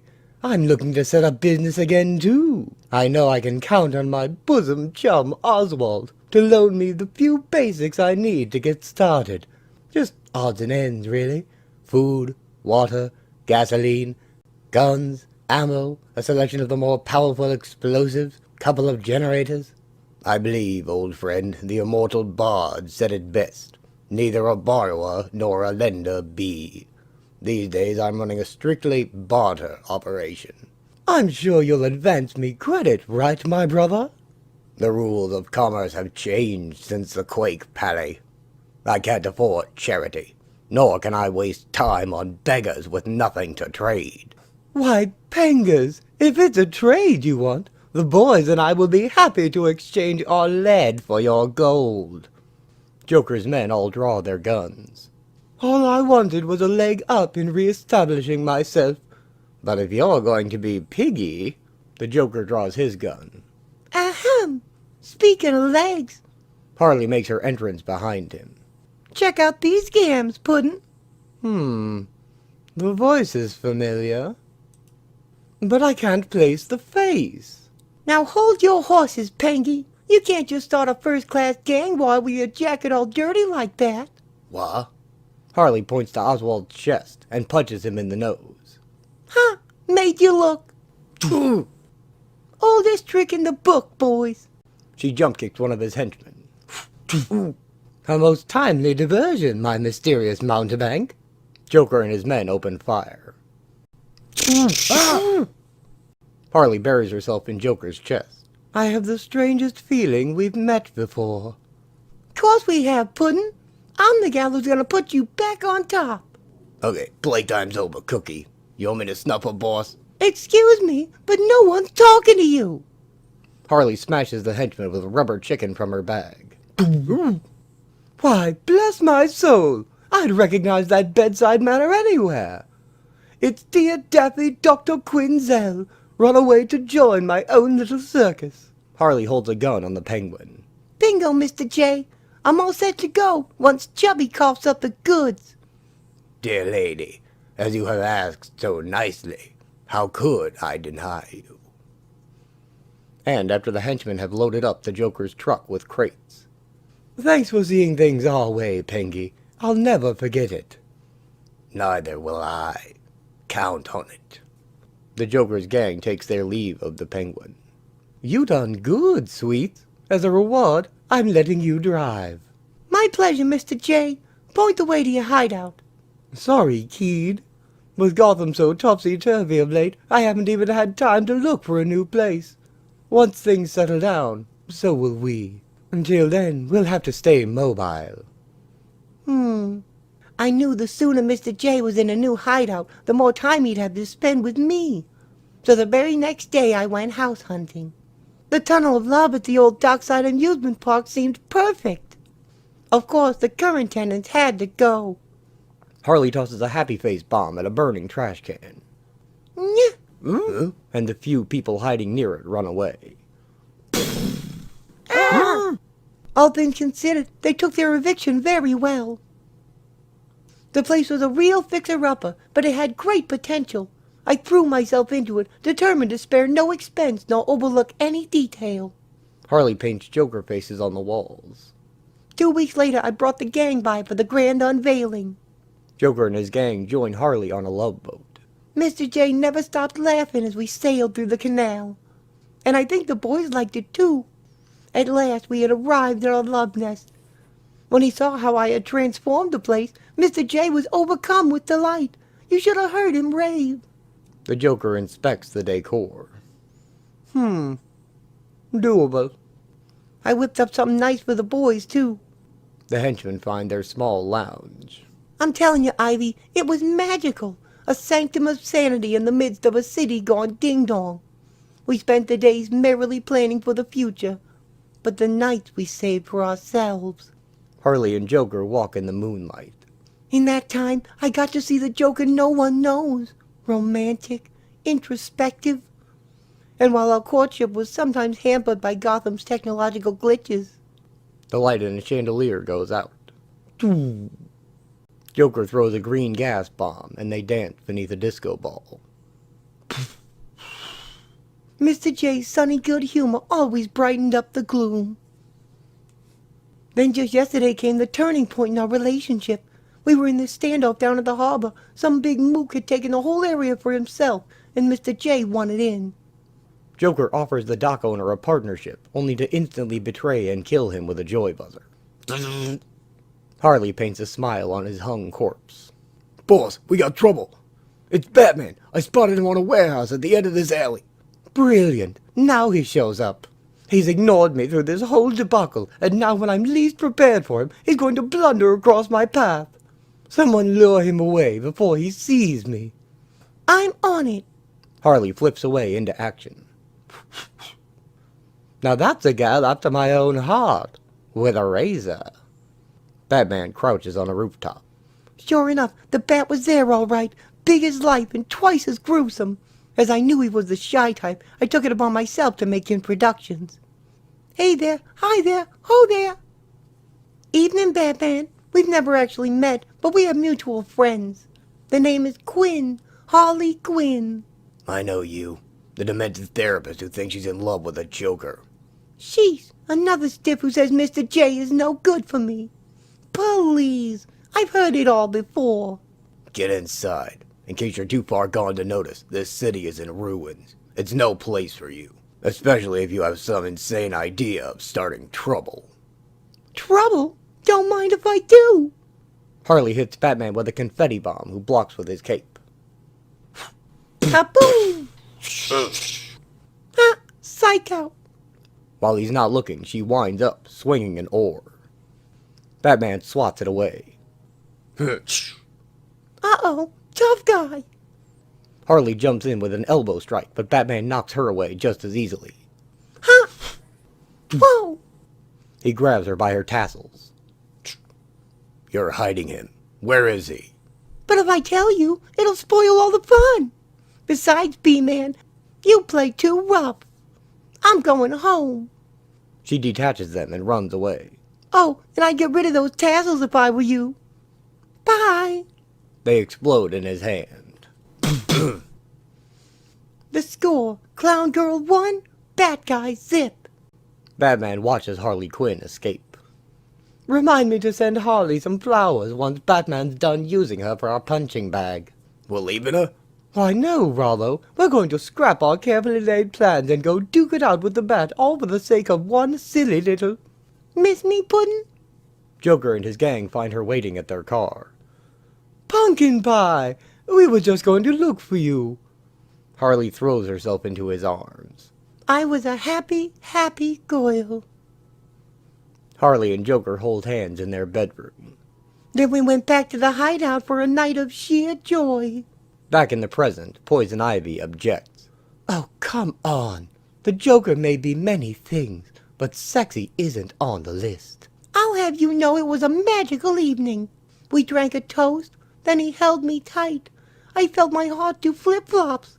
I was fainting, swooning, senseless with delight. Everything after that was a blissful blur. Drugged you, huh? This morning I woke up all aglow. Strangely, Mr. J was nowhere to be found. On his pillow was a note instructing me to meet him at the park's old rocket ride. Harley enters the rocket. Puddin', yoo-hoo, where are you? The door slams shut behind her. Hey, what gives? The rocket blasts off. Joker appears inside on a screen. Houston, we have liftoff. This isn't funny, Puddin'. Let me out! Ah, all kidding aside, Hall. I just wanted to take some time and talk about where our relationship is going. You see, over the past few weeks, I've felt some changes coming over me since you entered my life. I've been reminded of what it's like to be part of a couple, to care for someone who cares for me. It's the first time in recent memory I've had those feelings. Aw, Puddin'. And I hate having those feelings. They're upsetting, confusing, and worse, distracting me from getting my share of Gotham. Now that the getting's good. I will always treasure our days together, but sadly, inevitably, the time has come for us to part. Farewell, my sweet Harley Quinn. I will mourn you. Harley begins tearing up the floor of the rocket and pulling wires out. You lousy, great, slimy, pasty-faced rat! I'll rip your lungs out, you lion sucker! The rocket smashes through a chimney. Yeah! Hey, I can kind of steer this thing if I twist these wires just right. That's the park down there. Great big lake, lots of soft, cushy trees. Plenty of places to land this baby nice and easy. Looks like I got the last laugh on you, Mr. J. Aha! She brings the rocket down in the park. And you know the rest. What can I tell you, Red? I was the classic chump, falling for the worst guy in the world. Sounds like you'd like to get even. You got that right. I got scores to settle with the Joker, Batman, and everyone else who's been ramming grief down my throat. Ivy jams a purple potion into Harley's mouth and pours it down her throat. Drink. Ah! That was rank. What'd you do that for? A necessary precaution if we're going to hang out together. I'm not called Poison Ivy for nothing. Anyone who spends a lot of time around me will pick up something nasty if they're not properly immunized. Ooh, I got something nasty happening to me already. That juice is giving me the wham-wham something fierce. Harley holds her stomach, tossing on her bed. Don't worry, it's just a side effect of the formula. It means your immune system is changing. Ugh, feels like live rats chewing through my gut. Drink this, it'll help you ride out the change. Ivy offers her another concoction, but Harley bounds away, leaping all over Ivy's lab. Keep your homebrewed weasel spit away from me. Hey, how the heck am I doing this? Not only has your body's resistance to toxins been seriously upped, so has your natural strength and agility. Whoa, mama, get a load of me. Harley flips and twists with delight. Whee! I got me some powers, baby. Now calm down, Cupcake. You're not going to be giving Superman any sleepless nights. All I've done is given you a little edge. How come? Ivy smells one of her flowers. Partially because it amused me to do so, but also because I sympathize with you. You've given your all to a man who used you and betrayed you. Now I've enabled you with the means to strike back, not only at Joker, but at Batman too. He's generously allowed me to remain free as long as I play farmer girl for Gotham. Under our truce, I can't raise a hand against him, but you're not bound by those terms. I gotcha. I thought you might. Don't sweat it, Red. I'm planning to unload some major whooping, and both B-Man and Mr. J are high on my list. Course old Pointy Ears could be anywhere out there, and I'll need a surefire way of attracting his attention. A modified bat signal shines on a tall building. Harley has placed a pair of flapping gloves over the light. Turn that off. She, finally. I've been trying to reach you for days, you know. I'm turning you over to Gordon. Yeah, you could dump me with the cops, but then you'd miss out on our deal. I'm here to lead you to the Joker. Why? Nothing much. He just tried to kill me, that's all. So, you discovered his henchman retirement program. And all the bad guys say you got no sense of humor. I don't have time for this. Are you going to come quietly, or...? Whoa, I mean it this time. The Joker hurt me, and I want him to pay. Don't forget, I've been on the inside. I know what he has planned. And brother, if you thought Gotham was ill and now, just wait. Mr. J's had a ship container of medical supplies smuggled into Gotham. He's secretly putting word on the street about the location. Naturally, relief workers all over the city will be trying to get the goods. Mr. J's gonna wait until they start dispensing the stuff to the needy, then boom, he'll blow the whole thing via remote from his hideout. Just a little giggle to remind people he's still alive. I'd be insane to trust you, so I'm not going to accompany you anyplace. Take this. Batman tosses a small device to Harley Quinn. That will tell me where you are, and I can follow at my own discretion. If your story checks out, I'll take care of the Joker, but you're not to interfere. You know, Bats, I didn't sleep my way through med school without learning a few things, and I suspect you got some serious issues with intimacy. Maybe when this whole business is over, we could schedule an appointment, and... When Harley turns, Batman has vanished. Huh. Take a load off, boys. With chaos the order of the day in Gotham, a wild, impetuous chap such as myself has become almost the norm. Tonight, what say we stay in, down a few brewskis, and have a good old-fashioned bull session? Sure, boss. You the man. Now, take women. Aren't they the eternal mystery? I've always fancied myself somewhat a ladies' man, but I guess I'll never get over that old commitment thing. Heh. Mainly because the doctors keep committing me. Bum. Now, how about you, Ron? Me? You're quite the stud muffin. Good-looking guy like you has his pick of the babes, am I right? Well... Oh, don't be modest. I'm sure you've got the gals swooning all over Gotham. No. I know. It's one particular gal, isn't it? Let me guess. For you, she's got to be something special. I'm thinking model, actress, dancer. Ooh, Ronaldo, you devil. She must be a hottie. A real live one, huh? Yeah. Sometimes I watch the way other guys look at her when she's on the runway, and it just makes me see red. I mean, I know it's a job and all, but we really got something special when we're together. I feel the relationship gets compromised by... The Joker blows Ron's head off. Too much information, Ron. We're low on suds. Who wants to make a run? I'll go. My turn. I'm on it. Harley watches Batman arrive and enter the Joker's lair. Gotta hand it to you, Hall. You really know how to push a guy's buttons. She vaults across the rooftop. Someday I really ought to go back and pick up on the therapy gig. Batman grabs a guard from the shadows. Who's out there? Here's to you, Ron. Poor schmo. The boss is even scarier when he's acting friendly. At least we got beer. No way I could take this job sober. Amen. Harley throws an object as a distraction. You hear something? Boss, that you? Come on out. Whoever's back there. Hey. One of the guards finds a small metal hinge. What the hell is this? Batman appears and punches out one of the men, then takes the other's gun and slams the last two's heads together.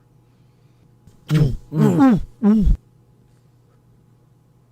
see, Ron, the thing is, you're too wrapped up in your own problems. Mind you, I'm no expert, but it seems to me women like men who listen to them. Is that right? Well, listen to this, Puddin'. Harley shoves Joker's chair over. It's the sound of me breaking every lion bone in your body. She jumps on his head, then flips away and backhands him.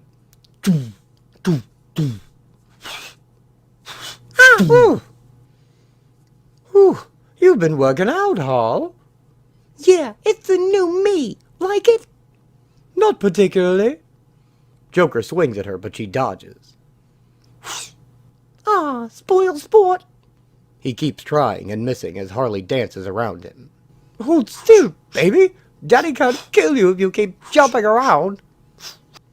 Oh well, there's always the old standby. He sprays gas from his flower.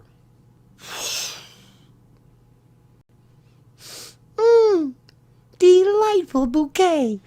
Or as you might say with one of your lamoid puns, it's got a real kick. Harley kicks him into his chair. Oof. And now I think just a wee bit more whooping. That's enough, Quinn. Oh, criminy. Not him. Not now. I told you to stay out of it. Back off, B-Man. I got dibs. You want Mr. J? You gotta go through me. If that's the way you want it. Batman throws a punch, but Harley blocks it. What? He throws her to the ground. Joker tries to escape through the entrance tunnel.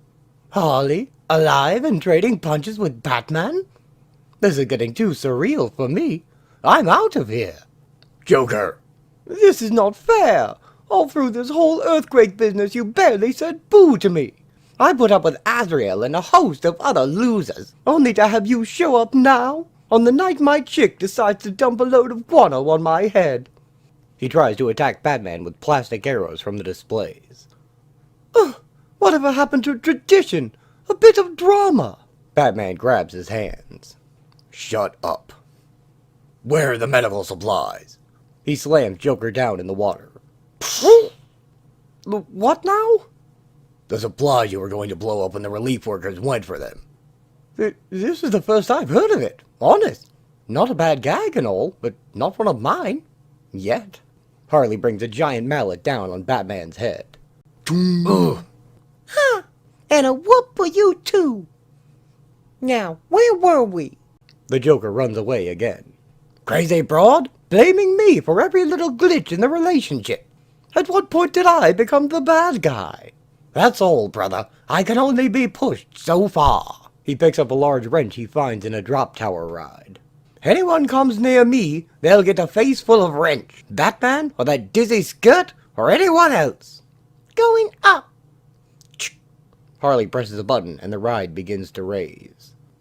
Oh no. Harley sneaks along underneath his ride car. Sneak, sneak, sneak. He swings the wrench at her, but she dodges it. Ha! And slips into the car behind him. I got her. I think I got her. Shouldn't there be a splat? And on that cue. She kicks Joker out of the car. Ah! He falls down the tower, barely grabbing a ledge. Ah! And in line pudding. Harley stands on the ledge above him, raising the wrench to deliver a final blow. I loved you, but you never cared. All you did was hurt me, throw me away, and laugh at me. Now I'm gonna do the same to you. Would it help if I said I was sorry? She drops the wrench and hugs him. Well, yeah. The ride car crashes down while Harley and Joker land safely on a pavilion, breaking their fall. Whee! Am I dead? Oh no, Puddin'. This is just the beginning. Batman walks out of the tunnel, holding his head. Feels like I've been out for hours. Quinn! He sees Joker and Harley Quinn escape on a boat. Bye, Batsy, and don't forget to read the note. Batman finds her note on the dock. Dear B-Man, as you can see, it all worked out happily in the end. True love reigns supreme as I'm back with my Joker. Swoon! Once more. By the way, he really liked my joke, yay, about luring innocent victims and making them go boom. But in this case, he felt he didn't want to waste such a terrific punchline on total strangers. Plus, he thought that just a container of medical supplies was a bit small, not as big and splashy as he usually likes. Gotta agree with the boy. When he's right, he's right. Batman jumps into the water, just as the hideout explodes. Well, that's all from me. Have to blow now. See you in the funny papers. Love, Harley Q. In the shattered remnants of Arkham Asylum, Alfred tends to Bruce's wounds. A minor concussion, a lacerated shoulder, powder burns, numerous bruises. Ample evidence that the Joker is indeed back among us. Worse than ever, I dare say, now that he has a partner who shares his sadistic sense of humor. Agreed. Now I'll have twice as much work cut out for me. Sir, certainly you're not going back out there. Not in your condition. Gotham remains in turmoil, Alfred. The peacekeepers hide in the madhouse while the lunatics rule the streets. None of us can rest until the balance is restored. Until the Joker, Harley Quinn, and their ilk no longer haunt this city. Or the good people still clinging to its ruins. The end. Well, I hope you've enjoyed seeing Harley's comic book origin, and you can follow her continuing adventures as part of Batman No Man's Land. Homecoming. His name is Bane, and he has no problem whatsoever with delayed gratification. In fact, waiting is something he is well versed in. He's had a lot of practice, you see. Others, gazing as he is at Gotham, would see a city in ruins, all bridges, tunnels, and highway links to the outside severed. A once grand metropolis reduced to a bleeding urban ulcer, cut off and abandoned by the rest of the world. A prison. But that is not what Bane sees. What Bane sees is La Pena Duro in Santa Prisca, the prison in which he was born and raised. The place where his mother died. The last place he was loved. Home. But now he is through with his musings. Now he activates a remote. Now it is time for him to go home. Bane triggers a remote, and an empty car carrier truck races towards the police barricade on the blasted bridge into Gotham. On the other side of the gap, the residents of No Man's Land crowd the bridge, offering a warm welcome to any would-be visitors. The cops open fire on the truck and its tires, but to no effect. They are forced to dive out of the way as the truck nears the bridge's end, and it screeches to a halt at the edge. The cops open the door of the truck, but find it empty, with only a radio-controlled device attached to the gas pedal. On the other side of the bridge, the residents grow suspicious and send for reinforcements. Yo, somebody else is crashing the bridge. He's not going anywhere with that car carrier blocking the way. Oh yeah? It doesn't look like this guy is stopping. Bane drives his van towards the gap at top speed. The marshal is absolutely correct. Bane has no intention of stopping at all. Go for the tires again. Try to stop this sick puppy before he trashes himself. The van nears the carrier truck. Holy, it was a setup. He put that car carrier there to act as a ramp. Bane's van rides the truck as a ramp and flies out over the gap. Bane is oblivious to the bullets and the shouting. Bane is too busy remembering. He remembers another prison, a bleak pile in Gotham Harbor known as Blackgate. He remembers a prisoner known as Axel, who tried to assert his dominance over Bane by thrashing him in the laundry room. But it was Axel who got thrashed. Who am I? You are being the king. Yes, I was the king, and I will be the king again. The van crunches down on the other side of the bridge. What the hey? Must be some bad trick. Bane backs his van up to the edge of this side of the bridge.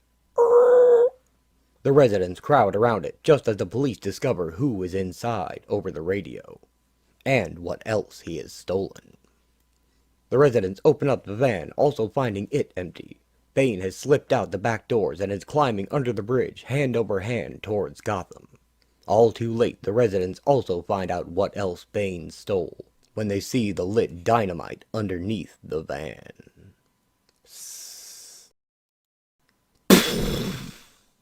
Which explodes in their faces. Nearby, at a charity home, Batman pays a visit to a nun he met on a previous case in disguise. When he hears the explosion, he vanishes, leaving his coat and hat behind. Mr. Fledermaus? But of course, the wino is no longer there to hear Sister Agnes. He has shed his ragged mufti to reveal his fighting togs, the cape and cowl of the Dark Knight. Batman arrives at the scene of the explosion. It was Bane. He went down into the tower pier. Bane. Once he's loose in this lawless place, he's going to be unstoppable. He chases after Bane down into the sewers. The niter phosphorescing on the slime is undisturbed in front of me. That means... Batman turns, but Bane catches him with a punch as he does. The police can do nothing but observe the burning wreck from across the bridge gap. I knew you would still be here, Batman. Your precious city has fallen into the long night, and the dark is your element. Bane knocks Batman into the water, scattering the rats. I prowl the night because that is where the evil lurks, Bane. I think you're in denial, Batman. You like the darkness. You thrive on evil. Bane tries to stomp on him, but Batman catches his foot. You're the one in denial. You're the one who thinks he's innocent. He throws Bane off of him into a wall. Because you think you're a horrific child and excuses your adult transgressions. Batman rises and kicks Bane in the stomach, crumbling the wall behind him. Transgressions? Is it wrong for me to want my birthright? Bane strikes back, punching Batman away. Your rule of law took away my freedom before I was born. There is no transgression involved in reclaiming what is already mine. Bane throws a lit stick of dynamite into a sewer tunnel. Water rushes out from the new hole, and Batman is washed away. He climbs up out of the sewer. Sister Agnes, did you see? A brute of a man in a mask? He crawled out of that other manhole and went into the old prop warehouse. Batman finds Bane waiting on a gigantic record player. You chose a strange place for a showdown, Bane. This venue is more appropriate to the Joker. The joke is on you, Batman. I broke you once, and I can break you again. I am here to be king. This is my destiny. You can't stop me, so you might as well just go away and leave me alone. Not a chance, Bane. I'm stopping you, here and now. You can't stop me, Batman. I am going to win because I am king, and I am right. Batman ducks Bane's punch. And I am innocent. He tackles Bane into a huge blue ox. You're wrong for pursuing me and persecuting me. Bane smashes Batman into a wall of crates. I was in the throes of venom. It owned me and empowered me, but I won out over it. If I can beat Venom, I can beat you. Bane hits Batman with a haymaker. I will beat you. He slams Batman's head into the ground. Wrong. Batman kicks Bane off of him. You may have licked Venom, but it was Venom that gave you your superhuman strength. Without it, you're just a loser mook like all the rest. You're just another mook who's going down. No, I don't think so. In fact, you are going to let me walk right out of here. I don't think so. Batman nails Bane with a 3-punch combo to the head. Yes, you are. Because given the ethical choice, you will always make the correct decision, and right now, you have only 2 choices.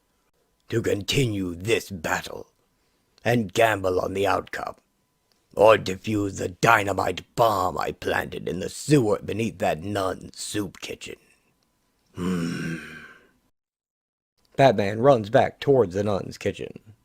You have about 20 seconds. Maybe less.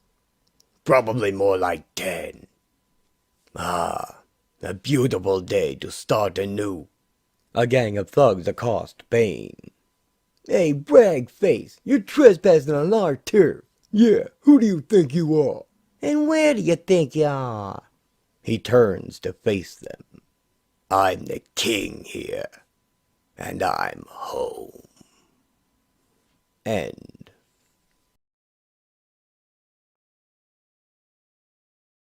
"11:45 p.m. Batgirl watches a gang of punks being held off by a gas station owner. You might as well crawl off now, Sanchez. This is Jet's territory. Ooh, I'm shaking. She's spent her whole life in war zones. This is just one more. I'll take on all you punks. Come on. Oh yeah? Come on. Who the people are, what they shout about, the territory they battle over may be different, but one thing never changes. The owner swings his club into the punk with the knife's leg. Violence. Another thug with a chain knocks the gas station owner down. The language of force and fists. Luckily, it is her first language.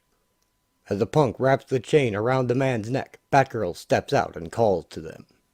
You got a big mouth, Sanchez. Why don't you open it up and I'll... Stop! I cover the waterfront. Huh? They aren't impressed. Get a load of this. It's Little Orphan Ninja. Hey, kid, you know Halloween is still 3 months away. They have underestimated her. Good. That will make it easy. Batgirl crouches, preparing to spring at them. Oh, shit. She leaps forward and jump kicks in the air, startling them into dropping their weapons. They are thrown off balance, confused. She can feel it. And it feels good. Before she lands, Batgirl double chops the chain punk in the neck, bouncing off his back to kick another one in the face. The air whistling around her. The crunch as the blow connects. Their fear. She lands before a punk with a club and slams her palm into his chin. She likes it. Batgirl grabs the final thug's trachea and freezes. She likes it too much. Stop. Stop now. The punks get up and run away. The message has been delivered. The territory is hers. Yeah. Who's laughing now, you bumps? Hardy har har. Who's laughing now? Up yours, Sanchez. We'll be back. Sanchez takes Batgirl inside. Oracle's clock tower, 12:15 a.m. She's taken the gas station. Good, we move.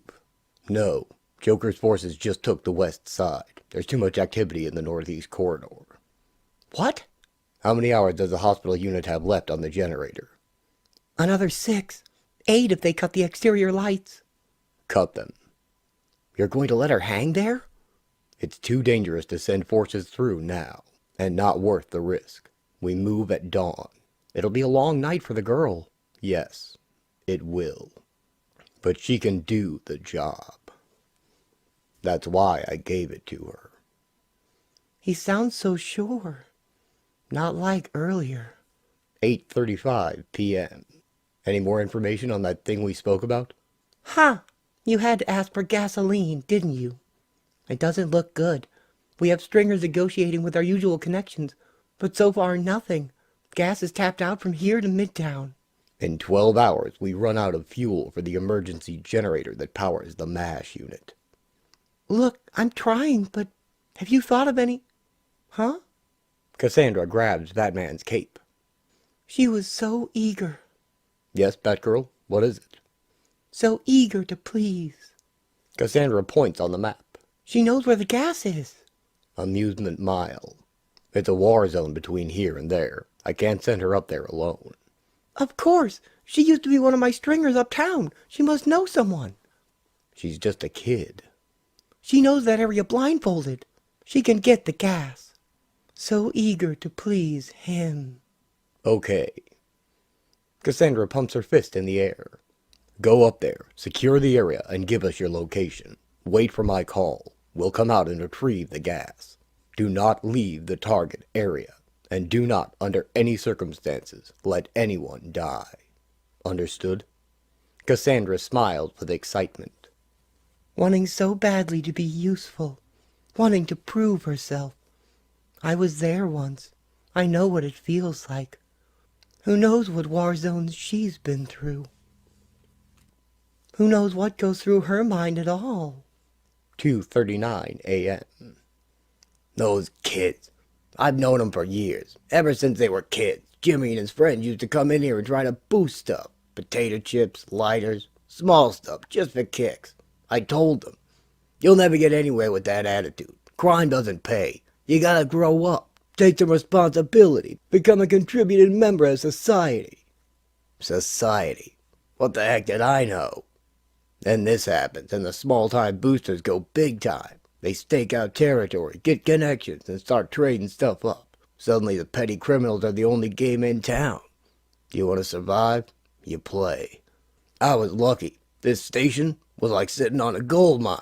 I could trade with anybody. Gas, batteries, lighter fluid, beef jerky, beer. I was the king of the hill. For a while. Then they got brave. 3 months, 4 months, 5 months go by. The stuff runs out. They know I'm holding a stash of my own, saving it. And they figure, why trade with the old man? When they can just off him and keep the whole sweet deal for themselves. Vicious little punks. They got no respect. They never figured I knew where to get a better deal. Eh? Batgirl has disappeared. He was making too much noise. Batgirl throws a line and climbs up a fire escape to a rooftop. Besides, she is restless and needs to get a sense of the territory. Learn its sounds, its smells, its rhythms, the places where it is fortified and where it is vulnerable. Make it hers. She's done what was asked, secured the area, and now he will come and get the gas. He said he'd come. Where is he? Somewhere out there she knows they are planning their next move. And one thing is for sure. They will not underestimate her again. Huh? Voices coming from... Batgirl sees the punks down on the ground. Okay, Django, you want to play? Here's what we do. She can't hear them, but she can see that they are sloppy and disorganized. However, they have some kind of rocket launcher. Somebody has connections in Chinatown, and that means gunpowder. No telling how much. What now? She considers attacking. No. Wait. They're moving. Follow. Batgirl descends the building. Yoo-hoo! Hey, Sanchez! I got something out here for you and your girlfriend! Sanchez charges outside with a club. Why, you rotten little son of a two-time... 3:55 a.m. The punks threaten Sanchez with a rocket launcher, but he stands his ground. Their leader sends someone to siphon the gas, but as he does, Batgirl appears in the shadows behind them, and Sanchez grins. Batgirl leaps out and jump kicks the thug with the rocket. She cuffs his hands behind him, all the while kicking and punching the others away behind her back. Get her! Batgirl turns and knocks the leader's teeth out with a palm strike. Batgirl faces their best fighter, Django, armed with a broken bottle. Oh yeah, girl. Come on over here. Django will take care of you. When I get done with you, girlfriend, you're gonna need to wear a mask. She easily dodges his clumsy swipes. Get her! Yeah, Django! He's out of shape. And a smoker. He should tire out quickly enough. Yeah, get it! What are you waiting for, Johnny? The can! Get the can! Johnny runs for the pump with the gas can.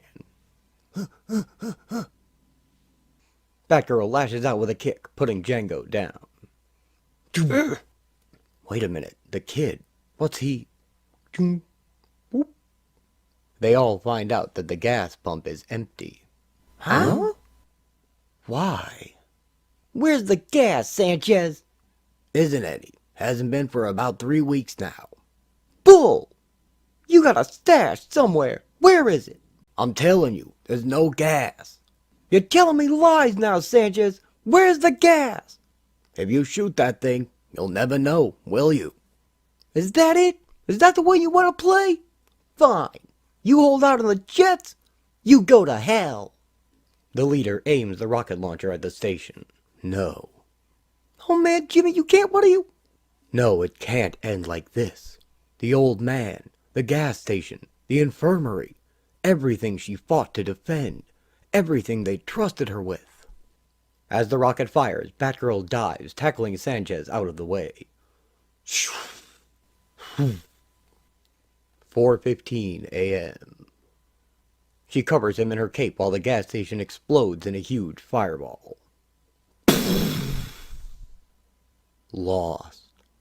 She lost the territory. Why? Batgirl rises and charges at the punks. She hits the leader with a jump kick to the face, and she socks him in the gut. That was for the gas station. And that was for the medical unit, endangering the kid's life. And this is for... Batgirl is about to stomp on the gang leader when Sanchez calls to her. Batgirl, stop! I know what you're thinking, girl, but look at what you're doing. Stop for a second and look. Look!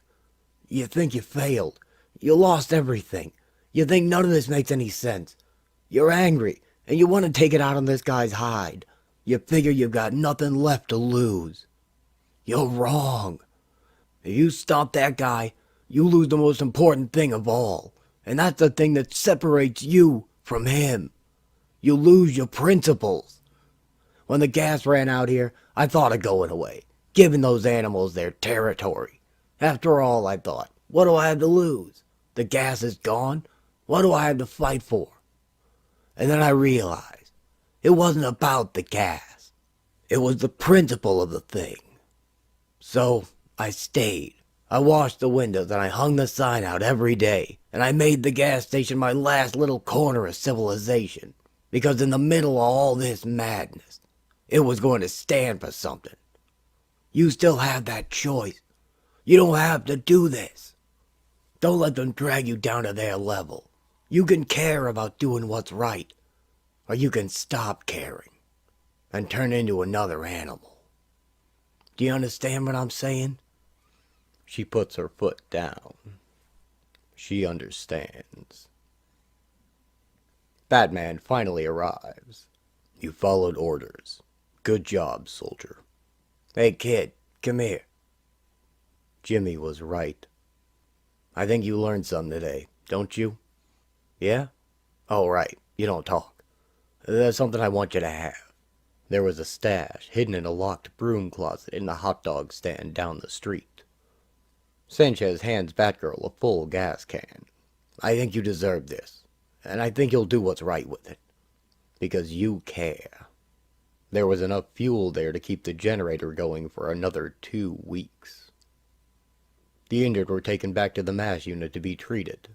Time passed. Broken bones healed. But some things will never be the same. Batgirl stands proudly beside Batman. Her first mission a success. End.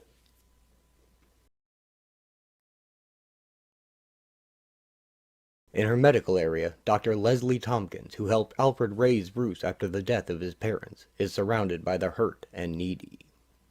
Help me, Dr. Thompkins! Help my baby! Leslie, I think I'm dying. So hungry, Doc. So cold. Need food! Medicine, shelter. She opens her doctor's bag, but sees that it is empty. You promised us, Leslie. You promised the clinic would always be here for us. A large, dark shape approaches her from behind. The monster! He's back! Get away from him! He wants her! You're not safe here, Leslie. Please, just let me do my work. Let me alone. Just as it reaches her, Leslie wakes up. Oh, the nightmare was exactly the same last night, and yet not quite so frightening. Because last night I woke to the same cold, and the same hunger, and the same fear that no man's land is carving away at my moral resolve. She puts on her coat and goes outside of her trailer. But, at least last night, the monster was further away. Leslie looks towards the remorseless killer she has tied to a bench, with his broken legs set in a splint. Spiritual currency. This is Mr. Zaz, one of my new No Man's Land patients. He's a pure sociopath, cuts a new hatch mark into his skin every time he murders someone. Before Gotham City was abandoned, he was kept in Blackgate prison in a metal restraining box in a locked, padded room. To society, a threat of the highest order. I knew that no man's land would challenge my resources as a doctor, but more and more, I find it trying to permeate who I am as a person. I used to say that as long as some had more than they needed and many had far less, my work was cut out for me. Now, here, no one has anything. We are equal in our poverty, and the work goes on ceaselessly. Leslie goes out to a dark alley on the edge of her area. Stop your caterwauling and face me! Killer Croc emerges from the shadows and asks Leslie about his friend, Stumpy. Stumpy is Croc's only remaining friend, the only one who can make him laugh, and Croc brought him here after he was attacked by the killer Zsasz. Croc knows that Zsasz is there too, and he hits some trash cans as he threatens to come in and kill him. But Leslie tells him she tolerates no violence in her area. At least for now, Croc respects her rules, and he calms down. I'm sorry, Doc. I'll come back and... Just then, a bullet impacts near his scaly feet. Petite stands nearby, his gun still smoking. Step away from the doctor, freak. Killer Croc runs away into the darkness. Good thing we showed up when we did. Just in time to save Gotham's last doctor standing. Hope the rescue earns us a little medical attention. Huntress helps his wounded soldiers enter the medical area. No need to thank me, man. Frankly, I would have shot that mutant for less than a... First of all, Officer Petite, I lost my best friend and his wife to gunfire. And if you and your men have any intention of stepping into my clinic, you'll damn well do so without weapons. Secondly, Wayland's been hovering near the clinic for days, watching over an injured friend. In his frustration, he occasionally feels the need to play out scenes of grief and vengeance with me. But ultimately, he has more respect for this place than you do. All right, Miss Thompkins. Let's try this again. We're coming off another battle where we've been fighting to take the streets back for people like you. I'll disarm my injured, and you'll take them into your little free zone there. And meanwhile, me and whatever strong men can still stand are going to stay out here and lay a trap for that scaly homicidal maniac you've been coddling. Did Commissioner... All right, boys, move in. We got ourselves a gator to fry. We get him now, and that's one less wacko to clean up in the final showdown. What makes me think Commissioner Gordon didn't approve your latest strike? And you.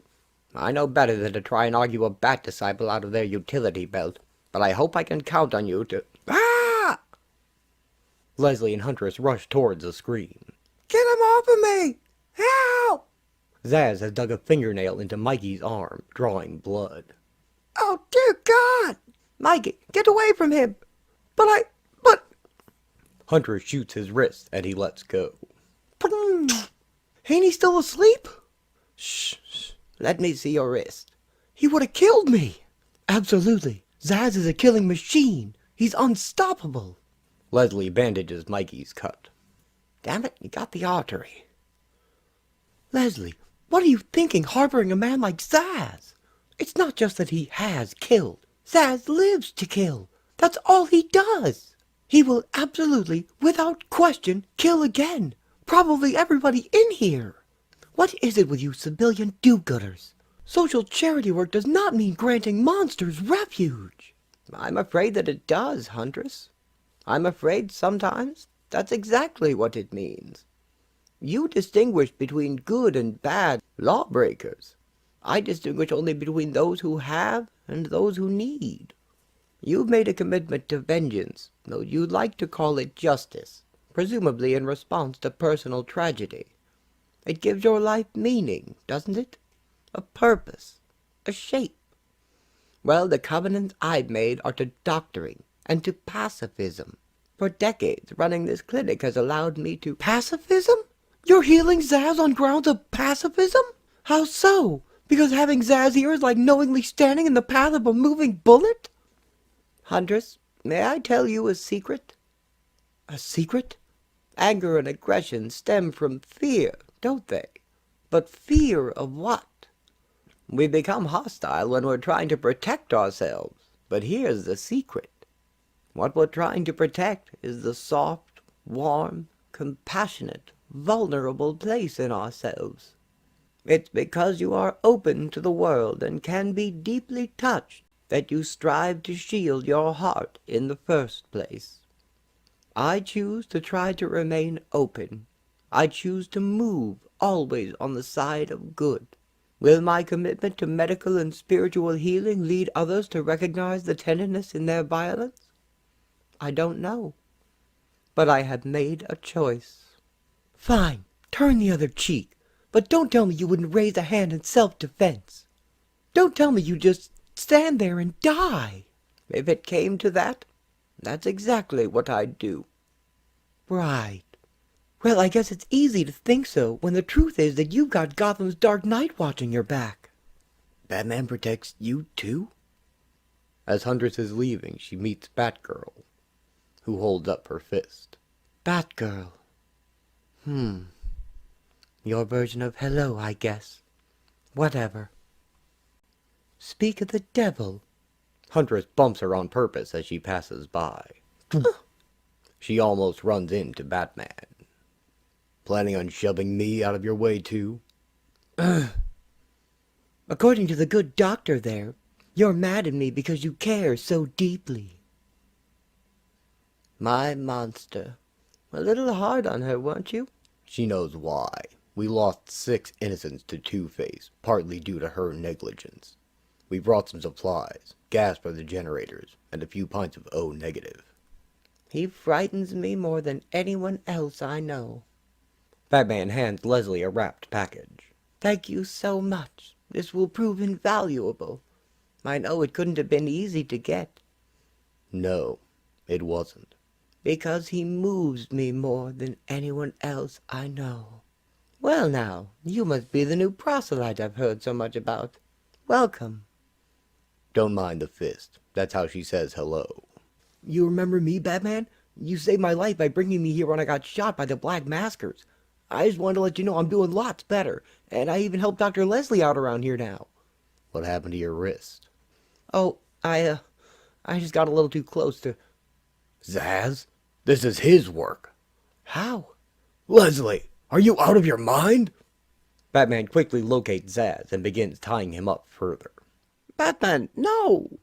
Zsasz is unconscious. He can't heal like that. All the blood will drain from his extremities. He needs an infusion as is. He needs a what? This is what I went through hell for? To save that monster?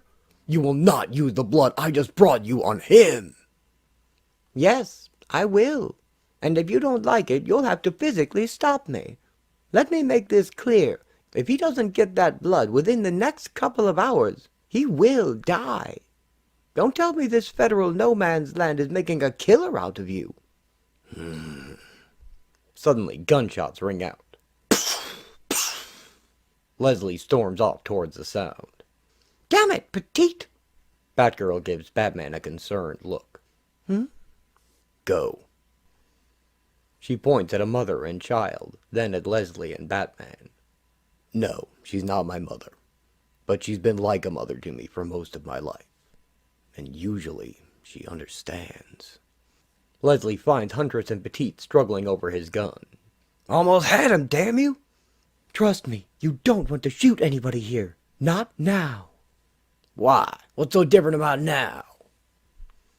I'm different. I've had enough. Croc calls down from inside a building. I ain't gonna be the only one respecting the fighting band in the hospital zone. If none of you are, hell with it. I'll rip this place apart to finish off Zsasz. Well, thanks a lot. What, so he just gotta show up and you're falling all over yourself again to please him? I have a patient to check on. Batman and Leslie walk away. I'm not on his side, but I think you should reconsider shooting up our only medical clinic. Leslie tends to Zsasz, removing Batman's ropes. Leslie, for your own protection. No. Zsasz is undeviating in his bloodthirst. I know you have a lot of experience with danger, but not like this. You have to give me something better than the Hippocratic Oath this time. Fine. How about my concern for my soul? How about my consideration of the world we live in and my part in it? You're not the only one of the belief system, you know. I am grateful every day for what you do for this city, but I do not approve of the way you do it. You're childish and stubborn in your anger, and now more than ever I fear that I've taught you nothing. I fear that I may sink to your level instead of raising you to mine. Bruce, I didn't mean... Batman walks away. What I meant to say. He scares me. I'm scared. What's so brave about gunning down an unarmed man? Stay here. Protect the doctor and her clinic with your life. Batgirl touches Batman's shoulder. What? What is it? She draws lines down her face. Am I... What? What is that? Angry? I'm sorry, I don't understand what you're asking. Just watch Leslie. Batman turns away and does not see Batgirl draw a tear falling from her eye. Zsasz wakes up and is on his feet at once. Where am I? Mikey, run! No! Zsasz backhands Mikey, who hits his head falling and is knocked out. Leslie cowers before Zsasz, alone. Not saying I don't trust you, Petite, but... Batgirl hears the sound and rushes back. Great, where's she going? Huntress follows her. Gimme that. You boys stay out here and watch for the gator. Sounds like that soddle maniac in there is on his feet. Billy, behind you! Killer Croc shoves Petite. No, Zsasz is mine. Batgirl and Huntress race towards Leslie and Zsasz. It takes every ounce of my concentration to fight past the fear, just enough to speak. You certainly have the power to do away with me, Zsasz, and I will not resist that by doing harm in return. Batgirl grabs Huntress's wrist, telling her to stop, out of sight. I try to concentrate on my breath, and can't help suddenly dreading the loss of it. I do want you to consider, though, that ending my life ends the possibility of the medical care that I give to others, including you. I try to block out everything but awareness of my core, of Zaz's core, but am immediately distracted by the sound of violence erupting everywhere around us, like a fire that needs only the suggestion of tinder to spread. Huntress misinterprets and strikes Batgirl. Get off my equip, you little psycho! That hurt! Don't you touch me! Huntress grabs for Batgirl, but she ducks. Stay still, damn you! Huntress responds by tackling her. Meanwhile, Petite wrestles with Killer Croc. Rip your head off! Make boots out of you, scaly! Buddy, do something! Don't shoot! You'll hit Petite! Get him, Billy! Teach him a lesson! He gets on top and punches Croc. But Croc bites into his arm. I search my soul for water. You're still very weak, Zsasz. I can help make you better. I'll make do. Very well.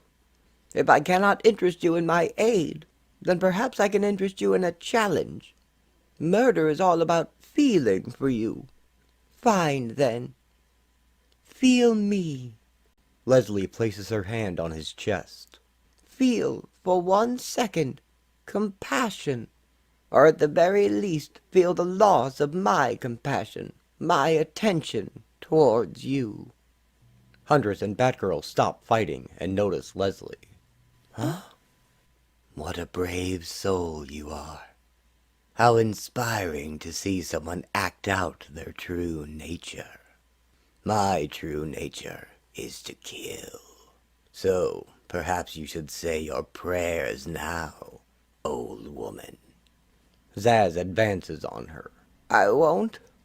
I won't resist you with violence.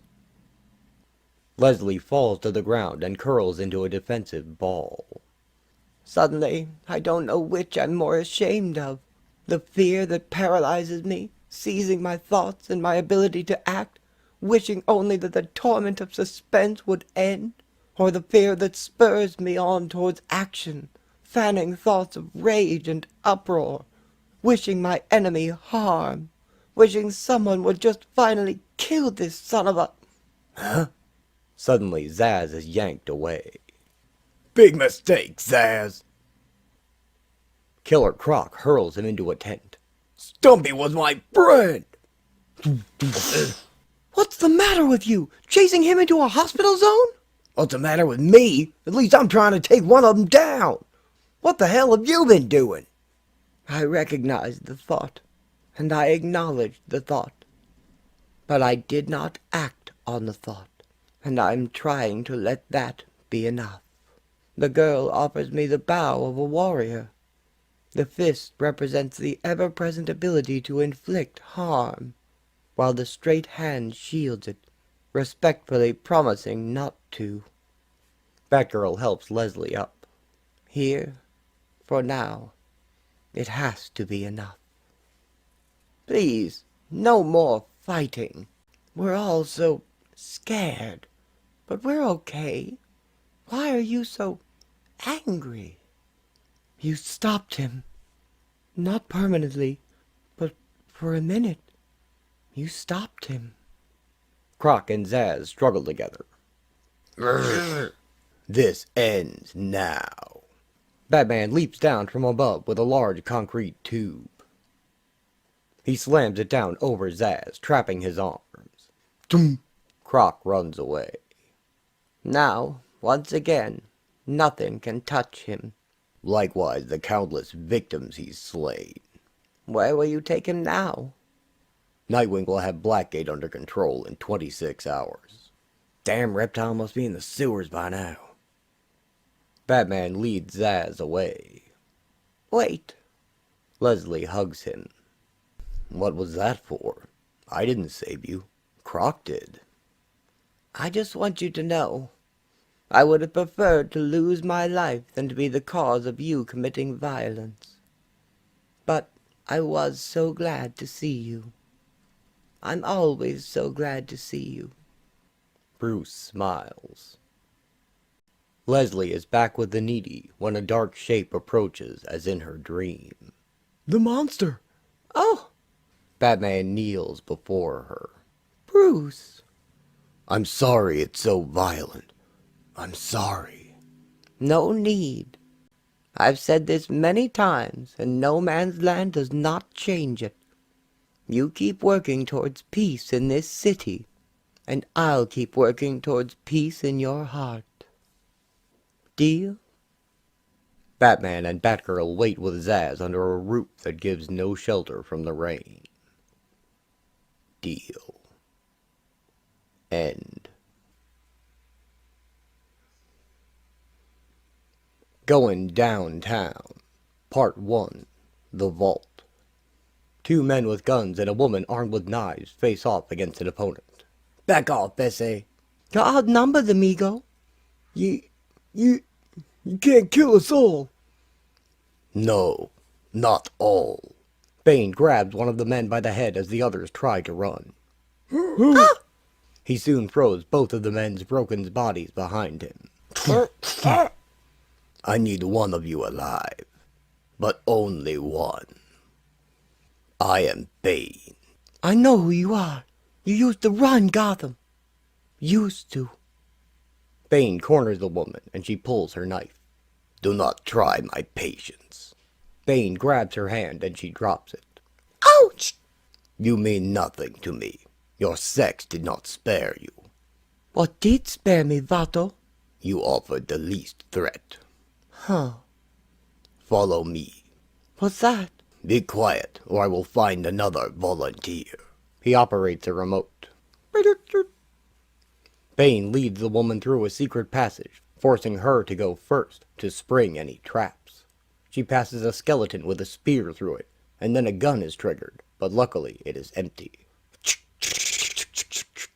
At the bottom of the stairs, he opens a vault.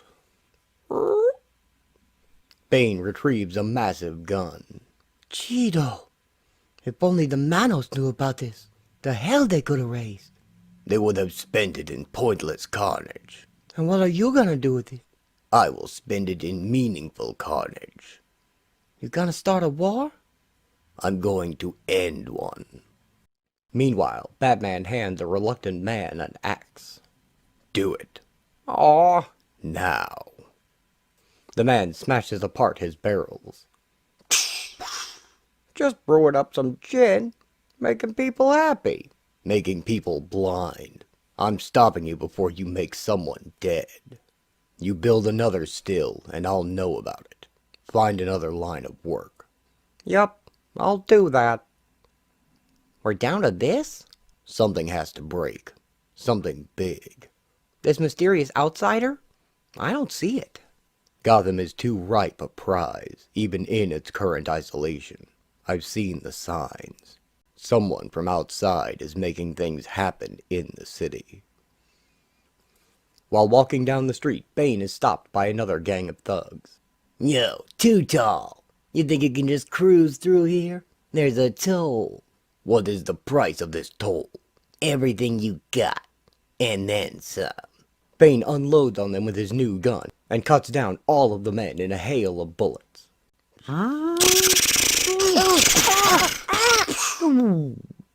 You're crazy! What are you doing? I am multiplying my efforts. I am spreading the terror. He drops playing cards at the scene. The cards begin to collect on the Penguin's desk. What are these? Is that blood? Disgusting. People are bringing them in from all over. Somebody's capping players and marking their kills. All over? Can you be more specific? Coming from the west side through Lowboy, Bandito, and Demon's Turf. The cards are all the two of spades. It's Two-Face, Penguin. Gotta be. I meant to think it is. Someone's baiting and switching, boys. Someone else is looking at the big picture. And they're looking to shift the balance of power. And in this town, that will be child's play. Two-Face awakens to the sound of a gun battle on his front doorstep. Harvey and his men hold off attackers from other gangs who have found the playing cards with their dead and blame Two-Face. Multiple gangs show up outside Harvey's house, discuss their reasons, and quickly decide to team up against him for the moment. Soon, a small army begins to form. A chain of children pass a call for Batman among themselves on the streets. Eventually, one of them attracts him, and Batman swoops down to a small boy. What is it? Whoa! You really are real. Make it fast, son. The penguin, he wants to see you. I've been told. On your way, son. The kids run off. Do you think it's a trap? This would have been the trap. And what if it was? Sometimes you have to make yourself a target to find the hunter. This is Cobblepot, not your outsider. But the Penguin is calling on me. Imagine what would cause him to do that. Something's about to break. Bane speaks on a cell phone. All goes as planned. This is a fine game we play, Bane. It is a game lost or won in the details. I know what is at stake. I know what needs to be done. Keep me informed. We will speak again when I have achieved your directive. That your boss? I allow him that illusion. It suits me, for now. But the prize I win for Bane. Harvey laughs in the face of danger, quite literally, as the attacking gangs begin to fire flaming arrows in through his windows, setting the place on fire. He tells them to bring it on.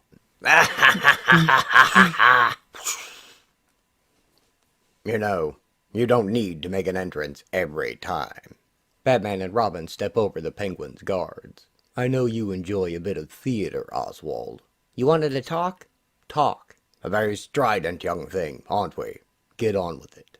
Somebody is setting up Harvey Dent. They've hit gang turfs and neutral zones, leaving his mark. They start here in the west and move toward his zone. They follow a pattern leading to... A batarang sticks in the map. Oh my. Show off. It was me. Whoever's doing this, and I'm not eliminating you as a suspect, is drawing the fight away from his target. They're aiming every gangbanger to Dent's fortress at City Hall, and forcing him to consolidate his forces in defense there, and away from this sector. And smart as well, my dear boy. But to what end is all this chicanery? Who benefits? They're clearing the way for something, but I'm not sure what. We'll check it out ourselves. Don't bother to see us out, Oswald. What's that, Essie? The library? It is the Hall of Records. It holds all of this city's ugly memories and minor details. No money in there? It is full of treasures more valuable than money. Bane scopes out the building with binoculars, seeing 2 guards. Apparently, Senor Dent shares my opinion. So you gonna rob that place? I am going to level it. No stone shall stand upon another. Going downtown. Part 2. The Vandal. Harvey yells into a radio. What is it? I'm a little busy right now. Bullets impact the guard's cover in a line. This is Tango over at the Hall of Records. Somebody's attacking the place. Who? Is it the Bat? Not him. It's... Bane stands across from them, firing his enormous gun. You crazy, Bane? Two-Face owns Gotham. A temporary situation only. No ammo. That mean we get out of here, S.A.? You stay here. Do not make me hunt for you. You and me, babe. Bane drops the gun and goes ahead with his hands full of grenades. Please let him get killed. Please let him get killed. Please let him get killed. The grenades rain down on the guards. Oh, man. Batman and Robin watch Bane make his entrance, his assistant dragging his crate behind him. I'm coming. I'm coming. Saddle up. We're out of here. Maybe you ain't noticed, boss, but we are seriously surrounded. The gangs attempt to lay siege to Two-Face with a ladder to his window. Kill Two-Face. Kill Two-Face. Try it, you maggots. Try it. Harvey guns them all down as they enter.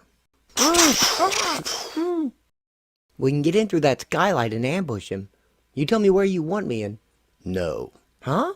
we leave Bane alone. But that's the Hall of Records. It's Gotham's archives. Who knows what he's up to? Why are we standing back? I'll give you 2 reasons. More guards wait in the Hall of Records to ambush Bane. This place is a library? Of a sort. But it is more than that.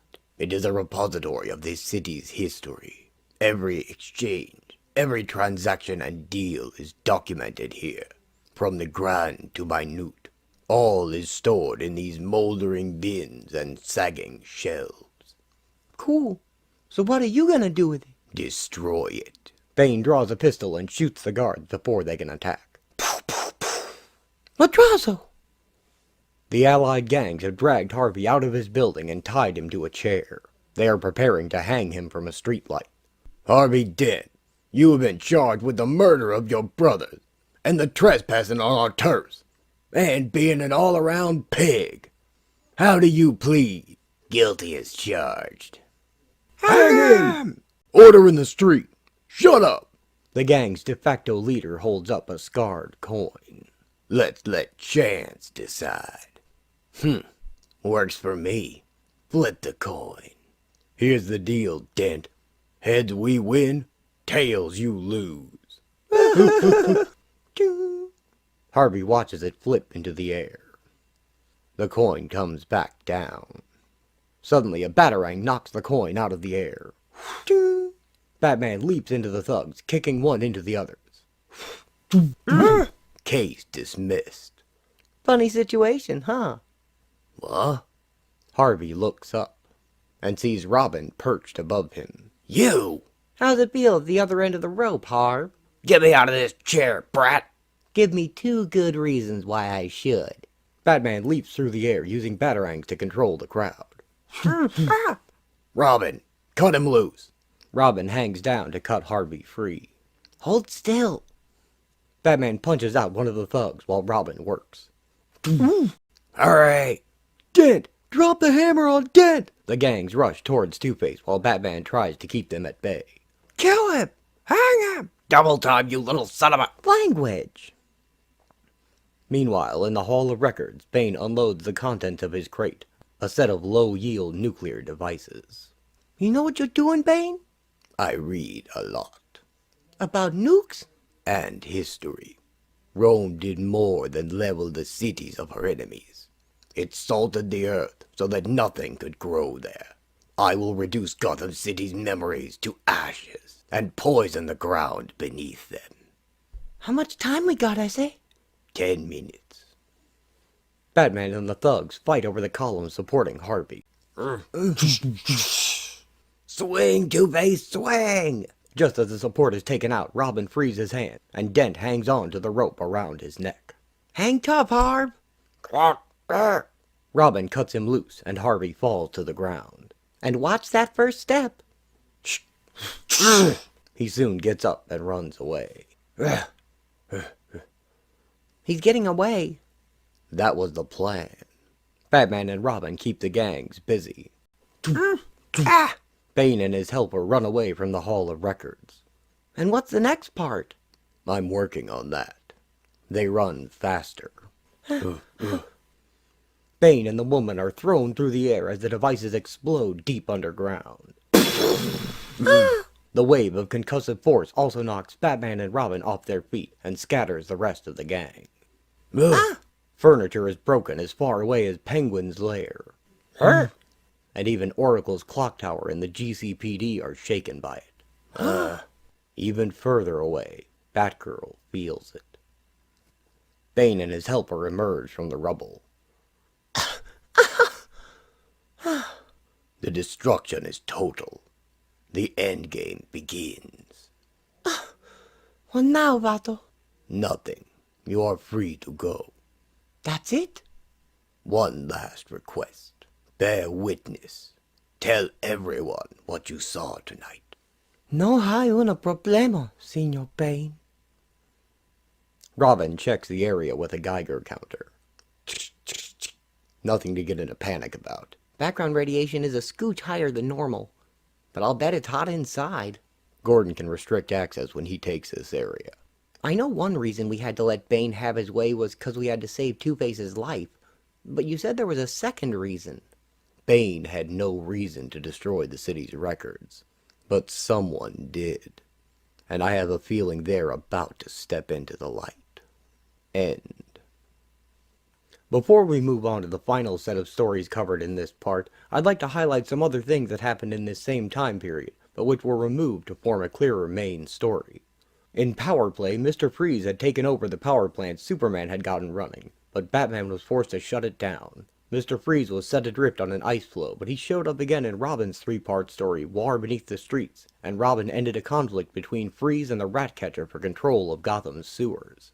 Batman helped the Ninja Girl keep Gotham's Chinatown under control in Low Road to Golden Mountain, and Harley Quinn used dating techniques from a book to make the Joker jealous in The Code, flirting with a henchman whom the Joker then murdered to win her back. Underground Railroad saw Bach learning how to be a local hero and take care of his neighborhood, and Ballistic Romance follows Dick through his recovery at Barbara's place and tries to push a love triangle with Huntress while all three fight off an attack on the clock tower by Batiste gang of ex-Blue Boys.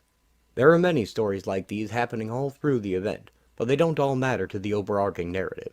They're more there to add depth and color to the world. And sales to the number sheets, of course.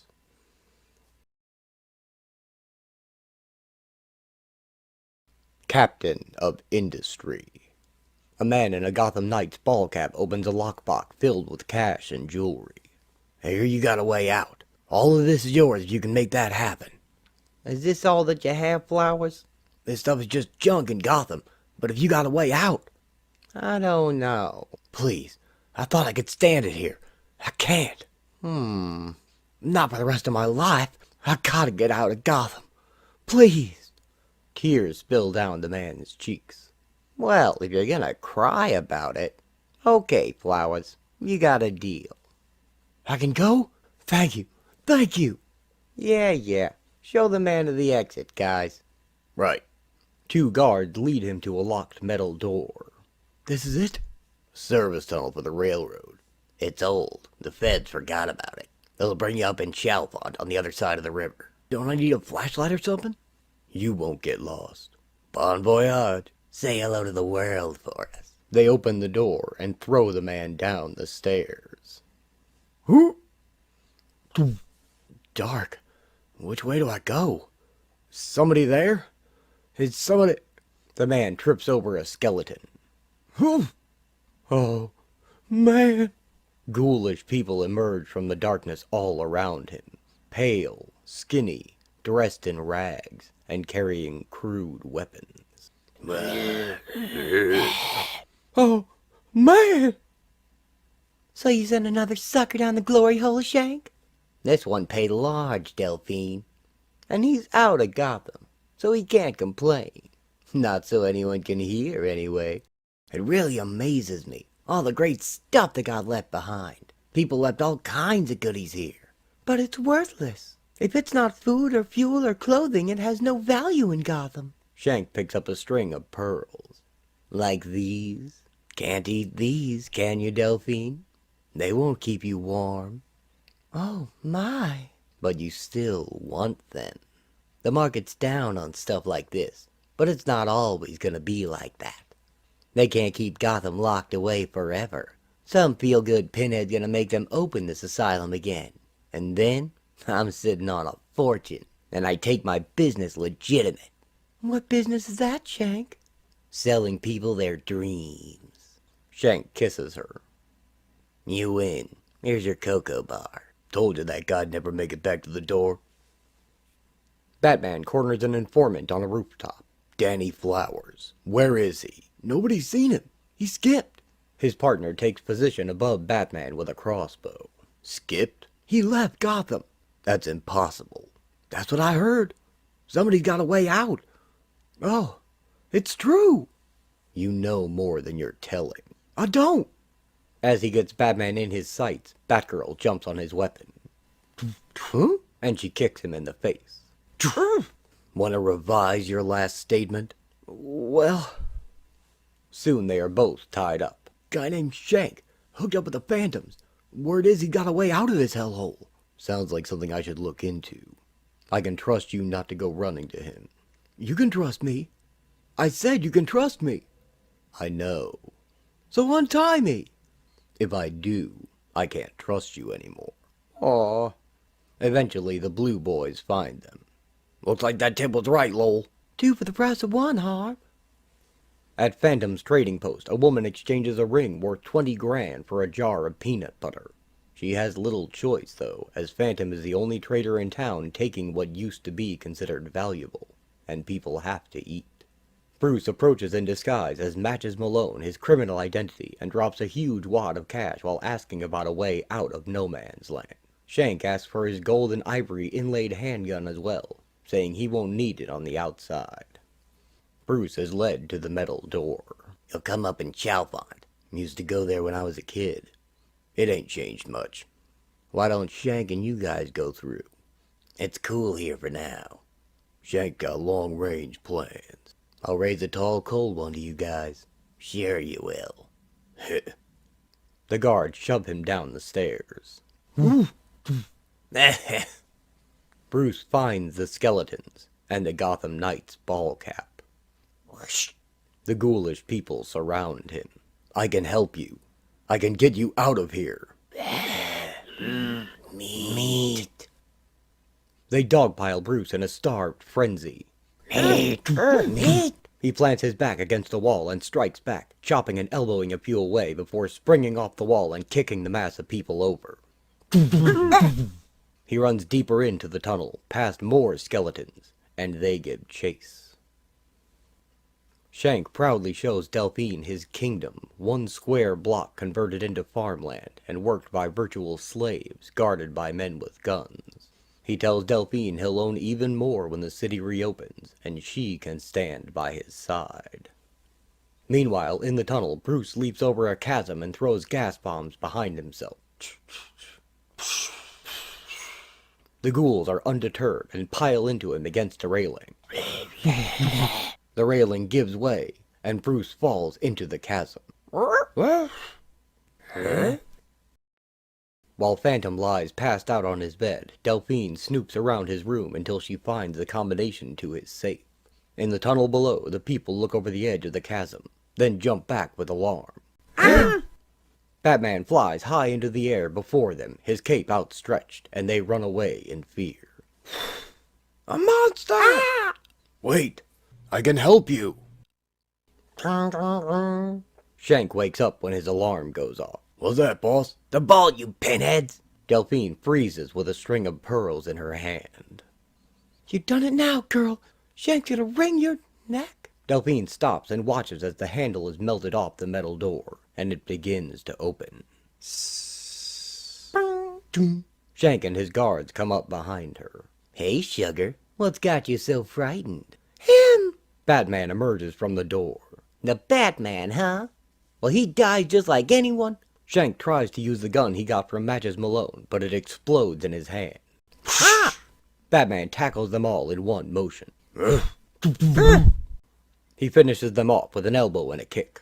The trapped people finally come up into the light. Oh my god! Oh my god! No! No! You're free now, just as I promised. No more killing. It's over. You're free. They fall to their knees in relief. They're crying. What's left of the human part of them is. Soon, Gordon and the Blue Boys move in to clean up. They traded everything they owned for a trip into darkness. That's some of the worst this city has to offer, but I'm still not sure they deserved this. Imagine all that time down there waiting for another victim. Another fool like themselves. I sold them their dreams. They wanted out. I showed them out. Don't feel sorry for them. They know what you cops don't. Less yap and more walk it, loser. They know. They know what it takes to survive.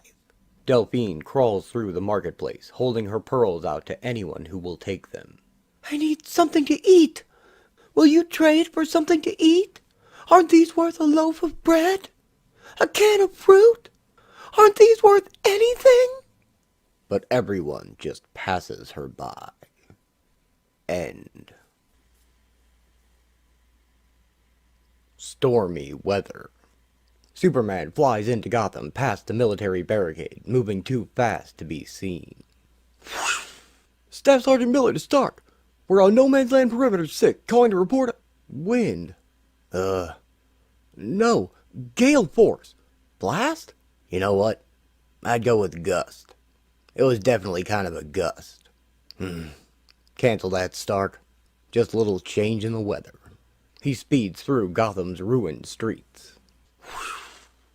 Superman flies all around Gotham, making a quick patrol to survey the city before stopping near a shattered phone booth.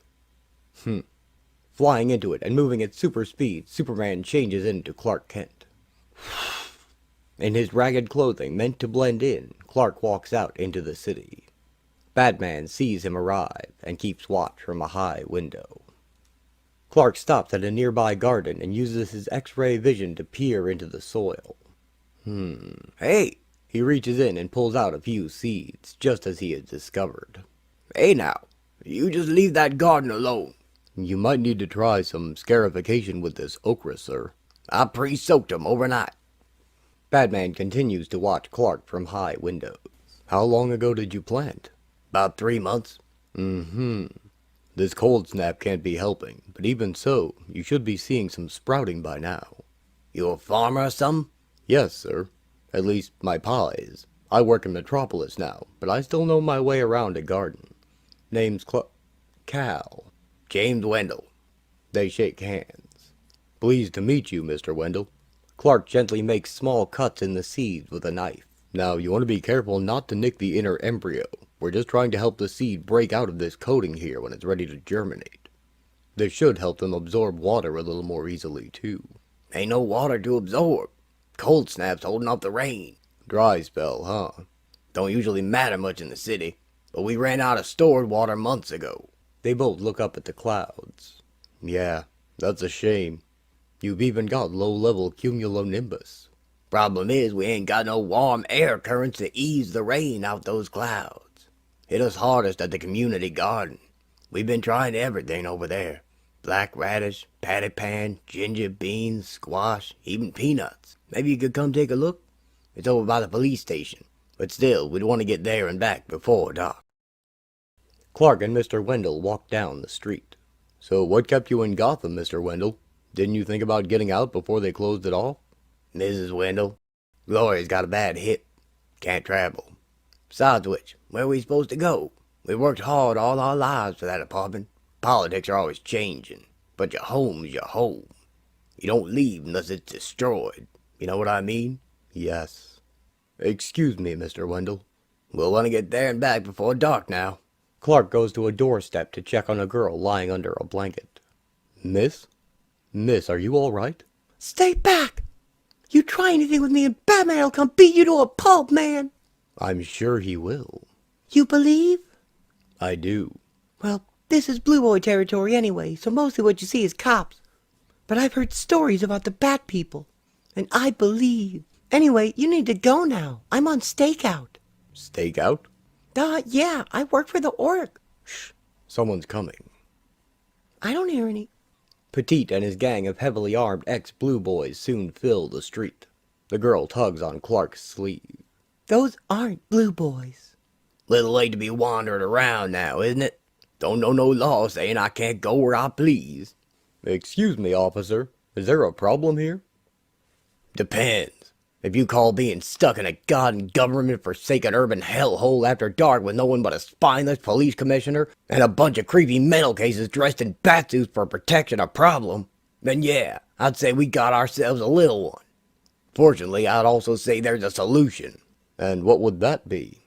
Mutiny, independent sentinel, private sector militia. In other words, vigilantes without the altruism. What about you? You look pretty fit. Know how to shoot a gun? I thought ammo was hard to come by here. It is, but ex-officer Petite here was crazy enough to have a mondo private stash sitting around even before we became a no man's land. A bullet for every man, woman, and child in Gotham. Is that how it goes, Petite? I may have said something like that, but these days my big quote is if you're not with us, you're against us. We've got no use for old men or children, but you, I could use. Petite puts his gun to Clark's head. What do you say? He says forget it, traitor! The girl shoulder checks Petite. As he falls down the stairs, he flips his safety off. The other men grab Clark as he fires, but he is able to use a quick burst of heat vision to melt the bullet before it hits the girl. Clark notices a batarang in the air. The batarang knocks a man's gun away. He lets the men punch him and bring him down. Jeez, I think I broke my hand. Guy's got a jaw like steel. Don't bother. Batman hands Clark back his glasses. Thanks. He leaps between Petite's men, punching two of them at once. It's him! The Bat! Retreat! Retreat! They scatter as he takes down another one. Batman helps Mr. Wendell up. You all right? Yes. Do you have a home to go back to? I'm on my way. Clark kneels by the girl. It's okay now. You're safe. Get away from me! Leave me alone! I won't hurt you. What's your name? I don't have to tell you nothing. You messed up my whole report. I told you I was on stakeout, you idiot. Word is that Penguin's looking to start up some kind of pipeline from outside. And I'm recon for this sector. Or like, was. Now I'll be lucky if... I'll take care of Penguin. Tomorrow, you'll tell Oracle that Petite's boys are still on the move. Tonight you seek shelter with that gentleman. Clark gives her a look that says, I wouldn't argue with him. But Go. The girl runs off after Mr. Wendell. Clark sees Batgirl fly by overhead. So you're not working alone. I have all the assistance I need. Glad to hear it. Your boys are here too? What can I do for you, Clark? You can show me the community garden if you've got time. I think I'm safe to be seen with. Went out of my way to make sure I wouldn't stand out too much. How'd I do? Batman looks Clark over. The toes of your shoes are scuffed, but you forgot to scuff the heels. Your shirt is dirty, but bears no evidence of sweat or epidermal oil, secretion stains, and no one around here has smelled like deodorant soap or laundry detergent for over 5 months. And if I asked someone who wasn't the world's greatest detective? You look fine. Why are you here? Mostly because I got a tip that the techno-terrorist group Locus is still trying to make Gotham its private lab, possibly with an aerial germ assault by small remote drone craft. Mostly? Only you would stop on the word mostly in a sentence that contained aerial germ assault and drone craft, Bruce. Anyway, listen. I hear Gotham's been having a dry spell. Only you would come to no man's land to talk about the weather, Clark. Clark looks up as Batman flips infrared lenses into place. He sees Clark using his vision powers. I suppose there's no point in asking you to lighten up? I suppose not. See anything up there? Nothing I can't handle. Excuse me. Superman and Batman both rush off to handle jobs meant for them. They quickly return to the street. Sorry about that. We're more alike than you'd care to admit, Bruce. I'll take you to the garden, but it ends there. This is a war zone, and I progress with strategy. I have to be at least 5 moves ahead of my enemies, with 5 contingency plans, and 5 backup plans for those contingencies, at all times. I appreciate that we may have similar goals, but we are not alike, Clark. A variable like Superman throws off everything. I thought I made all this clear the last time you visited. But I've never visited before. Excuse me? Not me, Bruce. Not Clark. I've learned a lot in the past few months. A lot about myself. You mean when you tried to take over the entire world? You're lucky I haven't seen that kryptonite sample you gave me since the earthquake. That's a joke, right? That's got to be a joke. You were saying? I was saying that I came back to Gotham to check up on Locust, but also to walk among the people, to really try to understand what happened here, and what will help. I understand that an external quick fix won't heal this city, and I understand that some problems can't be solved from the stratosphere. And I've also come to understand that I can't do everything by myself. So you wanted to make sure that I've learned the same lesson? Bruce, I have all the faith in the world that you'll take care of Gotham. I just wanted to make sure you're taking care of yourself. I have a good team in place, Clark. Thank you for your concern. They arrive at the community garden, and Clark inspects the crops. You're sure there's nothing you need right now? Besides rain, that is? I have everything under control. Okay. Well, then if you don't need me, others do. I'll see you soon. Good luck with everything. Clark and Bruce shake hands. Clark flies up at super speed, changing to Superman as he goes. Up, up, and away. Soon it begins to rain. A small smile touches the corner of Batman's lips. End. The Tallyman ignores calls from Renee Montoya's little brother as he retrieves Renee from Two-Face's cells. It's time, pretty lady. The coin came down bad, little kidlings, and now Two-Face wants his girlfriend's company again. No! Leave her alone! Jurisprudence, Part 1. She is led to Two-Face, sitting at a table set with a sumptuous dinner. Here she is, boss. Good. Get out. I was Don't think. Leave her brother alone. Have a seat. The food's amazing. Gotta tell you, Renee, your ma, she knows how to cook. And your dad? That man's a wizard. That's all I gotta say. My parents? Had him here all along. What's the matter? You didn't think I'd offed him, did you? Mama? Papa? Easy, officer. Easy. You can see them in a minute. First, sit with me. You've gotta be starving. Have a bite of your ma's pasteles. It's great stuff. I'm not hungry. What is it this time? Maybe I just wanted the pleasure of your company? Sure. Coin came up heads, did it? There are some decisions I don't need fate to decide. But you're right. I want you to do something. No. Which is what I thought you'd say. But you and I both know you'll do what I want. For Papa. And Mama. And Benny. We understand each other, don't we, Renee? Yes. I've got to run a couple of errands. You should eat. Then see your parents. There's fresh water, too. Bathe while I'm gone, then put this on. I expect to see you wearing it when I get back. Benny. I want food brought to Benny. Of course. I haven't let any of you starve yet, have I? After 3 months, I'd think you'd trust me by now, Renee. I do. Half the time. Late at night, Harvey invades Gordon's home, luring out and choking the guard at his door. Once inside, he radios the tallyman, and his men attack Gordon's gate. Jim and Sarah awake with a start. Huh? Harvey shoves open Gordon's bedroom door. Commissioner James Gordon, I have a warrant for your arrest. You have the right to remain silent. He punches Jim in the head. Sarah rushes him with a club, and he beats her unconscious. If you give up this right, anything you say can be used against you in a court of law. Sarah! I think you know the rest, Jimmy. Sarah, you monster!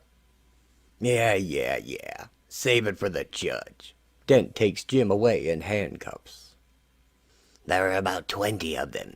We're going out the back. Give us cover, and then turn the boys loose. I've only got 6 bullets left, boss. Do what I tell you! Two-Face leaves with Gordon. This is just getting worse and worse. Batman and Robin surveil the Penguin taking a secret meeting with the same woman who works for Bane's employer and who betrayed Selina for the computer disks. She's on the move. Let her go. Oracle's tracking her. Do we move in? 30 seconds. Walk in heels, you know. That's a dying art. Indeed. Pardon me. One of Penguin's goons inspects something under a large cover.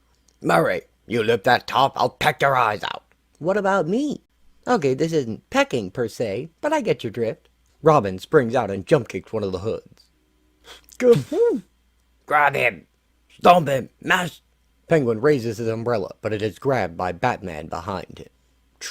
Oh, dear. He tosses it away. So, Oswald, who is she? My dear fellow, I simply have no idea what... Which way to the egress? Penguin turns to run, but Robin pops up before him. Why can't you two get a day job? I'll ask it again. Who is she? Batman, please. I think you'd agree that my business is my own. Don't you?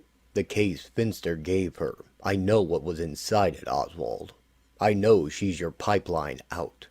Now I want to know what she's bringing in, and why. I want to know who she is, and I'm losing my patience. She won't give her name. I don't know who she works for, but she's moving in. Robin removes the tarp. A cement mixer? Yes, and about 150 tons more of building supplies. Whoever she is, they're planning on some major urban renewal. Batman, come in! Batman! Oracle? It's the Blue Boys! My dad! They're under attack! All throughout Tricorner! It's Two-Face! Batman and Robin make a quick exit. I think I've just been upstaged. Renee is reunited with her parents, and they assure her they've been well taken care of since Harvey found them, lost to Renee in No Man's Land, several months ago. Her father is upset they've been kept prisoner, but her mother is glad they've been safe and well fed. She tells Renee that she can tell Harvey likes her as she helps her get dressed in a court bailiff's uniform, as Two-Face has ordered. I'm sorry. I didn't mean to interrupt. I'm dressed, if that's what you mean. We're going to be gone for a while, Mr. and Mrs. Montoya. I'll have someone bring you back down to your room. So, you mean? Mr. Montoya, you are a kick. Ready, Renee? Harvey and Renee leave. You look really nice. Thanks. My favorite courtroom. Judge Halsey used to preside here, remember? Halsey was before my time. Right. I forget how young you are. Harvey, what are we doing here? I used to love the law. We're going to have a trial, Renee. What, just the two of us? No, that would be pointless. We need a defendant, after all. Two-Face lays his coin and his gun down on a table. Bailiff, please bring in the defendant. Renee opens the door to find Gordon still handcuffed. Commissioner! Commissioner! Jim! Are you... Never better. Bailiff, please help the defendant to his seat. No! No, I won't do this! I won't help you!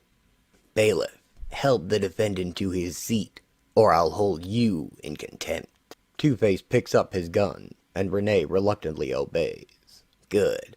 Bailiff, take your assigned position, please. All rise. Court is now in session. In the matter of the People versus James Gordon, the charges are breach of contract, negligent homicide, multiple counts, and dereliction of duty. A plea of not guilty having been entered by the defense, I have set a trial date for now. The defendant shall note, if found guilty, the sentence will be death. Death to him, to his family, and to all those under his protection. The prosecution calls its first witness. Gotham City Police Detective 3rd Class, Renee Montoya. Jurisprudence, Part 2. Order in the court. You gonna shoot me, Harvey? Is that what this is? A kangaroo court? Your verdict already in? This is an honest court, Jimmy boy. You're gonna get a fair trial. And then you'll kill me, and my wife, and my men. You've broken the law. Your law. Guilt must be punished. And what about innocence? If he's found innocent, what happens then, Harvey? He's free. His sector, his wife, his people, all free. Not enough. You let me go, and my parents, and my brother. Renee, And you turn yourself in. I'm on trial too. You know what you've done. So be it. Court is now in session. Batman and Robin watch Gordon's house with binoculars, where the Tallyman and Two-Face's gang remain on guard. Count 8 of them. Hostages? 2, maybe more. Essen and another cop. Gordon? Haven't seen him. They could be keeping him out of sight. Batman can see the Tallyman holding a gun to Sarah's head. Contact Oracle. Tell her to get the others here. Now. Two-Face questions Renee on the stand. Detective Montoya, could you describe your relationship with James Gordon? Oh, for crying out. Answer the question. He's my boss. My Boss? friend. He's my... Friend? Objection. Good call, Jimmy. Dent flips his coin. It lands scarred side up. Overruled. I'll ask again. Please tell the court what the defendant asked you to do on day 190 of No Man's Land. Damn it, Harvey, you know. Answer the question, Detective Montoya. He told me to talk to you. Why? He wanted your help. You disapproved of this? Yes. Why? Because you're a murderer, and you're crazy, that's why. Answer without editorializing, if you please, Detective. Because we're cops. You're a criminal. Working with you is morally and ethically wrong. It is, in fact, illegal. Yes. Why did he send you to talk to me, and no other cop? He knew.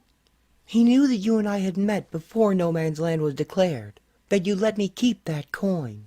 Was that the only reason? No. He didn't want anyone else to know that he was dealing with you. Did you want to talk to me, Detective? Answer the question, please. No. Why not? You scare me. But you brought his message anyway, correct? Yes. Why? I couldn't say no. Objection! Objection! This is totally irrelevant. Overruled. You used your influence to force Detective Montoya to act as your courier. You engaged her in secret, Jimmy. You used your own detective, a woman who was loyal to you, who respected and trusted you, to further your own conspiracy. Gordon jumps at Harvey. You sorry? Silence in the court. He puts his gun to Jim's head. Urgh. I never forced her to do anything. Detective, you may step down. The court thanks you for your testimony. The people call Commissioner James Gordon. I'm going to warn you at the outset that you are under oath. I know how to give testimony, you sanctimonious. Are you acquainted with the criminal known as Two-Face? Looking right at him. How long have you known him? Answer, please. As Two-Face, I've known you almost 9 years. Could you list for the court the number of times he's been taken into custody and for what crimes? Where are you going with this, Harvey? Answer, please, Commissioner. 20 times. Maybe more. 4. Name it. Everything from murder to larceny. There's no doubt in your mind, then, that Two-Face is a criminal. None. Would you consider him dangerous? Wait a minute. Yes or no? Yes. So why would you have entered into a mutual defense agreement with him, Commissioner Gordon? You know why. You had the men and the muscle. I couldn't protect my people or what's left of this city without your help. You've done it in the past. Batman was your sanction. Don't talk to me about him. Hit a nerve, did I? You would have played games with me? Fine, Harvey. Don't expect me to like it. Is it true you entered into a mutual defense agreement with Two-Face? One where he would assist you if you assisted him? That's correct. And you broke that agreement. Is that also correct? Yes. What happened as a result? You kidnapped Renee. And how long has Two-Face held her captive? 5 months. 5 months. That's a long time. That's a very long time. Harvey tenderly kisses Renee on the forehead. Huh? You can't blame me for your own actions. You can't blame me for what you did to Renee. Order. I can and do, Commissioner. You were responsible for her care, her well-being. You were responsible for the people of this city. You set events in motion, Commissioner. You abused your office, your power, your command. Two-Face points his gun right between Jim's eyes. You broke your agreement with Two-Face. You refused aid to Two-Face when he called upon you, when he begged for your help while under attack. How many men died because you refused to honor your agreement? As a result of your actions, Detective Renee Montoya was taken as compensation, held prisoner for months. You're guilty as sin, James Gordon, and you know it. The prosecution rests. He holds up his coin. I don't think we need this to determine the verdict, do we? Guilty. Sentence to be carried out in... No, wait! What about his defense? He's entitled to a defense. No defense. No one to speak for him. I'll speak in my own defense. Ha ha ha. You? I don't think so, Jimmy. You're not a lawyer. I'd have to declare a mistrial. Then I'll defend him. Same problem, Detective. You can't do this, Harvey. You told me you loved the law. You can't pervert it like this. No one can speak for him, Renee. Don't you understand? You can. I want Harvey Dent to defend me. Dent? For the defense? You have to, Harvey. You're the only one who can defend him. Dent prepares to flip his coin. Everyone watches the coin rise and fall. Harvey catches it and looks at the result. Huh?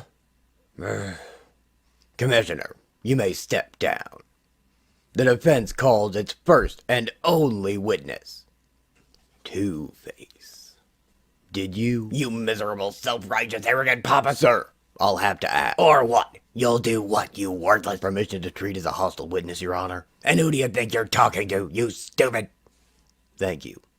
Two-Face, did you approach James Gordon on day 124 of the federal no man's land? Don't you remember? You were there. Did you offer him anything in exchange for your help? We entered into an agreement, and you know it. Were terms set? No terms were... What happened next? Oh, you remember, don't you? We killed. We laid out the bodies of the Zosha and the Wreckers, and let the Blue Boys just... Did Gordon ask for your help? What? Of course not. He's a wimp, like you. Another wimp. As a result of the murders you committed, the GCPD gained significant territory? You know it. In essence, you blackmailed Gordon, the implication herein being that the murders were committed at his request. Right.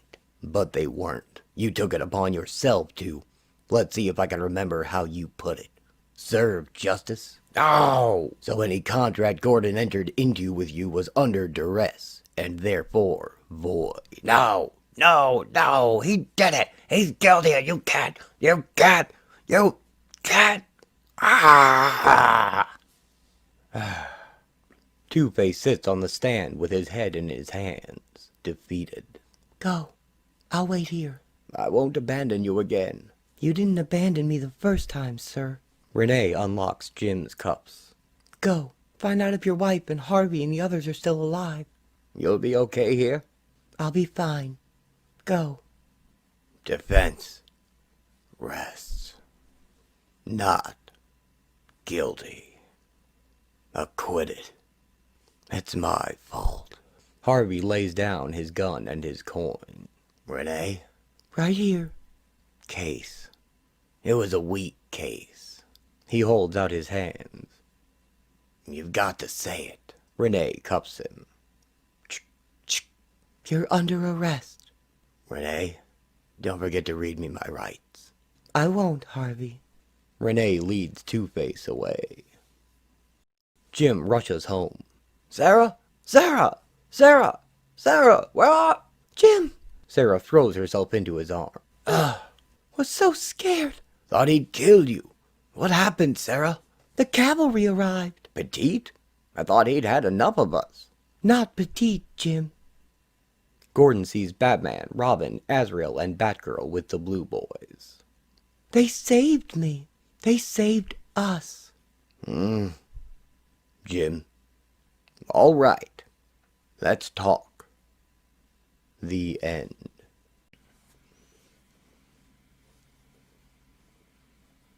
Robin and Oracle wait in her clock tower. Been 3 hours already. Uh-huh. How do you think it's going? You mean with them? Yeah. Oracle sips her coffee. Yeah. Kinda what I figured. And, after the earth shattered and the buildings crumbled, the nation abandoned Gotham City. Then only the valiant, the venal, and the insane remained, in the place they called No Man's Land. Falling back. Batman and Jim Gordon face off across a burning barrel in his rooftop garden, now filled with lush greenery. Batman glowers silently in the shadows as Jim rubs his neck by the fire. Eventually he sits on a bench, looking at Batman.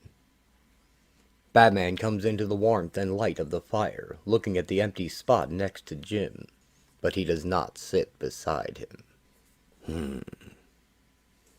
Unauthorized access attempted. Department of Justice has been notified of this intrusion. Damn it! Don't you dare! So help me if you crash, I'll... Oracle smacks her monitor. Want I should take a crack at it? Maybe I can hack my way in. Thank you. No. I can do this. So you keep saying. How many hours you been at this? You're a cute kid. Real cute kid. All that construction material you and Batman discovered, somebody paid for it. I'm gonna find out who. And when I know who, I'll know why. Okay, that's better. Robin, log on over there, would you? See if you can hack into the Bloodhaven Port Authority. Robin? Hey, it'll be okay. Feels like my parents are having a fight, you know? And we're upstairs waiting to find out if the divorce is final. It'll be okay. They need each other. They'll work it out. Batman inspects a rose. Your garden. You've done a fine job with it. There was an infestation late in the summer. Had to tear up most of the vegetable patch there. Jim points to a bare patch of dirt. Saved the rest of the crop, though. That's good. Yeah. We got some nice carrots out of it. Tomatoes, too. Jim takes off his glasses and rubs his nose.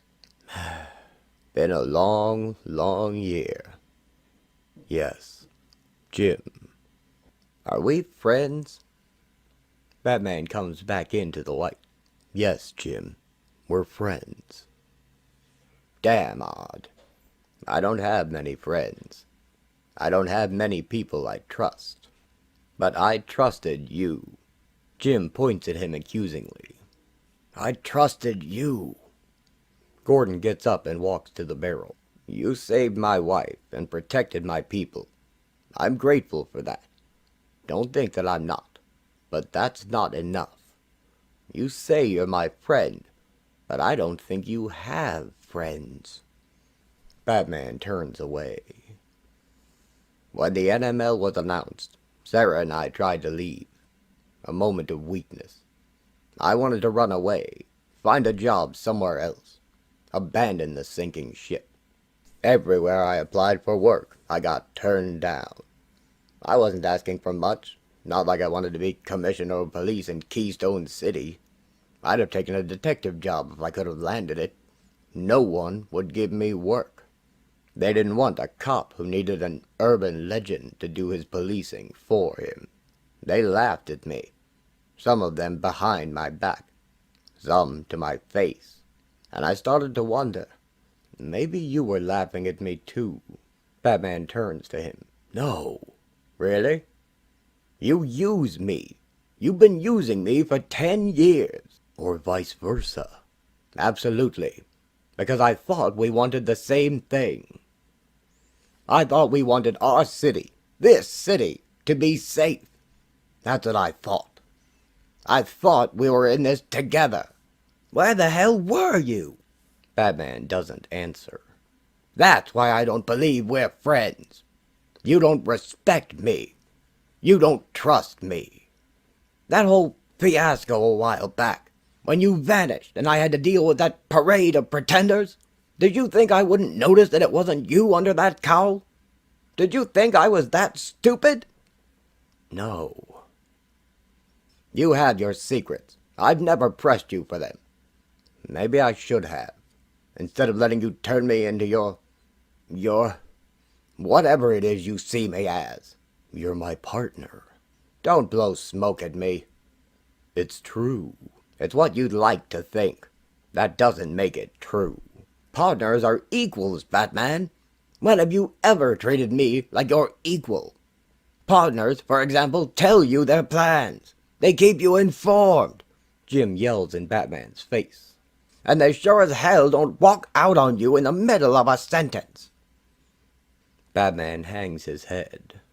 I've never been good at saying goodbye. You're the best cop I've ever known. And I've known a lot of cops, Jim. There's no man or woman living that I respect more than you. But like you said, saying it isn't enough. The words don't mean anything. They don't fix the damage. Batman turns to Jim. Actions speak louder than words.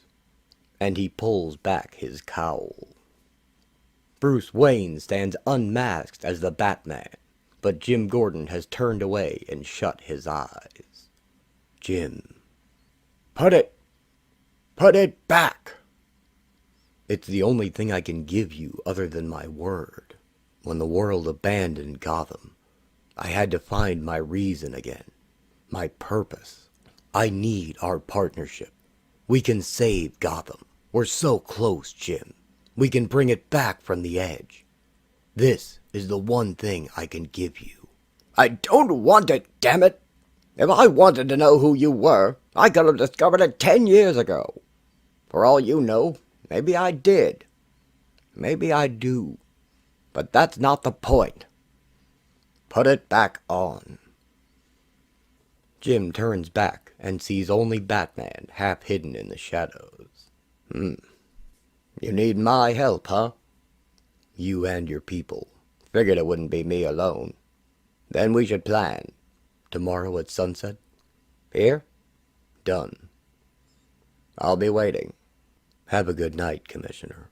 And you, Batman. Batman swings away into the night.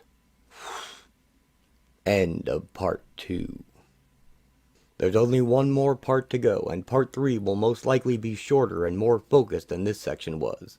as once the word came in from editorial that the status quo was going to change, the endgame was rolled out rather quickly relative to the easy pace of the rest of the long event. The writers were given nearly free rein to tell whatever stories they wanted against the backdrop of no man's land, while the editors kept the long-running subplots on track across the books.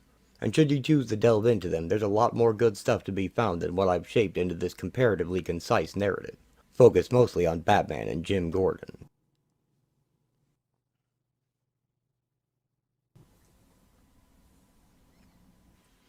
The Lizard King. Killer Croc rants to his gang about his plans to take over Gotham while having a suit tailored in a stately yet crumbling edifice. He says he used to run this town until Bane and the cops chased him into the sewers, and he's never going back there again. Robin recovers in a backup Batcave under Alfred's care, having caught a bug during his battle in the sewers against Ratcatcher and Mr. Freeze. I have to call my dad. I have to tell him something. But what? And how do I explain I can't come home now? I hate this. I wish I could tell him the truth. But you can't, Timothy. I know that. If only this were just my secret. But I'd expose everyone if Dad knew. He'd figure it all out. I'm very sorry. So am I. I know he's hurting. At home, Jack Drake anxiously watches the phone. Tim will call. I know he will. I hope to God you're right, Dana. Croc lynches a gang leader in the streets and calls to the neighborhood that they belong to him now, and he has plenty of rope for any who resist. He demands any valuables be brought to him, then tells his gang to dig in and fortify, and from there they'll head into the theater district. The cops, the Bat, Two-Face, they all underestimated me. They're all gonna pay. Robin calls Nightwing at Oracle's clock tower, who is recovering from his own injuries sustained during the freeing of Blackgate prison. So what are you going to do? I don't know. I really hate this lying. How do I tell my dad I just dropped off the face of the earth for 2 weeks? I don't know what he's gonna do when I tell him, Dick. Yell like he's never yelled before? I mean after that. Last time he moved it to Keystone City. This time he'll probably lock me in the basement. How are you feeling? Better. But Alfred's not letting me out. Same here. Barbara's enjoying playing nurse. I heard that. Dick looks like he fell through a shredder, Robin. He's cut and bruised from head to toe. So I got off easy with a virus? He's got that, too. He's still spiking fevers, and all he does is complain. Ooh, soup's too hot, Mommy. He's the world's worst patient. She's lying, Boy Wonder. She's mean, and she hogs the remote. You are such a liar, Grayson. You better hope I didn't drop sedatives in that soup. I love you too, Babsy. Hey, this is fun, but I gotta go. Robin out. Meanwhile, Killer Croc continues taking over the streets, now with an armed motorcade being pulled by several men with ropes. A small child gives Croc a toy crocodile, giving up his valuables as ordered. You take care of the doll, kid. Robin watches from on high. It's Killer Croc. He's making a move on South Grand. Not sure what this is all about. Looks like he's taking everything that's not nailed down. Please use caution, sir. That murderous crocodilian is beyond your abilities. I'll contact the master at Nightwing to deal with him. Nightwing's in a bad way. But don't worry, I'm only here to observe. I have no intention of tangling with Mr. Lizard. But just then, Robin is discovered.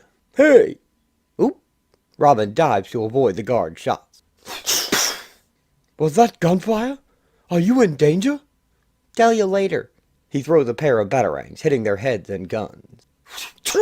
Ah! Robin rushes in with his staff and a jump kick, before plowing the guards into the wall, and finishing them off with the staff.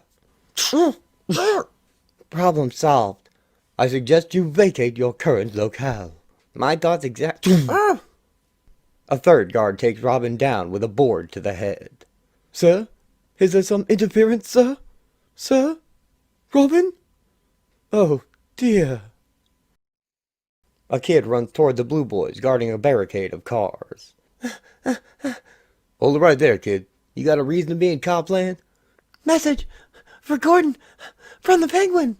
The commissioner's busy. Give me your message. This better not be one of the little bird's dirty tricks. Killer Croc's making a move.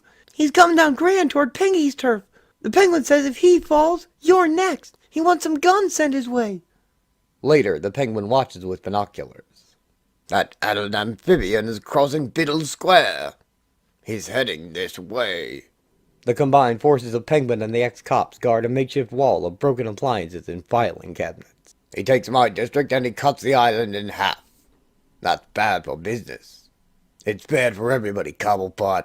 Croc is crazy. We'll send him packing. A few loads of buckshot and he'll turn tail. I hope you're right, cop. Whether you like it or not, you need me and my organization. Don't make more of this than there is. We're here 'cause Croc's just a little worse than you. How comforting, Bullock. Croc's forces approach them. By the way, nice to have you back, Montoya. Don't get all mushy on me, Harv. Uh-oh, this is a problem.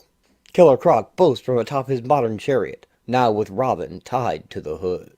It's all mine, Penguin. Stand in my way and I'll see you all in the morgue. The morgue!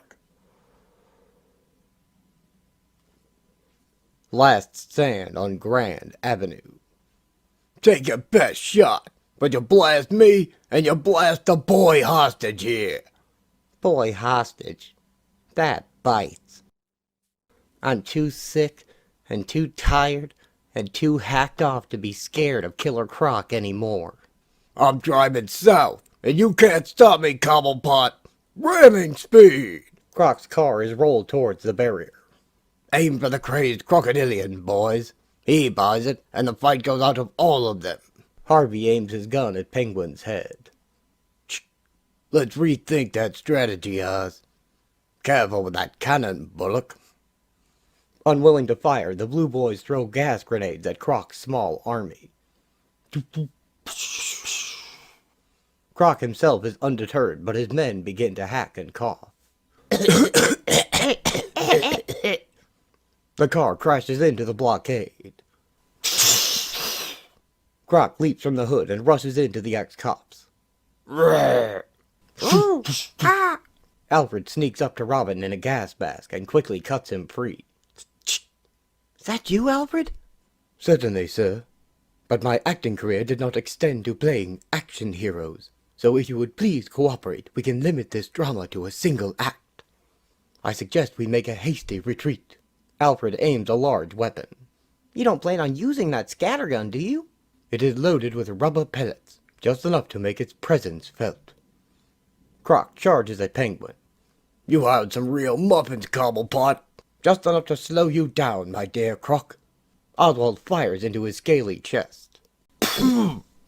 That shirt was Egyptian cotton, you bird-brained son of a... It appears we are between the proverbial rock and a hard place, sir. I've been there since I got back to Gotham. Stay low. While dodging bullets, Robin hurls a batarang and hits two gunmen in the head. Croc grabs Penguin by the collar. Your turf is mine, Penguin. Where do you want to be buried? Better men than you have tried, Croc. Much better. Harvey Bullock shoots him. Careful, you stupid cop. Harvey tackles the big reptilian and hits him with his gun. Stay down, Croc. I'm covering him, Harv. Hear that, swamp breath? Blink and the pretty lady puts a rifled slug in your ugly head. He begins tying Croc's hands behind his back. Penguin and Gordon's forces fire from the barricade in a line, trench warfare revived for the modern era. That's it, boys. We have 'em routed. They'll think twice before coming down Grand Avenue again. You give me a pain. Croc breaks free and rushes Penguin, taking his gun. This suit was silken wool. Now look at it. You clowns are gonna pay, in pain, in blood, and the bill is due. Suddenly, 3 batarangs stick in his arm. Huh? Robin leaps in, kicking Croc into a car. You have to work on your patter, Croc. You've been watching too much Tucker, Texas Rider. Read a book, okay? He smacks Croc in the face with his staff, You little... then vaults over him onto the car when he charges. Have to catch me first, ugly. Roar! Robin ducks into the car, then grabs the wires behind the dashboard. Gonna have to be quick. One slip, one misstep. And Croc has me for lunch. He wraps Croc's hands with it when he reaches in after him. I can't beat him in a straight-up fight. Robin lashes Croc's hands tightly to the car's steering wheel. Brett! And gets out on the other side. But a battle of wits? The edge is mine. But that's all I've got. Robin sits down on the curb. Man. That was amazing. Thanks. Croc lifts the car off its block, I'll kill you, you. Watch it, kid. but drops it onto his foot. Go.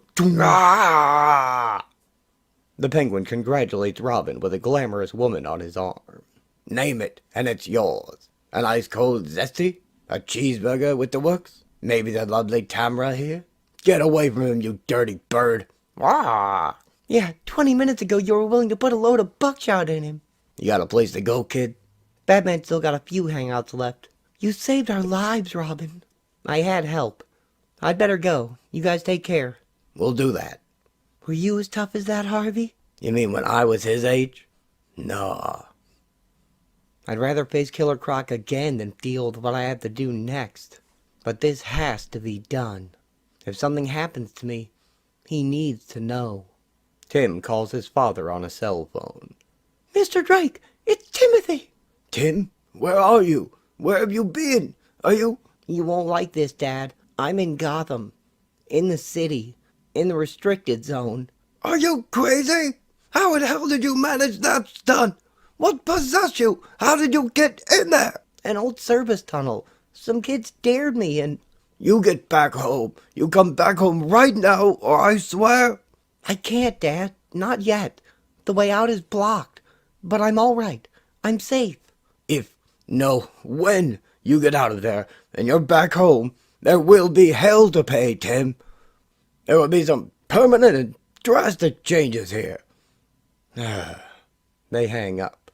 I think I really messed up this time, Alfred. I do not envy you your predicament, Timothy. And, at the risk of sounding patronizing, perhaps things will look better in the morning. I am beat. These things sometimes have a way of sorting themselves out. Tim goes to sleep. Although in this instance, I fail to see how that is possible. But who can you call, Jack? And at this hour? Damn it, Dana, I'm a taxpayer. And more than that, I contribute heavily to the politicians in this state. And if a few of them have to drag their butts out of bed to save my son, and that's the way it has to be. What choice do I have? He's my boy. He's my boy. Jack Drake makes a momentous phone call. Tim, you have to wake up, Tim. What was that? Huh? Bruce! There's a problem, Tim. I'll get my boots on and... Not that kind of problem. Well, what is it? It's better if you see it. Batman brings Robin to the monitor bank. Is it still on, Alfred? On every station, sir. The plight of the innocent young son of a wealthy Gotham citizen trapped in no man's land is indeed on every channel. And still nothing is known of the Gotham Heights youngster. Left to wonder, where is Timothy Drake? Everything within our power to see an end to this tragedy. A petition drive to find the lost boy and return him to... All I know is that he's somewhere in that city, and that, as his father, I have... Enforcement officials are uncertain on how to proceed. Oh, my God! The world around the corner. Oh, no. No. I'm on every channel. Your father's pulled a few strings. Rather firmly, I might add. What am I gonna do? I didn't mean for this to happen. I had to tell him something, and... It's okay, Tim. This may be what we've prayed for. Huh? This could force the government to expedite their policy on Gotham. Politicians are like cattle in a thunderstorm. They're already running for cover. All over me? Not sure I like that. Some of us have greatness thrust upon them, Timothy. Man, I don't like where this is going. I am not backing away from my previous position vis-a-vis Gotham City. I'm only saying that, in light of the Timothy Drake revelations... Jack Drake calls Tim's phone as a team of federal agents bustle around his study, setting up a base of operations. What? You're doing what? You want what? A rescue, Tim. Federal agents are prepared to come into Gotham to get you. Really? One of them wants to speak to you. Wait. Is this Timothy Drake? Yes, sir. Whereabouts in the city are you, son? Batman points on a map. Old Gotham. I'm in a brownstone south of Albemarle. Can you get to Grand Park Plaza? Yeah, I guess so. We want you there tomorrow evening at 7. Why? An extraction, son. I need a recognition factor. Huh? Something to know you by. Alfred holds up a jacket. A red jacket. I'll be wearing a red jacket. Outstanding, son. Don't get there any earlier than 7. No need to draw attention to yourself, right? Yes, sir. Your father has a few words. Tim, do what the man says. Don't do anything stupid. Well, no more stupid than you've already done. Yes, Dad. And understand this, Tim. I love you. I'll be a nervous wreck until you're home safe. But when you get home, there is some serious hell to pay. Yes, Dad. Godspeed, son. Come back to us. I will, Dad. I promise. Tim hangs up. Looks like I'm going home. Grant Park. It's still a free fire zone. You'll need help. A guardian angel. You? Events are moving quickly now. I can't be spared. But someone else will watch your back. Batgirl. Sure, I guess. She's my guardian angel? To tell you the truth, she kind of gives me the creeps. And in this crowd, that's saying something. Did you get that? 7 o'clock tomorrow night. Grant Park. Okay then. Meet you on the street, right? Batgirl leaps down to join them. Great. Seems like a no-brainer. Why do I have the feeling that everything is about to hit the fan? The news reports on the mission to rescue Tim Drake, and the gang decides it's a prime opportunity to attack the rescue team and take whatever weapons and equipment they have. We're good to go. I change into civvies and I'm out of this madhouse. Would you mind? I'm happy to be leaving Gotham, but I think I'm just going to be glad to get away from her. Robin changes into his Tim Drake clothes and gives Batgirl his costume in a backpack. Let's get this over with. You keep the costume safe, okay? Don't know why I'm bothering to cover my face. It's not like it isn't on every TV in the Batcave. The helicopter. I was right. A military helicopter flies over the water towards Gotham. This should go smoothly. All I have to do is act the part. You better get out of sight. They might have brought cameras along. Tim walks down the park path alone. I feel like I have a target on my back. This is going to be a long couple of minutes. Tim sees the chopper overhead. Why does this bother me so much? Am I starting to become like Bruce? Not comfortable with any operation outside of my control? But Batgirl and I covered this. The landing zone's clean. There's no one for blocks around. The gang members move into position to strike. I gotta relax and let the marshals handle this. A soldier drops down from the chopper on a line. I'm guessing you're Timothy Drake? Good guess. We'll have you out of here inside of a minute. He wraps the line around Tim. Relax, it'll be like an amusement park ride. Sure. Not much acting involved. Even Robin would be squarely in this situation. Gang members with guns rush out from the trees. Look! Trap 1 is Sky Jeep. You got a visual on this? They open fire on the helicopter. Get the kid hooked, Trap 1. We're taking fire. Cool. This landing zone is white hot. Secure the kid and we'll dust off, Trap. We're not gonna have time to winch you in. Get set for the ride of your life. Uh-huh. The soldier fires back, dropping the attackers. Ah! Wow! Rubber bullets, Tim. This is a mercy mission. It's turning towards chaos. And I'm in the middle playing frightened kid. Trap 1, enough of these losers get hold of that rescue cable and we could lose lift. Batgirl leaps out, landing in the battlefield, and begins taking down more of the gang members. I'm used to being in the action, and I like that a lot better. Tim grabs the soldier's gun. No! Huh? She's helping us! Take us up! Up! Batgirl grabs the rope as the chopper lifts Tim and the soldier into the air. The hardest part is letting everyone else do the dangerous stuff, while I play the stupid, terrified kid in over his head. I'm starting to see how this new Batgirl got her job. He fires as they are flown away. Batgirl? What's she? Trap, we're only authorized for one extraction. But she's one of the good guys. Sorry, son. No! Gotta play this till the final curtain. Batgirl pirouettes off the rope, flipping to a perfect landing on a roof below.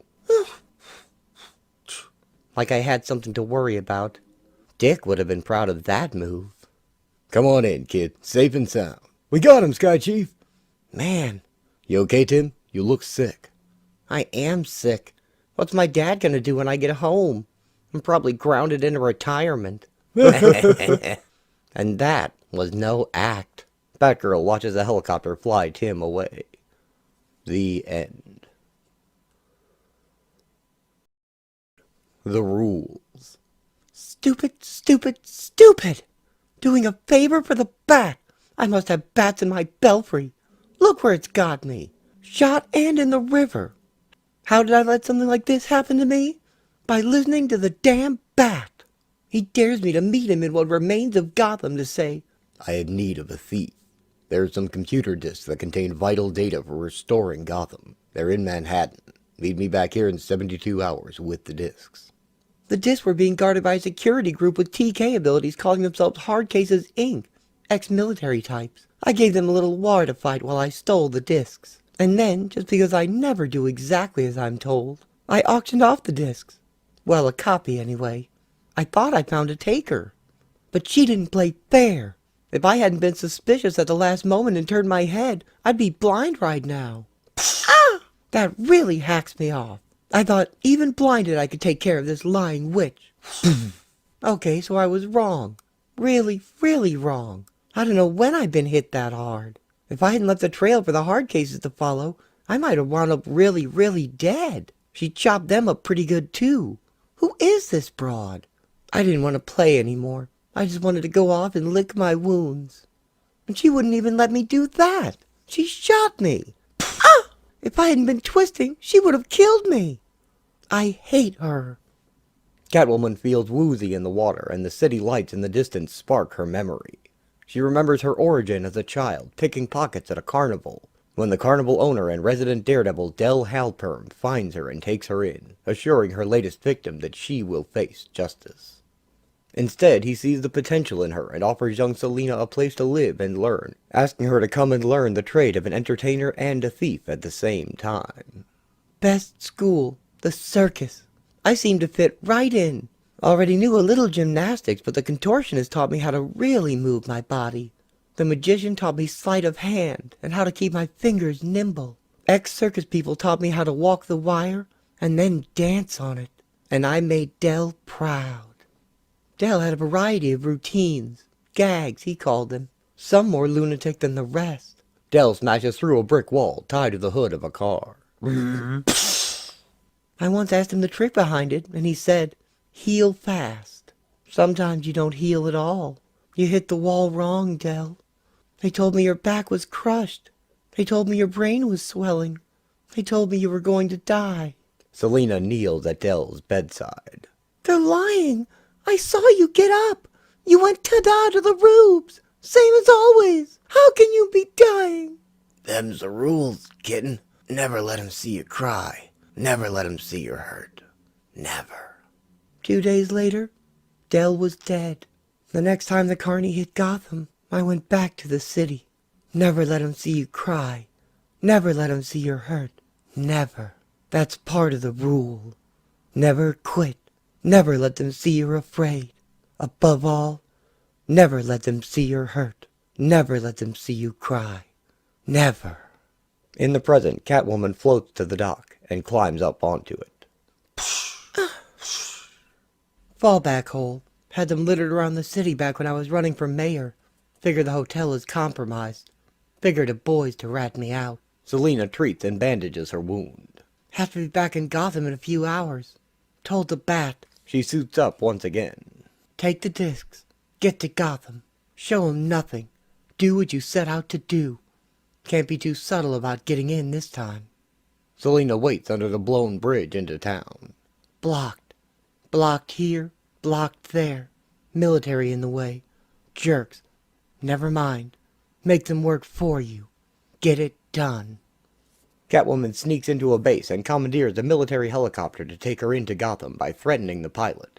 As he takes off, the leader of Hardcases Inc. is on Catwoman's tail, securing his own transport through official channels.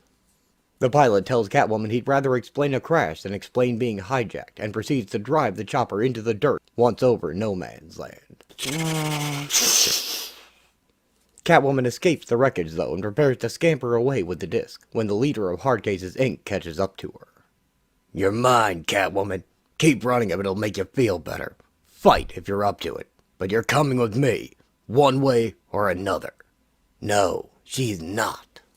Turn around and get back in your helicopter. Azrael appears, revealing himself as her backup, and he fights her attacker while Selina escapes. Azrael? I wonder how long he's been following me. Guess he was watching out for a fellow Gothamite. Yes, that's it. The city takes care of its own. We're very alike, my city and me. They kick you, they knock you down, you get up with a chip on your shoulder. Never beg. Take it for all you can get. Get the job done. Never quit. Never let them see you're afraid. Never let them know you're hurt. Never let them see you cry. Never. I make it to the cathedral on time, and he's already there ahead of me. Blasted bat. Straighten up, girl. Don't let him see how you feel. Put him on the defensive. That tunnel you said was clear? Wasn't. I know. It collapsed after you left. That's how it is here. Things shift from moment to moment. Catwoman hands Batman the computer disk. This what you wanted? If you say it is. Thanks. Getting woozy. I know he's talking, but I can't make out what he's saying. Get out of here. See you around, big guy. I hope not, for both our sakes. Take care of yourself. He knows. Get back in his face, under his skin. I plan to do that, sweetie, and take whatever strikes my fancy besides. Don't start. This is my city. Then I'll just have to steal from you. I'm serious. Live here, that's fine. But if you steal in Gotham, I'm going to put you down. Selina poses for him, her arms above her head in mock surrender. Good. Come and chase me, Batman. Batman grins. Count on it.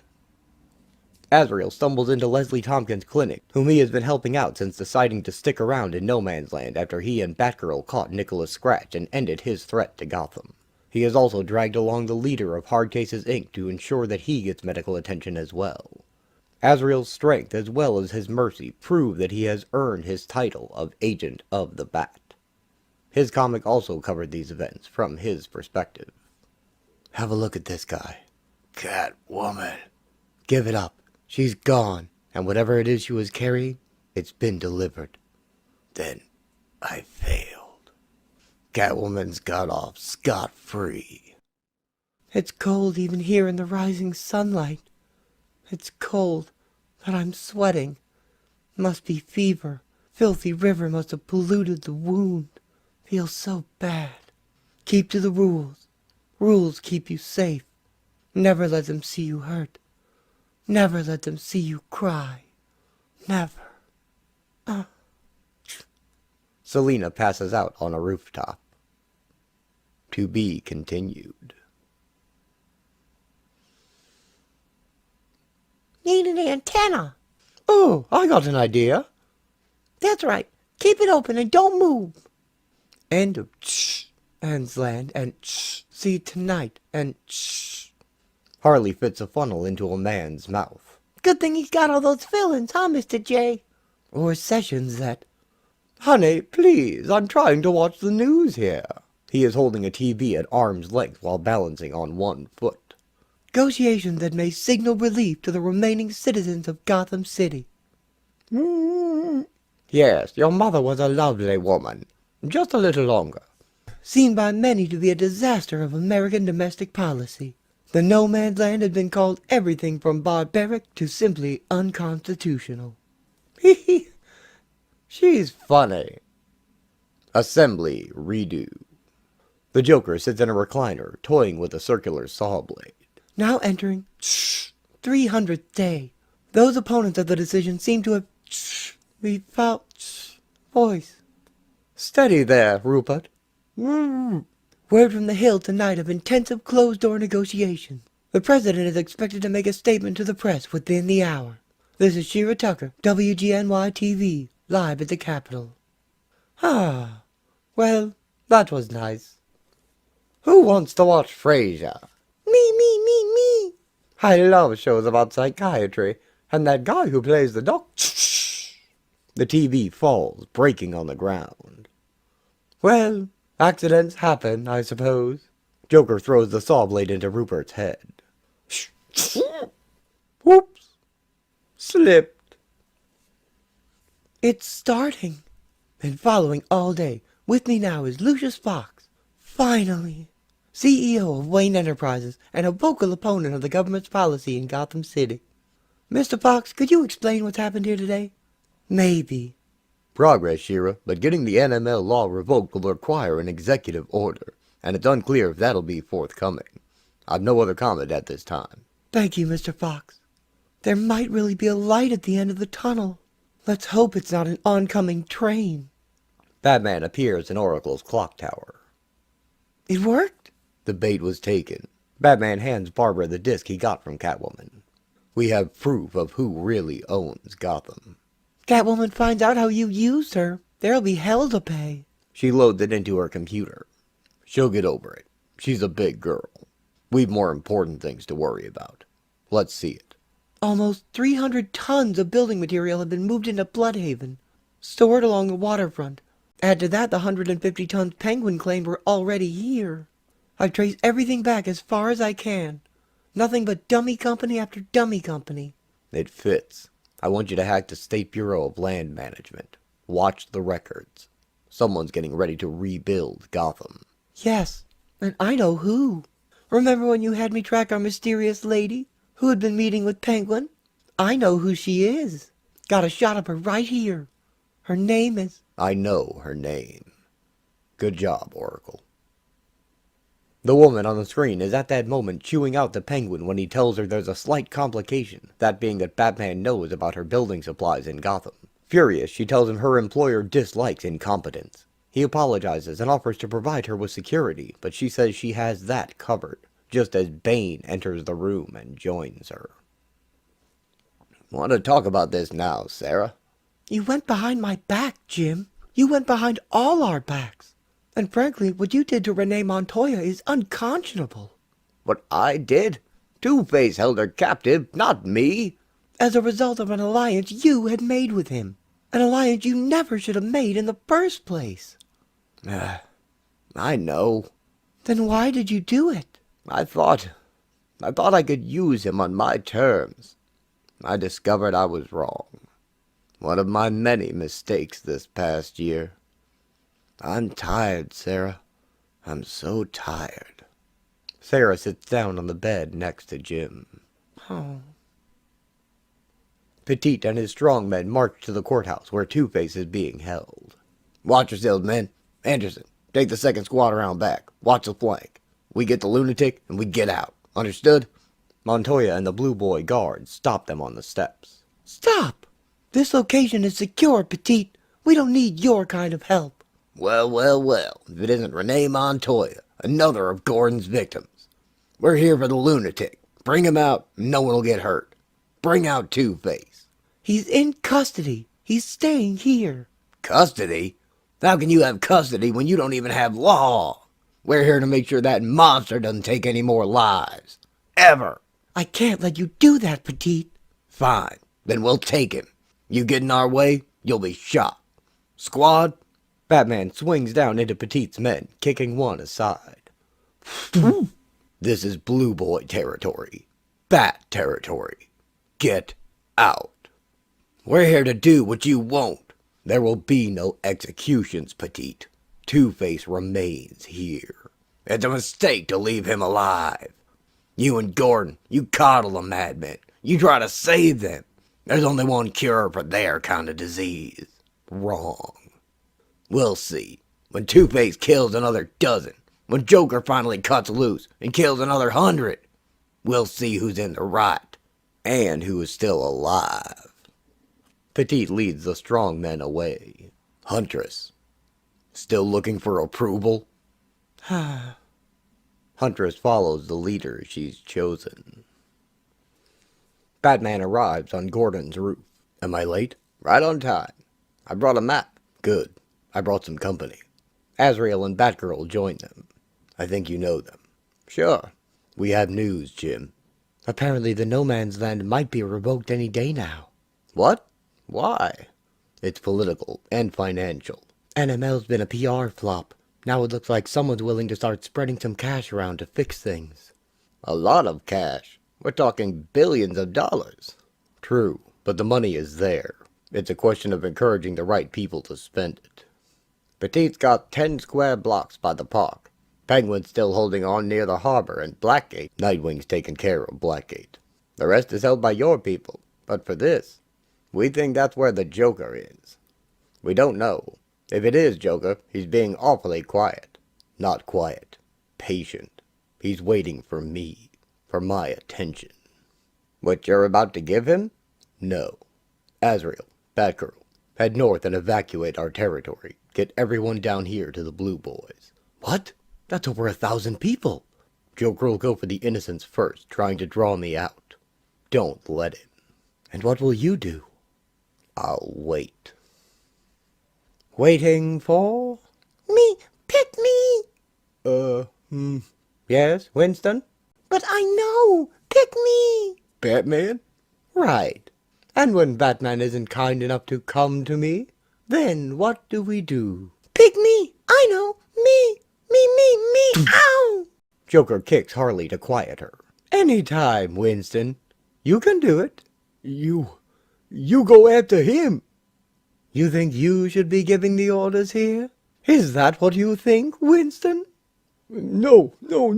That's not it. I swear, I was just answering. He shoots Winston. Smart aleck? Anybody else think they're a smart aleck? Didn't think so. I think I have a plan. A plan for a bat, at that. Hey, poetry. Bats won't come to us, so we'll go to him. Harley, Mr. J? pack a picnic basket. We're going to have a weenie roast in Bat Town. The Mystery Woman and Bane prepare to greet helicopters inbound to Gotham. Robin tracks them while Oracle tracks the 4 choppers, which have been given special permission to enter by the National Guard itself. The Penguin directs his men, who are clearing away rocks at the landing site. On a schedule here, fellows. Let's shake a leg. Cobblepot, what are you doing here? Darling, just lending a hand. Hoping to meet the employer fortunate enough to have you. Don't suppose you'd consider working for me? I can offer you many perks. She pulls a gun on him. Get your men out of here right now, or I'll kill you. You're perfect, you know that? Change of plans, my friends. The lady has asked us to leave. Penguin and his men exit the park. A WGBS news chopper lands with the other 3, which are unmarked. The woman puts on a cap and removes her coat, preparing to greet her mysterious employer. Lex Luthor exits the lead helicopter. Mercy, ready to rebuild Gotham? Yes, sir. Lex. Mr. Luthor has the government LexCorp's plans of dollars to... Batman glowers at his arrival from the trees. Then let's get started. Evacuation. Joker will go for the innocents first, trying to draw me out. Don't let him.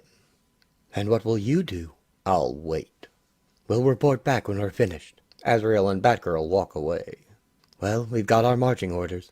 All we have to do is get hundreds of people out of the Joker's area before Batman and company charge in there. That's all. How do you evacuate hundreds of people? Just go into the street and start yelling, I guess.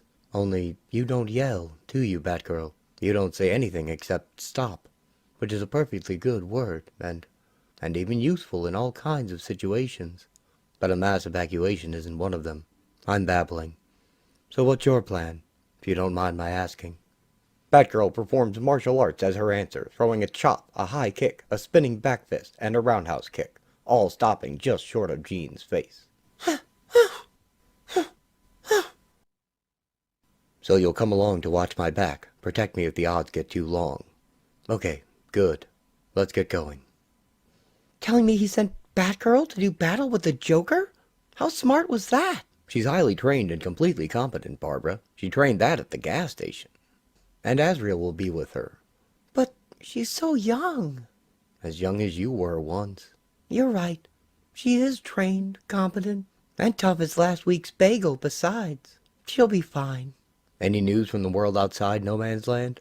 I can't pick up regular newscasts, but I've snatched a few satellite bounces. And guess what? To quote Miss Sally Field, they like us. They really, really like us. Got back from Gotham, and now I know that the Red Cross isn't the only group that wants my blood. But seriously, folks, how about what's going on there in No Man's Land? Public opinion seems to be turning, helped considerably by the stories of a gallant band of citizens that have begun to leak out to the mainland. They're fighting against tremendous odds, and they're winning. There are only a few, some police and some regular people. Don't forget the others, the ones in the costumes. A splendid inspiration to us all.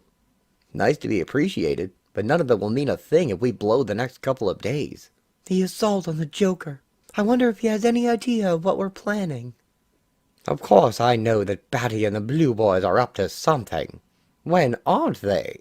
They're always so darn active. I hate that in a person.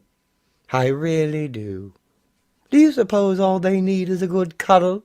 Mr. J, excuse me, but Ozzy here has something he wants to ask you. Well, what's on your mind, apart from your hair? Sir, I noticed you've been dressing folks up to look like you. Not folks, you ninny. Victims. Anyway, I was wondering if I could dress up like you too. And not just the face like all of your helpers, but the purple suit too. 'Cause you always been my idol. My psychiatrist said that was unhealthy. So I shot him.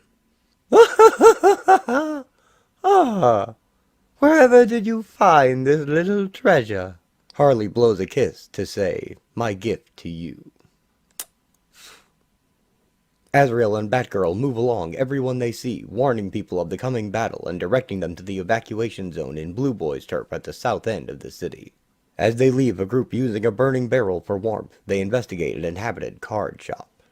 Inside are a group shepherding lost children, taking care of them just because it's the right thing to do. They agree to seek shelter with the Blue Boys, but one sleeping girl is accidentally left behind as they leave. Eventually, Azrael and Batgirl find a building inhabited not by citizens, but by thugs, some of which are dressed as the Joker. A couple of masks. The boss said masks might be around, and he told us what to do with them. He sure did. Sick 'em. Hurt their faces. Bash 'em in the teeth. I guess this was inevitable. Take them hard and fast, and whatever you do, don't tangle with the Joker. I trust you to handle anything human, but he doesn't qualify. The goons charge at them, and Azrael leaps into the air, kicking one and punching another. Come on, guys. You'll have to do better than that. Huh? Batgirl takes down another one with a kick to the face. Arr. The leader directs another at Azrael. He raises his sickle, but Jean kicks him down before he can strike. They're getting creamed. I ought to help. As Azrael elbows another thug, the leader raises a shovel behind him. Batgirl jumps in and intercepts him. Batgirl, no! I told you not to— Stop! Batgirl kicks his weapon away, then socks him in the gut and kicks him in the head. Azrael kneels over the unconscious Joker. Doesn't look so dangerous now, does he? But what next? Batman didn't tell us what to do if we accomplished what every policeman in the world would... Wait a minute. He checks the makeup on his face, and the white coloring comes away. This isn't him. This isn't the Joker. But when he wakes up, he'll wish he were the Joker. Because the real Joker wasn't here to get clobbered by you. I hope you never decide to hit me. Jean Paul grins at Batgirl. I was kidding. But I'm not very good at it. Let's go. We've still got a lot of work to do. The group from the card shop arrives at Leslie's clinic in the safe zone, only to realize they're missing one girl. Azrael and Batgirl are heading back near dawn, their rounds complete, when they hear a group of voices. Joker and Harley have come across the missing girl. Will you look at that? Isn't she darling? Isn't she precious? Isn't she the cutest thing? I didn't know you had paternal feelings, Mr. J. Well, of course I do. Come to Uncle Joker Woker, my sweetums. Do you know what I'm going to call you? Bet you can't guess. Give up? All right. I'll tell you 'cause I love my precious wishy. From now on, you're my very own little hostage. Isn't that yummy? Yes, it is, yes, it is, yes, it is. I'm gonna put her right between the Badmans and Uncle Joker Woker. Can you say line of fire? But, Mr. J, she could be killed. And won't that make the Badmans feel sorry? Then, when they're all weepy, Uncle Joker Woker can crush them like bugs. It'll be ever so much fun. Look, here come our playmates. We're all set, boss. Azrael and Batgirl step out into the open. Put her down. You again! The second stringer! Batman Light! Listen, I am so sick of dealing with the farm team. Save it. We weren't impressed before, and we're not impressed now. Huh? Take the child, Batgirl. You want I should let him, Mr. J? Don't bother me. I'm busy being upset. Batgirl walks away with the missing girl. Bit of free advice. Wipe the paint off before you get terminal acne. And lose the wig. It looks even dumber than the makeup. Wig? Makeup? What did he mean? Want us to stop him, boss? Not until I figure out what he means. The Joker pulls his hair. Wig? It worked. I hoped that if we just walked in, they might be surprised enough to buy us time. But I didn't think it would be that easy. I guess we're lucky the real Joker wasn't there. You're safe now. Jean and the girl smile at each other. The end.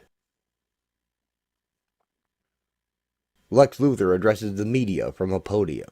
The No Man's Land is an embarrassment, a betrayal of the fundamental precepts of this country. To deny citizenship, existence even, to our own people is criminal. For the better part of a year, politicians have squabbled and argued, squandering time and resources, all while leaving the soul of Gotham, the people, to suffer.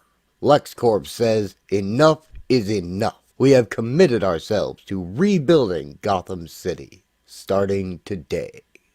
NML, day 312, and things are starting to move very quickly indeed.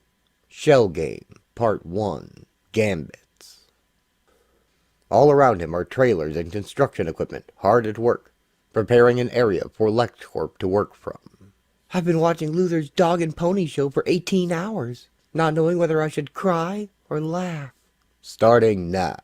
Lex, just one questioning motive. Comment, please. Government objections. Statement to the... Stunning turn of events. The president is expected to issue a statement.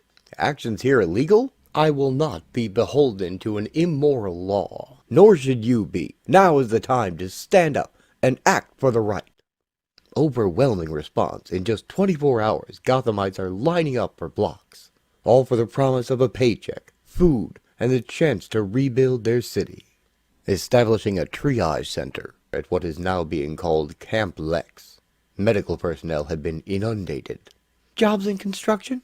We will employ anyone who wants to work. This is their city, after all. I'm here to give them the tools and support they need.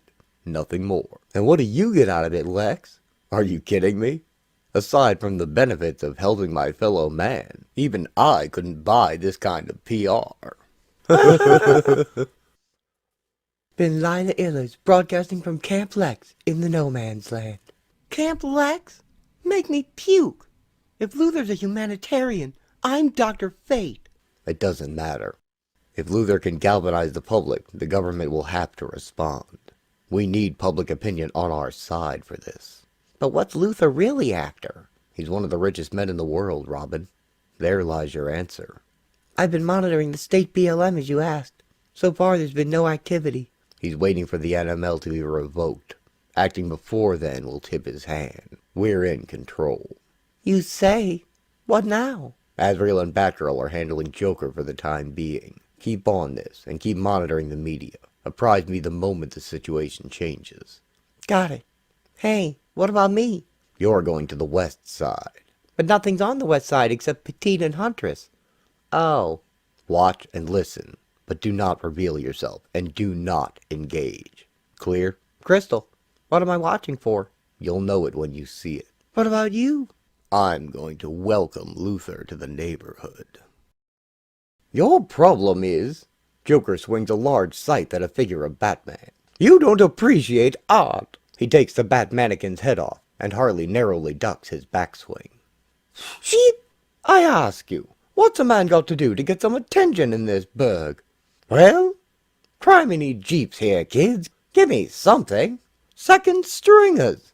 He sends second stringers after me, the bat chickadee and the angel boy. Tell you what the problem is. I don't get no respect. That's the problem. Geez, sound like that fatso. What's his name? Dangerfield? No, you idiot. The cop, the fat one. What's his name? Bullock, that one. I don't even rate the boy Blunder. Just not fair. Oh, Mr. J, don't talk like that. You're the best. You rock. And if they don't see that, we're just gonna make 'em see. That's all. Really? Oh, yeah, of course. And you know what? I know just where we can get you into the spotlight. Hunters hold a lonely vigil on a rooftop over kids playing in the strongmen's camp, deep in thought. Thought you'd be up here. Leave me alone, Foley. Bill wants you downstairs. Wants to talk about the Luther thing. Tell Commandant Petit I'll be down when I'm damn good and ready. I think Bill's losing it. He's done a good job. Don't get me wrong. All these people, I mean, he's kept them safe. He's kept us safe. But that thing with Two-Face yesterday, he wanted his blood. For no reason. Two-Face is a killer, Foley. But he was in custody. Huntress glares at him, then goes inside. Robin watches them with binoculars. Proceeding, Mercy? On schedule. Mercy pours wine for Lex Luthor as he enjoys the finest meal anyone's eaten in No Man's Land in over a year. The surrounding 20 square blocks have been locked down per your order, securing our perimeter. Cobblepot is unhappy about losing so much of his territory, but Bane explained the situation to him as you requested. It's taken care of. We signed up 488 laborers in the last 12 hours, all ready to begin work at first light. And news channel reports that public opinion has swung 20 points in your favor. LexCorp stock, not coincidentally, also jumped 20 points. Excellent, Mercy. I'll be getting ready for bed now. Mercy watches over Lex with a gun while he sleeps. Batman sneaks through the shadows behind her and knocks her out without being seen. Her gun falls to the floor. Batman wakes Luthor with a start. Luthor, let's talk. Huh? I hope you didn't hurt her permanently. Good help is so hard to find. She'll live. Delighted to hear that. Lex calmly puts on his robe. Is there a point to this visit? Or are you just planning on looming ominously at me for the rest of the night? Batman gets right in Lex's face. I know what you're planning. This is my city. For now. I'm here on a humanitarian mission, Vigilante. Unless you can prove otherwise. Batman grins as Mercy begins to rouse. You're bluffing. If you had anything, you wouldn't be here to threaten me. This is not a threat, Lex. This is a warning. You don't want me to take you down. Mercy raises a fist behind Batman, and she doesn't want to start anything. Don't bother, Mercy. He was just leaving. Lex turns back to him, but Batman has vanished. Get Bane. Now! Mercy storms off. NML, day 313. Each of my news feeds is showing me the life I've lived this past year, sharing no man's land with the rest of the world. Legality of his entry. The government can't allow this man to defy their domestic policy. You're missing the point, Matt. Entering the no man's land was the illegal act, and they can't just arrest the most prominent businessman in America. Once Luthor landed, what could the government do? What indeed? Officially, NML is no longer part of the country, which means that once someone enters it, they're on foreign soil in a way. To stop Luthor would take a military action at this point. And too many people in Congress are in Luthor's pocket, one way or another. Besides, it would be a PR disaster. So for now, he has free reign. And frankly, that would terrify me, if I didn't know his plan. Need a secure line to D.C. Lucius Fox. Give me a sec. Oracle arranges the call. Bruce? Lucius, Cut that out, I'm working, sissy. I'm in Barbados, working on my tan. Oh my! That's Beginning to wonder if you'd forgotten about me here in D.C. No, never. Kitty, you gotta stop that. But Brucey... I just have been, trapped. Under a blonde. What? Can't really hear you. Nothing, never mind. Have you seen the news, Bruce? About Luther? Yes, that's actually why I'm calling. Met this guy here the other day. From Gotham too, it turns out. But the suntan oil there. And he says Luther wanted to buy his real estate holdings in Gotham. Said he offered him top dollar. We haven't been approached by Luther, have we, Lucius? It's so slippery. You're not To sell our land, have we? We still own it, right? Far as I know. Listen, Bruce, can you remember the guy's name? You dropped it. Now it's all dirty. Give me a... Kitty, I'm trying to think. But Bruce, why? Batman reads the name Nicholas J. Harding off the computer screen. Harding, I think. Yeah, Harding. Nicky or Nick or Buck. I don't remember. Harding, definitely. You sure? Think so. I'll look into it. Lucius writes down the name. But we haven't sold, have we? I mean, that would be... No, Bruce, we can't sell. All of Gotham land is in limbo right now. Presumably, if and when the NML is lifted, every title will be reinstated. Call me tomorrow, okay? Sure. Bye. That the result you were after? Perfect. Have you heard from Robin? This morning. He's still on post. Robin listens in on Petite and his strong men. Losing people daily. Calm down, Bill. The hell do you think you are telling me to calm down? How many walked out on us yesterday? Only 15, but... Only? That's 30 hands just went AWOL, Foley. They heard about Luther, about the construction. We're talking about our people here. Right, they're not prisoners. You don't get it.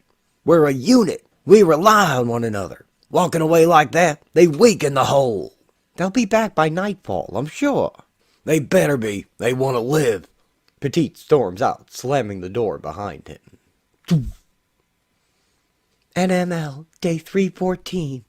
And Lex Luthor couldn't have asked for a more eager workforce. He's providing the leadership, the equipment, flying in everything he can. Whole or in pieces, trucks, bulldozers, concrete, steel and wood. Hope. 300 days we've waited. All of the no man's land knows we're on the verge now. On the verge of what is the question? In short order, rubble is cleared away and new construction has begun in no man's land. Until the Joker decides he wants to play, walking over the drying cement to assault a worker with a sledgehammer. Ah, the limelight. I missed it. The rest of the crew scatter, running away from the Joker and Harley Quinn. The final map of the turf shows that the Blue Boys have held the entire south end of Gotham.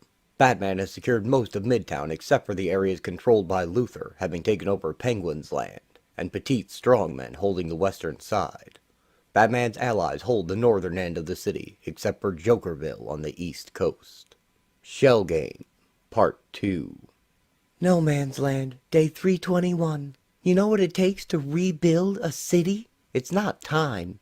You can make time. It's not hope.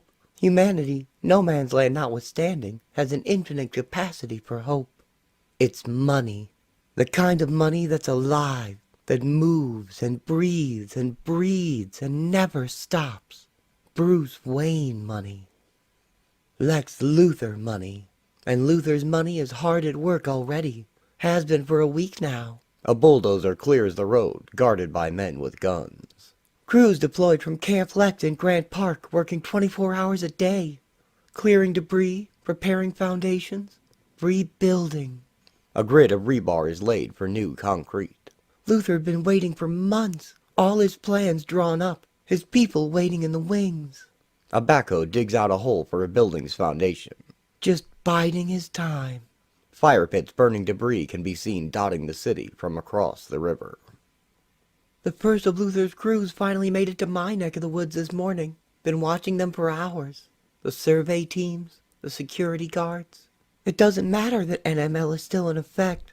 They don't seem to care that they're breaking the law. It doesn't matter that the government has filed 4 separate injunctions against LexCorp in as many days. Everything from barring Luthor from proceeding to freezing his foreign assets. Hasn't even slowed him down. Why would it? He's got both public opinion and the media on his side. Right now, he's golden. Mercy reports another attack by the Joker, another crew scattered and more equipment destroyed. He orders her to put an end to the problem, and she assures him she's already on it. Batman arrives at Robin's stakeout. Wondered if you'd come by. Anything today? I placed the microphones as you ordered. Otherwise, nothing to report. Tim hands him the binoculars. And Huntress? She's been outside a couple times, patrolling the perimeter. I stayed out of sight. Not what I meant. I know what you meant. Best I can tell, she's not a happy camper. Receiver on. I want to hear them. Aren't prisoners, Petite? They should be free to come and go as they like. They're my people. Every time they leave this sector, we're weakened. That's a tactical risk I won't allow. I want checkpoints. Nobody comes in or out without my permission. Are you mad? We're not the bad guys here, Petite. We've got an obligation to protect the people in this sector. If you don't like it, you can leave. Maybe Batman will take you back. If you beg him. Face it, sweetheart. You got nowhere else to go. Petite walks out on her. Damn. She'll make it. She's strong. You trying to convince me or yourself? We have the count on Petite's men. 14, all armed, all trained by him, like a wannabe special forces unit. Most were GCPD once. If she tries a coup? She can't take them all out, and the only person who might support her is Foley. Even that's a maybe. Petite'll kill her if she challenges him. Keep watching. I'll be in touch. Where are you going? Babysitting. Harley introduces the Joker at yet another building site. Ladies and gentlemen, back by popular demand for his 8th night running, the Joker! And his able assistant, the lovely, luscious, and amazingly talented Harley Quinn. Joker smacks Harley with a rubber chicken. Ow! Quiet, you. Hey, good evening. Thanks for coming. Going to be a great show. So what's your name, Dollface? Laurie? Laurie. Ought to see someone about that stammer, dear. As it happens, I think I can help. The Joker pulls out a rusty pair of scissors. No, please, He threatens the woman with them. please, don't. Between us, this has nothing to do with you. But I've got to get his attention, and so far, nothing has worked. Oh God, don't, please, I'm begging you. A large, dark shape appears behind him. Finally! I was beginning to think you didn't love me anymore. Joker turns, and his smile turns to a look of dismay. Oh, this is gonna suck. Bane lifts the Joker with one hand. I don't think you're very funny. Well, you know, different strokes. Bane punches him out of their hole. Ouch. Joker stabs at him with the scissors. Don't make me laugh. Bane grabs his arm, and he drops him. I understand you aren't allowed to play with sharp objects. My mistake. Here I was hoping for the rambunctious rodent, and I get the WWF reject instead. Talk. Bane slugs him. And again. Mercy aims her gun at him on the ground. Oh, hello. I see Europe. I see France. Bane picks him up once more. Stand up when addressed by a lady. Oh, absolutely. And this lady might be? All you need to know is that I'm the last face you're ever going to see. No one messes with Mr. Luther's business. That's enough of that, Toots. Let him go or feel the new breeze through that airhead of yours. Harley points a shotgun at Mercy, Ain't she a pip? who lifts Harley up by her gun. Eep. Bane, let him go. Joker and Harley scamper away. Been fun. You want me to kill him? Not necessary. He got the message. Batman has been watching this scene unfold. He follows Bane when he leaves Mercy and goes back to his trailer. When Bane enters, he finds Batman waiting for him. Batman, to what do I owe this pleasure? It took me a while to figure out what you were doing. Why you blew up all those records after going to such great lengths to stop me from doing the same. And now? Now I know. I haven't shared my conclusions with Miss Graves, if that's what concerns you. I doubted that you would. Luther's giving you Santa Prisca. Indeed, you are very perceptive. That was my price. Now what? Have you been paid? Luther has made the necessary arrangements, yes. Once in Santa Prisca, the rest is up to me. Then leave. I've got enough to worry about without needing to take you out, too. I'll think about it. If you know the plan, then you know Luther won't honor any deals when I'm finished with him. Decide what you want more. Another crack at me, or your own country. Bane puts his hands behind his head in a relaxed pose and smiles. When you put it like that, I'll be leaving by the end of the week. NML, day 323.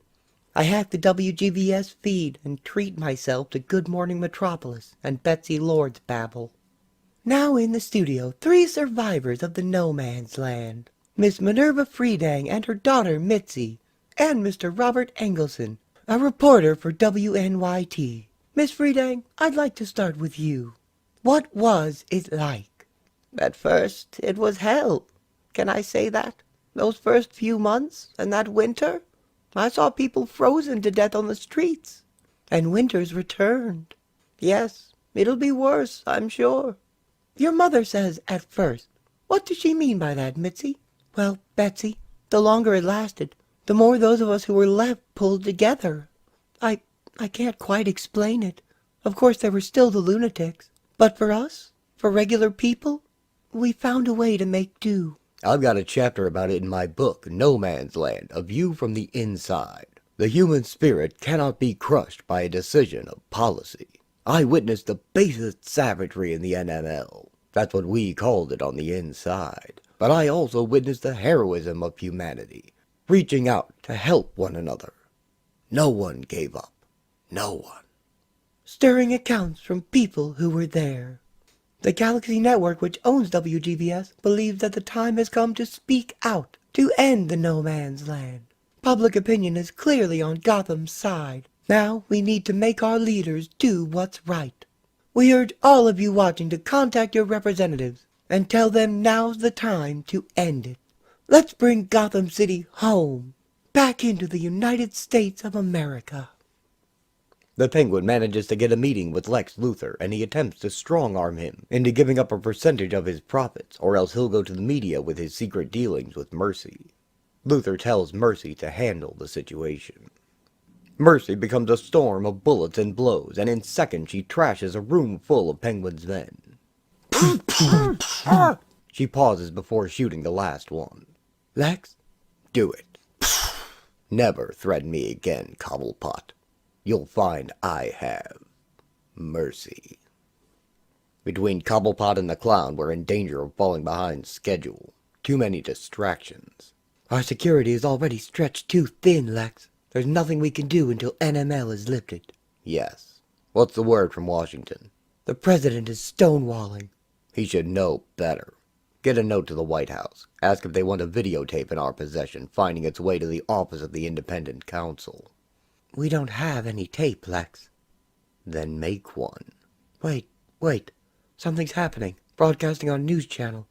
I'll turn on the television. Mr. Fox! When the executive order was signed at 10:30 Eastern Standard Time this morning, Wayne Enterprises is proud to be a part of the coalition that helped make this happen. Access to Gotham will be restored in the next week, beginning with the deliveries of emergency supplies and equipment, and the arrival of the Army Corps of Engineers. The goal is to officially reopen Gotham City on January 1st, New Year's Day. Ladies and gentlemen, No Man's Land is over! Oh, and Bruce? We did it! Yes, we did.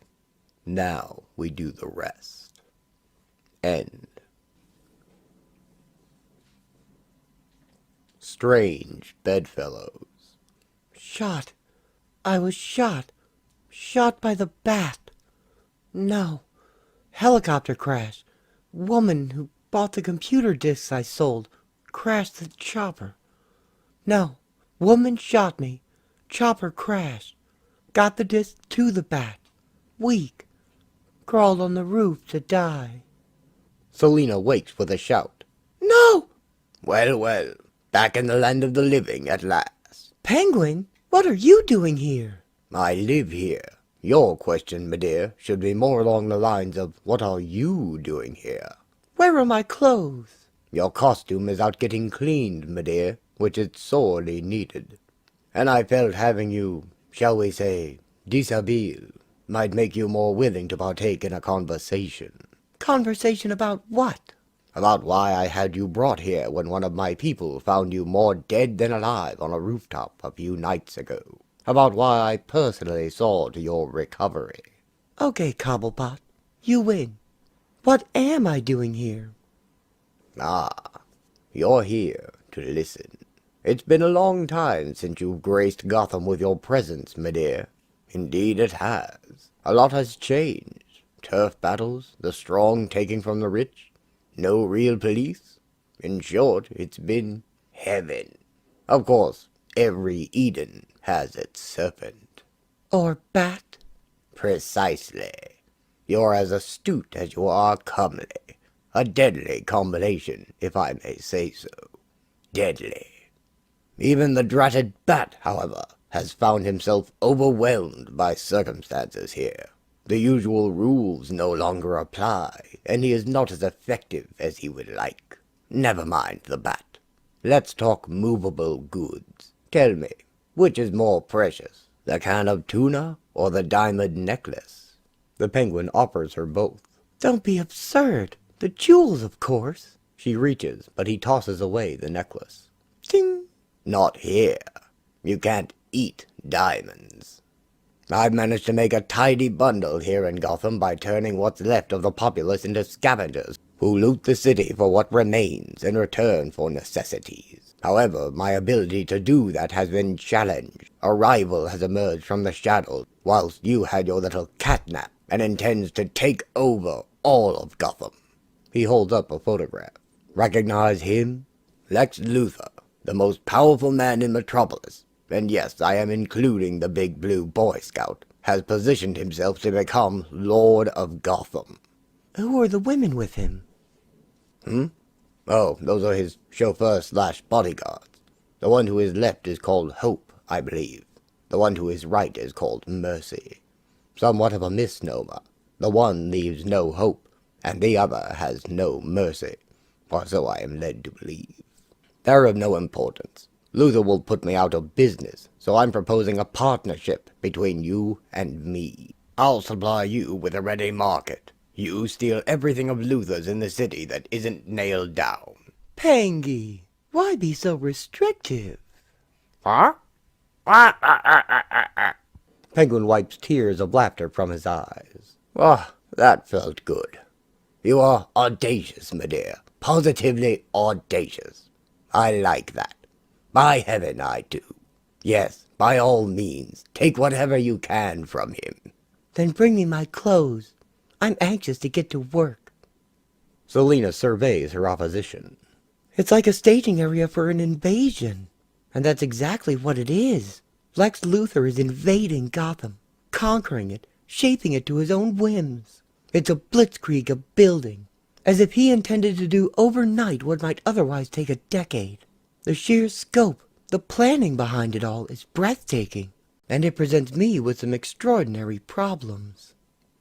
Catwoman decides to enlist some help, and she locates her former henchman now working for LexCorp.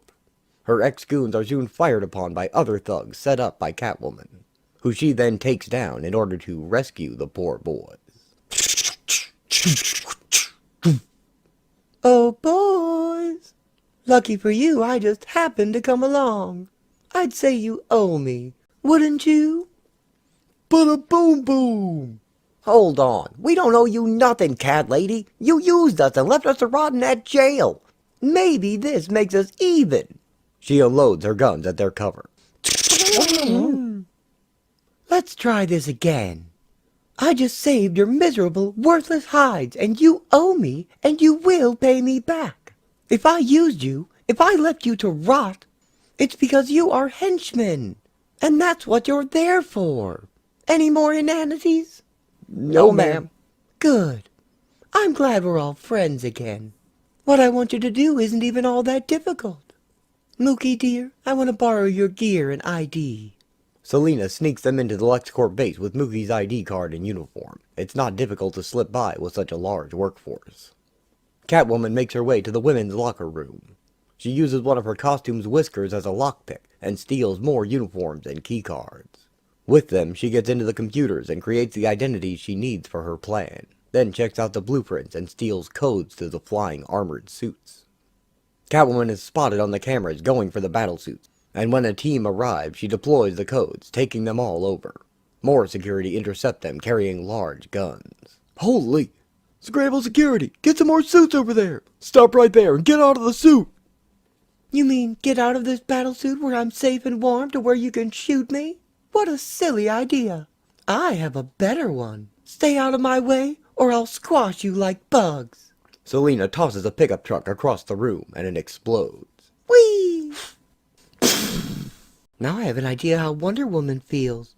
It feels too good. Gotta keep reminding myself, don't get hooked on it. This is not who I am. It's not what I do. This way danger lies. Yet more battlesuit goons arrive, and Selina takes them over also, having stolen the secret backup codes as well. Soon, Penguin's girl alerts him to a startling sight outside his window. Boss, you gotta come see this. You won't believe it. Believe what, my dithering dear? I don't believe it. Catwoman flies her battlesuit before a squad of them, each carrying large pieces of equipment or pallets of supplies. What's the matter, Cobblepot? Cat got your tongue? Let me check and see if it's in my pocket. Selina climbs out of her battlesuit. Incredible, my dear. Stupendous. You are absolutely incomparable. Indeed you are. I know I am. And you are going to give me $1 million in gems for this. Anything that I have is yours. You have but to command. Fine. We'll start with a lovely hot bath. After that and a catnap, I'm going back to work. Might I inquire as to what you have in mind? Nope. That would spoil the surprise. You wouldn't want to do that, now would you? No. Indeed, no. We all should have our little surprises, should we not? It didn't occur to you to have the red team turn off their slave units before coming in range? You have standing orders, sir. The slave units were never to be turned off. Never. You want them to fear you, Lex, and this is what happens when they do. Mercy brings Luther a phone. Sir, phone call from someone calling himself the Penguin. He says it's in regard to your missing goods. Luther, honored you'd take my call. Indeed I am. I seem to have come into possession of some goods that I believe rightfully belong to you. I'd be happy to return them to you without taking my usual finder's fee. What is it you want, Cobblepot? I like a man who is direct, sir. Indeed I do. And I shall be direct with you. Gotham is yours, sir, or shall soon be. But every city has its underworld, I think you would admit. I wish to run Gotham's underworld, as a license from you, paying you, of course, the appropriate percentages. I take care of the day-to-day minutiae. You never get your hands dirty. Otherwise, my agent may prove more annoying. Do we have a deal? I'll consider it. Luther throws the phone away. Mercy. Sir. Deal with this Catwoman thing. Break her. Finish her if necessary. My pleasure, sir. Payback. Catwoman keeps watch with binoculars from an angel statue on a building. Catwoman's little laws of economic thermodynamics. Law 4. You add to your wealth by increasing your holdings or increasing the value of that which you hold. Corollary to Law 4. The value of your holdings increases according to another's desire to have it. Addendum to the corollary to Law 4. If your holdings are goods, the desirability increases according to their scarcity. In short, when in doubt, blow it up. I took the Lex suits I stole from LexCorp, jammed them full of explosives, let Mookie drive the lead suit, while the others were on slave mode. Luther would have changed the codes on them and made them difficult to use, so I might as well get rid of them. And it made Mookie happy. Bada-boom! The stolen battlesuits dive-bomb LexCorp warehouses that explode, sending people running for the exit.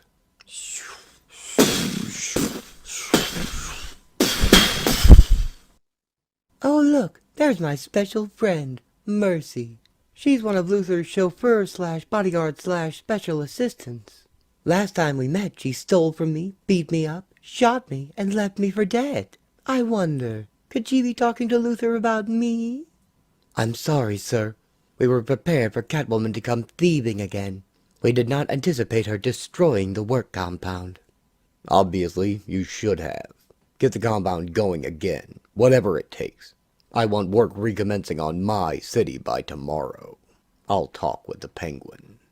Cobblepot's Emporium. What do you need, and do you have the price?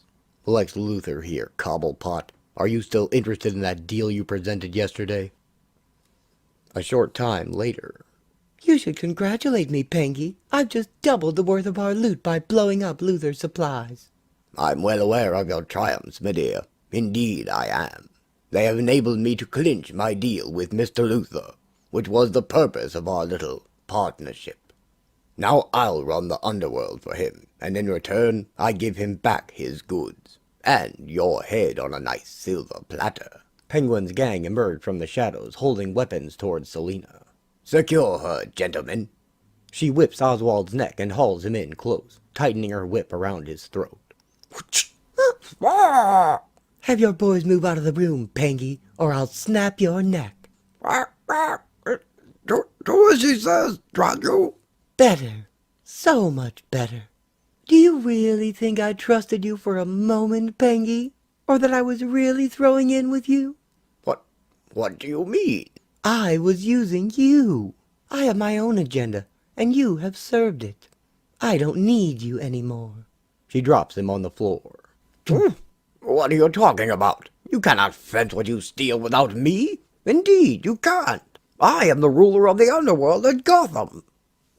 I'll give it away. I'll throw it in the river. Who winds up with it isn't important, so long as it isn't Lex Luthor. Catwoman backflips to a high window. By the way, Cobblepot, I wouldn't linger. I'm about to take away your base of power as well. What? Suddenly, explosions go off in Penguin's warehouse. He runs for his life. Drat you, Catwoman! That was the Penguin. Evidently he has lost control over Catwoman, if he ever had control. She is now your priority, your only item of business. You will keep her from bothering me. Kill her if necessary. Do not disappoint me. It will be as you wish, sir. I had the wheels in motion, but I needed a specific favor from a specific guy. So I set up a meet in Robinson Central Terminal, our favorite trysting place of late. I got your message. What do you want? I'm pretty busy right now. Oh, but I'm not too busy for you to summon whenever you feel the urge? You owe me, batty boy. But don't worry, for you it won't be difficult, and it won't take much time, and it will wipe the slate clean between us. What makes you think I feel I owe you anything? Oh, please, I know you. You have this sickening sense of honor and all that. I thought you said you didn't have time to waste. What do you want? I need to contact Deadman. I don't know how to reach him, and I don't know if he'd come if I did. Why do you need him?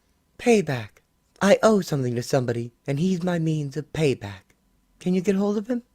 Maybe through Azrael. We'll see. Thanks, Pookie.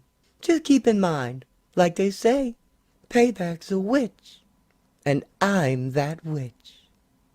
Catwoman continues her campaign of destruction and delay, stealing paychecks and sending food supplies to the needy, forcing LexCorp to replace them both, sabotaging equipment and rerouting work orders so that crews were tearing down each other's work. She also stays one step ahead of Mercy the entire time, humiliating her more with every move. Eventually, my plans reach fruition. What success have you to report, Mercy? We have been unable to anticipate Catwoman's moves. We strike in one direction, and she strikes in another. I have as yet been unable to come face to face with her. But I will. I'm certain you will. I'm certain because I've arranged a meeting with her. One of her specific conditions was that you be present as well. I'll kill her the moment she arrives. You will not. I have given my personal assurance of her safe conduct through intermediaries. You will keep your hands visible at all times. That was also one of her prerequisites. If Catwoman and I have not struck a bargain that stops her depredations by the end of the meeting, then you can kill her. Otherwise, you don't touch her. Now, bring the car around. The meet was dangerous. I knew that. But everything I do is dangerous. It was payback time. But for who? Me, Luther, or Mercy? Time to put the cards on the table.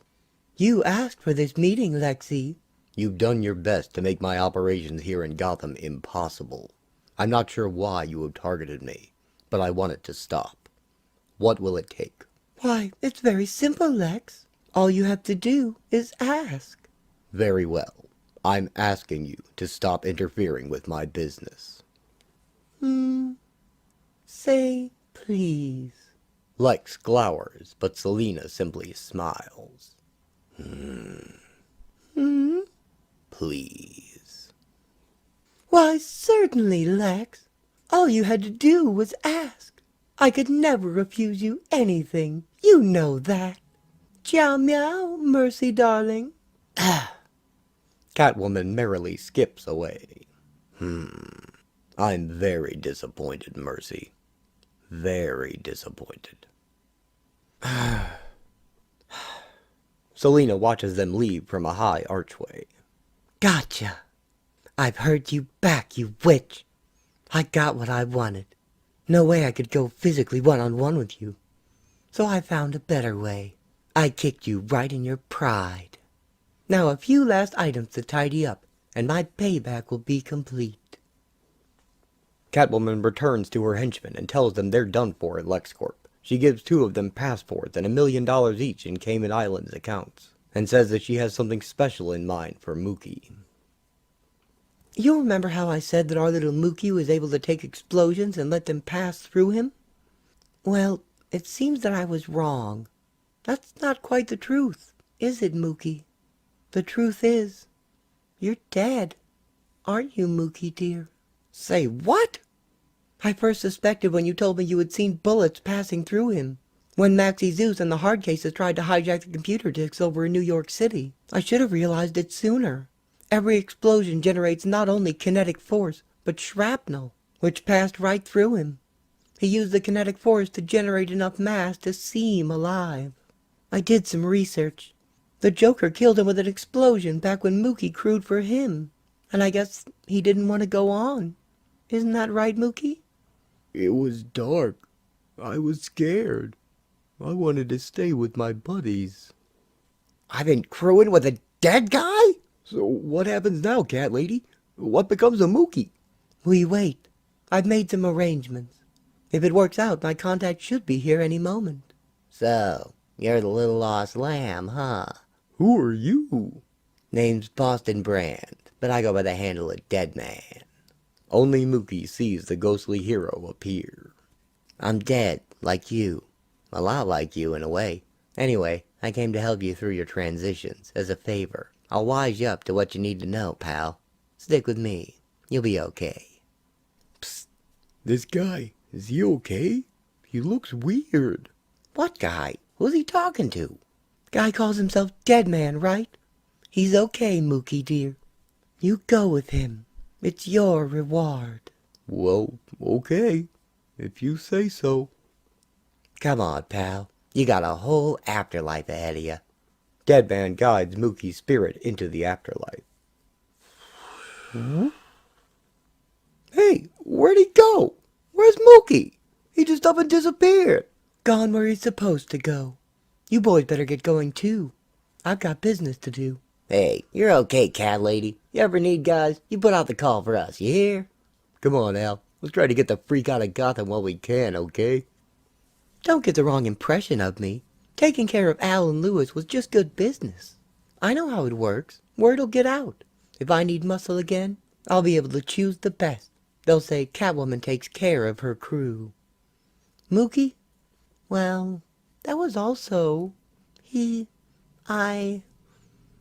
Okay, damn it. He was a lost soul. Literally. And yeah, maybe I've known what that feels like. So maybe I did him a good turn. So what? That's a little inconsistent, you say, with my image as a bad girl. The kindness doesn't mesh with the cruelty. How can I be nasty and nice? You just can't figure me out? Hey, what did you expect? I'm a cat. Selina leaps out into the Gotham night. NML, Day 333, November 29th. They came with the dawn. Sarah Gordon wakes to a sound outside her window. Sound. Huh? Sarah? What is it? It gets louder. Oh, Jim. I think it might finally be over. I think it's the end. The sky is filled with cargo helicopters carrying supplies into Gotham. I don't think any of us had ever seen anything like it. I don't think any of us knew what to expect. And I know none of us understood the price we would have to pay. At least, I know I didn't. Endgame, Part 1. Silent night, holy night. All is calm, all is bright. Barbara sees the choppers from her window.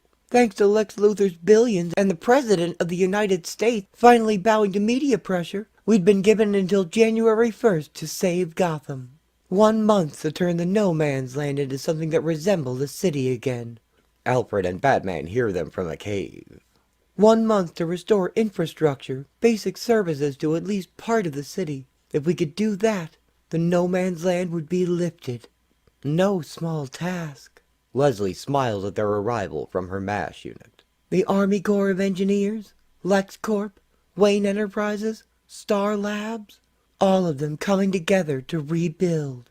Huntress and the strong men mark their arrival as well. The promise of redemption for all of us. Luthor had the tree flown in from Vermont. The media, eating out of his hand, loved the symbolism. Other people wanted symbols of their own. The Joker stares out his window. Puddin', you've been standing there for hours now. Touch me and I'll feed you your leg. Can't you see I'm thinking? I'm real sorry they're gonna end No Man's Land without you, Mr. J. Heh. Joker throttles Harley. Idiot! They're not ending it without me. Haven't you been paying attention? Joking? Me? It's an invitation, a challenge, a dare even. They've told me where, when, and how Gotham is to be saved. He drops her. I can't disappoint them, Harl. It's a built-in audience. It's the chance for my greatest show ever. Something that'll really leave them stunned, leave them begging for more. He happens upon a loose wig. This is really green, you know? Baby, He flings it away with glee. Harley! Sorry, I'll be quiet. That's it! That's it! Boys, come here. We've got a lot of work to do. Always glad to help. December 4th. A news crew sets up by a huge Christmas tree and a stack of presents. LexCorp will have power restored to sections of old Gotham by the end of next week. Colonel Toro, still working on water treatment. The 32nd and 98th Divisions arrived yesterday, bringing us to over 2,500 engineers on the ground. Mr. Fox, Wayne Enterprises has hired 10,000 plus workers from Bloodhaven and further south, but we're still suffering thefts of material. People who don't believe No Man's Land will end. We'll simply prove them wrong then. If that's all, I suggest we give the media their daily soundbite. We were hit last night too, Lex. Crates 2117 and 2118 are missing. Don't worry about it. Lex? They were for under the tree, Mercy. Utterly worthless toys for the kiddies, that's all. Just order 200 more dolls or something and be done with it. Ladies and gentlemen, sorry to keep you media hounds waiting. Dr. Leslie Thompkins? I'm Captain Zahedi, and these are Privates Harrison and... Here to help? Beaumont. Yes, ma'am. Leslie shoves the baby into the man's hands. Great. I've got 24 infants here in need of inoculation, 12 of whom are on formula. And that's just postnatal. People had babies here?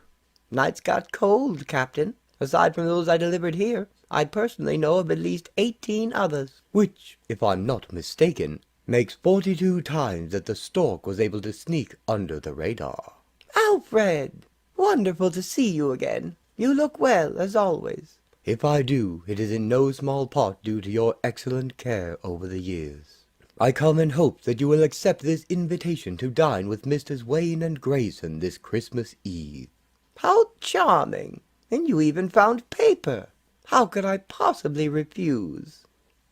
December 16th, supported by the ACE, Wayne Enterprises, Star Labs, and a Gotham populace ready to work their fingers to the bone. LexCorp has already achieved the impossible. Water is already running from Grant Park to Tricorner, and everyone is hopeful. Well, almost everyone. Update. Not much to report, boss. The sectors hold, and all attention is on LexCorp. Bureau of Land Management activity is still nil. How's the team? Blackgate has been secured. Petite strongmen are under surveillance. You do know the difference between how someone is and what they're doing, right? Batman leans over Barbara to use her computer. Can I help you? Where's Joker? She slaps his hands away. Dunno. Hasn't made a peep. He's off the map. He's what? There've been some robberies, but nothing that would necessarily... How long now? I haven't heard anything since he tried to destroy that construction site and Bane stopped him. I have a new first priority. Call a meeting for 10 tonight. Welcome home, Jim.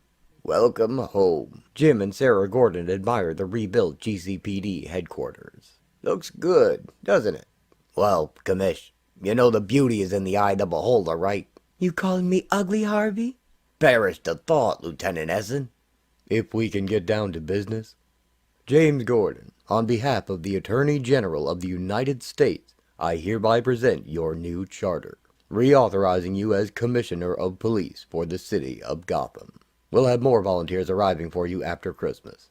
Welcome back, Jim. Nice to be in control once more, huh? You've no idea, Ben. No, you will attend. Everyone will attend. I just think Christmas Eve of all times.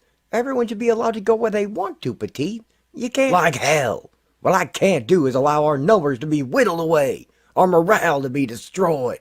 We're going to have a Christmas feast. Attendance mandatory for the sector. And if you got a problem with that, Foley, Billy pulls his gun on him. Hey, easy, Petite. Back down, Petite. Now! See you there. Both of you. He's losing it. Big time. You could probably make it out of here, you know. No, I'm staying. You're right. He is losing it. And when he snaps, I'll have to stop him. Nightwing comes to Robin at his stakeout. Hey, I miss anything good? Hey, yourself. Does the near shooting count? What? Shooting? Who? It's okay. It didn't go down. Petite was about to cap Foley, but she stopped him. Dick takes a look through the binoculars. Yeah, she's looked about that happy for a month now. Sorry, bro. Not your fault. Speaking of which, I believe we've been summoned. Robin and Nightwing join Batman on Gordon's roof. About 20 volunteers right now, but the government has promised another 50 before New Year's. We'll need them. We have a problem. Joker's disappeared. Huh? Which means he'll reappear. Great. I'll have my people start combing old Gotham tomorrow. Then we'll start in Newtown and work our way south. December 21st. The newly opened police station is thronged with people complaining about everything imaginable. Funny how no one was complaining when there was nobody to listen. Not like Dad and Sarah and the rest don't already have their hands full. One complaint in particular stands out, though. The crib was empty. No, she didn't just crawl away. Listen to me. Renee, you got a minute? Renee enters Sarah's office. Given any thought to your future? I was hoping to live through New Year's, Lieutenant. Aren't we all? I don't approve of what you and Jim did with regard to Two-Face. We're not vigilantes, Detective. We're the police. And as the police, we acknowledge service above and beyond the call of duty. My disapproval notwithstanding, your work regarding Two-Face was exemplary. It is my pleasure to promote you to the rank of Detective, 2nd grade. Congratulations, Detective Montoya. Sarah shakes her hand. Thank you, Lieutenant. Thank you. Batman interrogates the Penguin, Poison Ivy, the Ventriloquist, and Two-Face. Tell me where he is. I have absolutely. No idea where that clown is. And furthermore, who Give. a damn.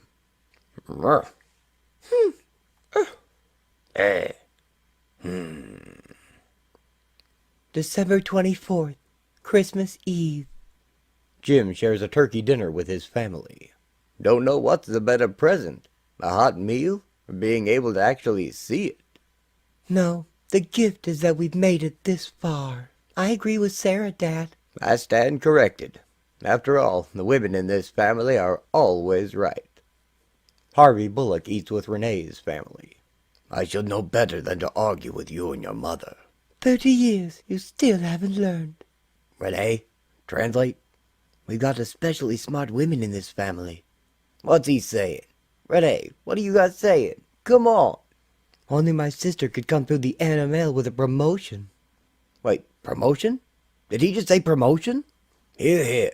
Renee, we all want you to know how proud I am of you, Tim. Tim spends the holiday with his father. Dad, it's totally not necessary, man. It is necessary, son. Things need to be said, and I don't say them often enough. While Leslie and Dick visit with Bruce and Alfred, How many times do I have to say this? where Dick and Alfred are wrestling over the carving knife. Sit down, Alfred. I'll carve. You sit. I'm not going to eat unless you sit. They do this every year? Every year? They do this every meal. So I presume this is where Bruce Wayne is currently residing in Gotham? Where he will reside. He hasn't returned yet. Master Dick, if you persist, you shall go to bed without supper. Petite, Huntress, and the strong men eat a grim and quiet meal under the rule of the gun. My God! Come in, Petite! Anyone! Joker! Suddenly, a call comes in over the radio. Joker! Copy me! Back up! Post 7! Need... Petite! Post 4! On your feet! Everybody on your feet! The men all get up. Are you crazy? You can't send them out there, Petite! Joker didn't just show up here in the lion's den so he could be shot by you! This is a trap! Outside, the Joker and Harley Quinn have slaughtered their guards. Merry Christmas! Pigs!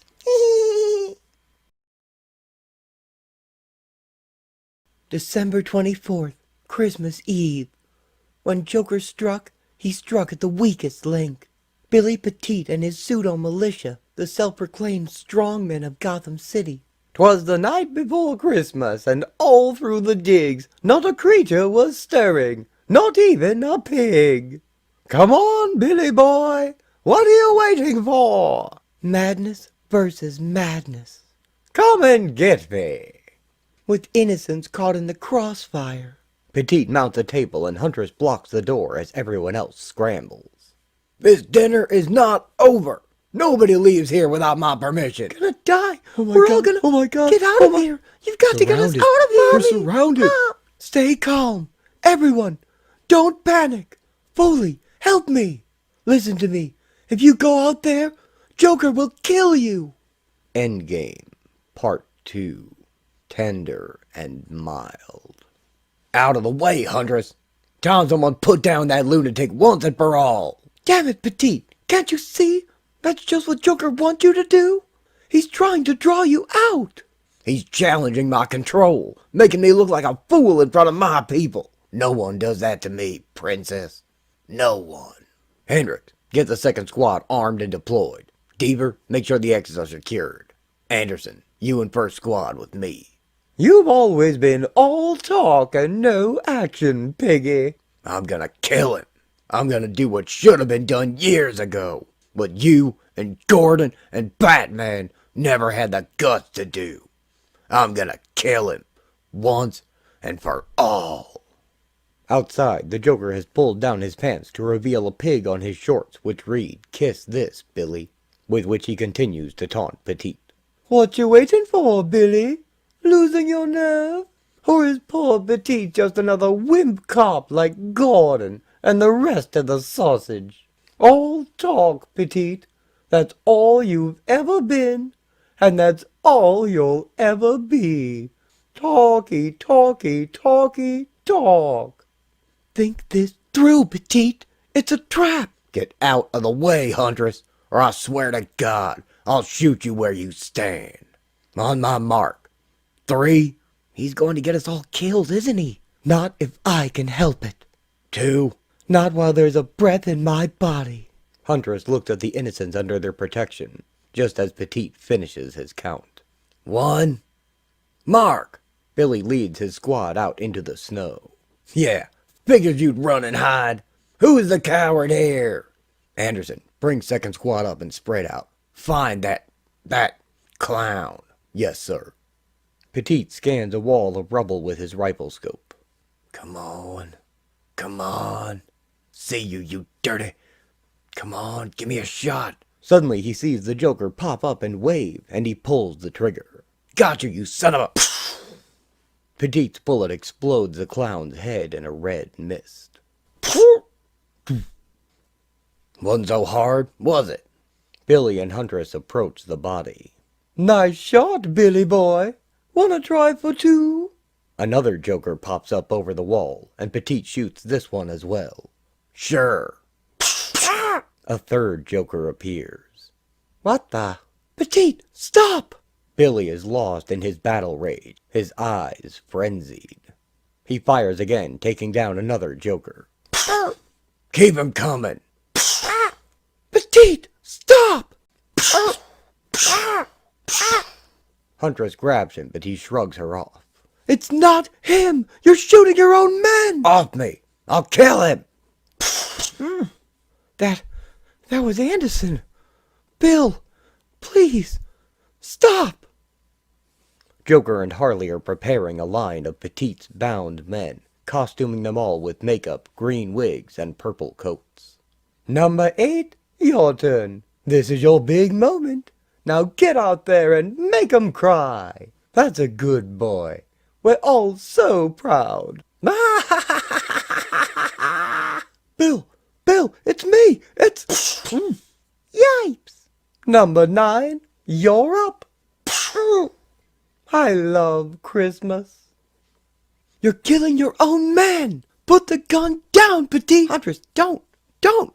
Huntress grabs for Petite, but he charges back inside. Play games with me? I'll show him how we play. No!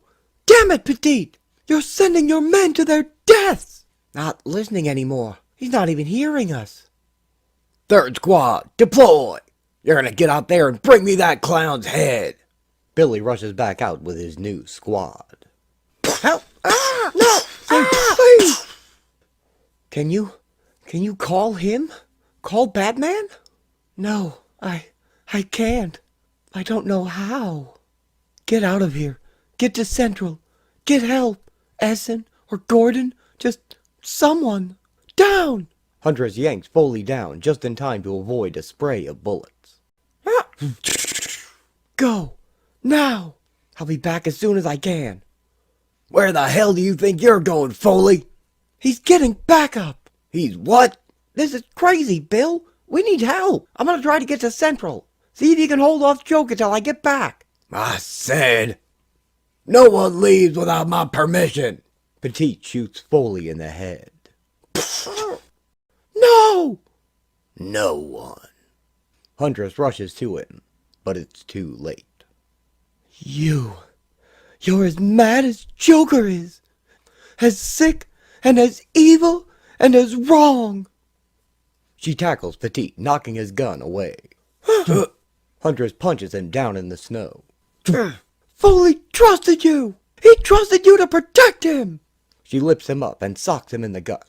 They all did! We all did! Huntress pulls him in close. You're the worst of us. You know that, Petite?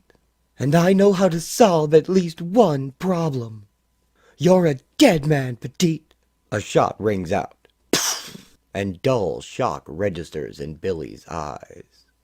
The light in them goes out, and his breath stops. The Joker holds a smoking gun. Couldn't have put it better myself, Toots. Huntress stands alone between him and his goons and the innocents still inside. The bodies of the strong men lie piled up behind the Joker. We're just here to gather some things and then we'll be going. Babies in particular. I understand there are 4 of the little cherubs inside, are there not? You're, blocking the door, Toots. I know. Oh, you've got to be joking. You're not seriously thinking of taking us all on. It's just you versus us now, kiddo.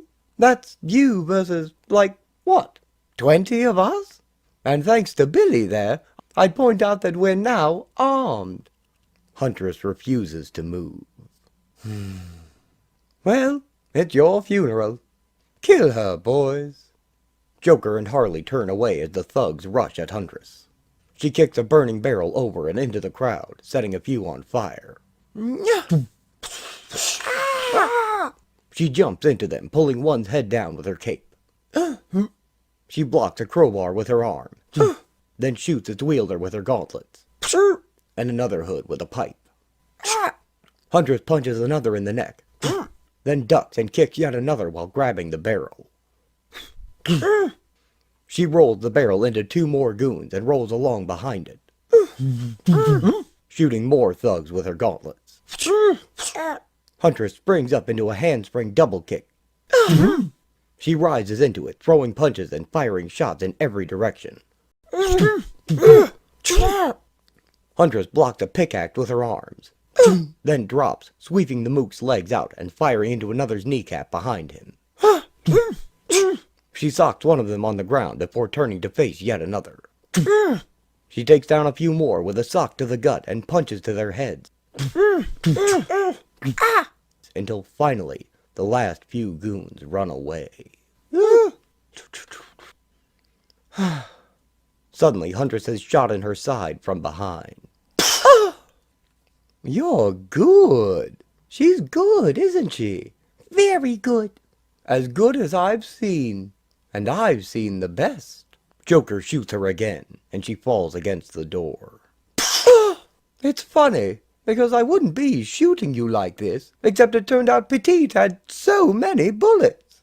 I'd swear he had a bullet for every man, woman, and child in Gotham. And since I won't be using the bullets on the kids, I figure those ones, they're all yours. Here, have another one, cutie. Huntress struggles to her feet, but the Joker shoots her in the leg. She slumps against the door again. Tough little thing, aren't ya? Joker approaches her. It's been fun. And puts his gun to her head. On December 24th, Christmas Eve, Joker finally made his move, attacking Billy Petite's camp, a battle of madmen. Petite never had a chance. You've been a real sport, doll. Know that? Thanks for playing. And now we have a lovely parting gift for you. Bite me. Huntress held her ground, fighting off 12 goons, taking 3 bullets, protecting the 80 innocent men, women, and children who had been ordered to attend Petite's Christmas feast. She held her ground. We'll never forget that. Just then, Batman and Nightwing appear, and Dick knocks Joker's gun away with a batarang. Huntress! Ouch! Batman grabs Joker by the collar. What kept you? Harley fires, and Batman lets go, turning to punch her instead while the Joker reaches into his coat. Ooh. He pulls out a switchbox. Now that we're all here, time to bring down the house. He throws it onto the roof. Bomb! Mine. Batman knocks it down into the snow with a batarang as Joker and Harley escape. Nightwing cradles Huntress in his arms. Baby. Wanted to take the babies. Hold on. We're gonna take care of you. Hold on. Dick applies first aid to her wounds while Batman defuses Joker's bomb. Joker was after the babies. Get her to Dr. Thompkins. Batman. Happy now? Rest. Good work, Huntress. Nightwing picks Huntress up and gently carries her. Congratulations. That's his highest praise. Honest. It's not much, but you can put it in your office. Jim, this is... Where'd you get this? Sarah admires her gift, a framed picture of her family at a ball game. The commissioner gets certain perks. Barbara looks away as they kiss. Then gasps when Batman enters. I love you. I love... Barbara? Something wrong? Jim, we have a serious problem. Merry Christmas to you, too. Joker attacked Petite's camp. Huntress held him off. She's in critical now.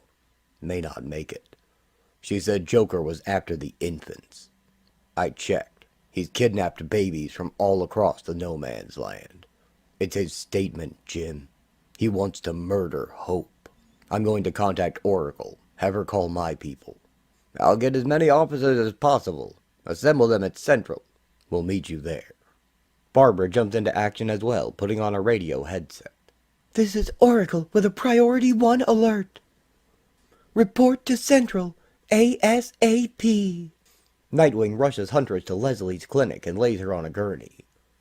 Leslie! Dr. Zahedi! Leslie and her team fly into action. We've got her now, lad. Don't let her die. You can't let her die. We'll attend her as best we can. You have an emergency of your own to deal with now.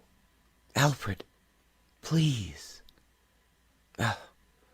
Dick runs off to join the others. The Bat family meet the GCPD at their headquarters. Oracle has confirmed that LexCorp is missing 70 pounds of Semtex. So we know Joker can make a big explosion. We've received 36 missing persons reports. All infants. The parents must be going mad. We'll find them. I don't think so. The Joker calls down to them from a rooftop. Here's how it's gonna play, kidlings. 'Twas the night before Christmas, and all through the town, little babies were hidden by Gotham's King Clown. As Christmas Day neared, and the sun it did rise, either bats found the kids, or the kids, well, they dies.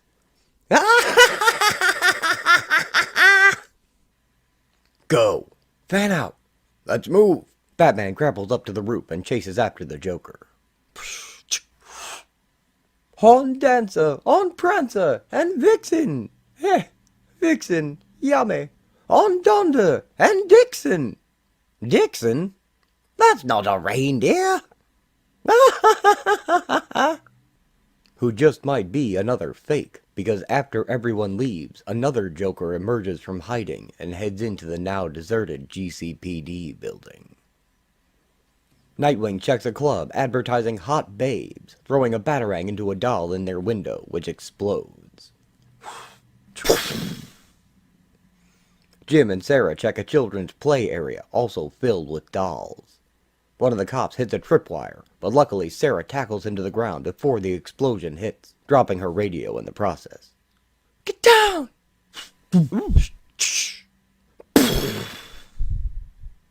Only dolls. Broke my radio. Head back to Central, get another one. We can't afford a breakdown in communications. Right.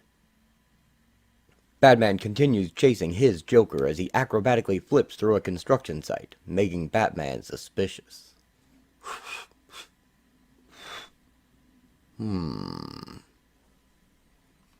Azrael and Batgirl check the giant Christmas tree, finding it covered in the stolen dolls and new ornaments. Mercy tries to stop them, but soon even she realizes something is amiss. Just as Batgirl touches one of the dolls, Azrael dashes towards her. Get back! Gene throws himself between the tree and the women, taking the full brunt of the explosion with his armored body, just in time. No! He falls flaming into the snow, and Batgirl covers him with her cape. Batman corners this Joker. He... Thought so. He easily dodges the Joker's wild kicks, catching the last one. That's enough. He slams his palm into the Joker's nose. Quinn. Batman tears off Harley's disguise. Where is he? He wraps his hand around her throat. At Central. Hid the babies. Police. At the... Where they... Please don't kill me. Oracle. Joker has the babies at Central. I'm en route. Received. Nightwing, Robin, anyone who's listening. Joker is at Central. I repeat, Joker has the babies at Central. I repeat. Jim looked at his radio with dawning horror. Sarah! Sarah Gordon enters the GCPD building to replace her broken radio. Of course, she couldn't hear the call which just went out. But she does hear another call. The cry of a baby downstairs. Ma. Sarah draws her gun and carefully follows it. Shh. She eases open a door to find the real Joker cradling one infant in a room filled with the others. It's okay. You won't feel a thing. I promise. You'll thank Unky Joker. Trust me, I know what I'm talking about. Most of the time. Life is the biggest joke of all. You're just gonna get the punchline sooner. Sarah aims her gun at him. Freeze. GCPD. You're under arrest, Joker. Put the baby down. Gently. Now. The Joker stops smiling. Yeah. Oh, it's the police. I'd like to report a crime. She tried to shoot me, and I dropped the baby. He pulls out his own gun. Stop! I mean it. No, I mean she rushed me, and I dropped the baby. And aims it at the child's head. Or maybe I just...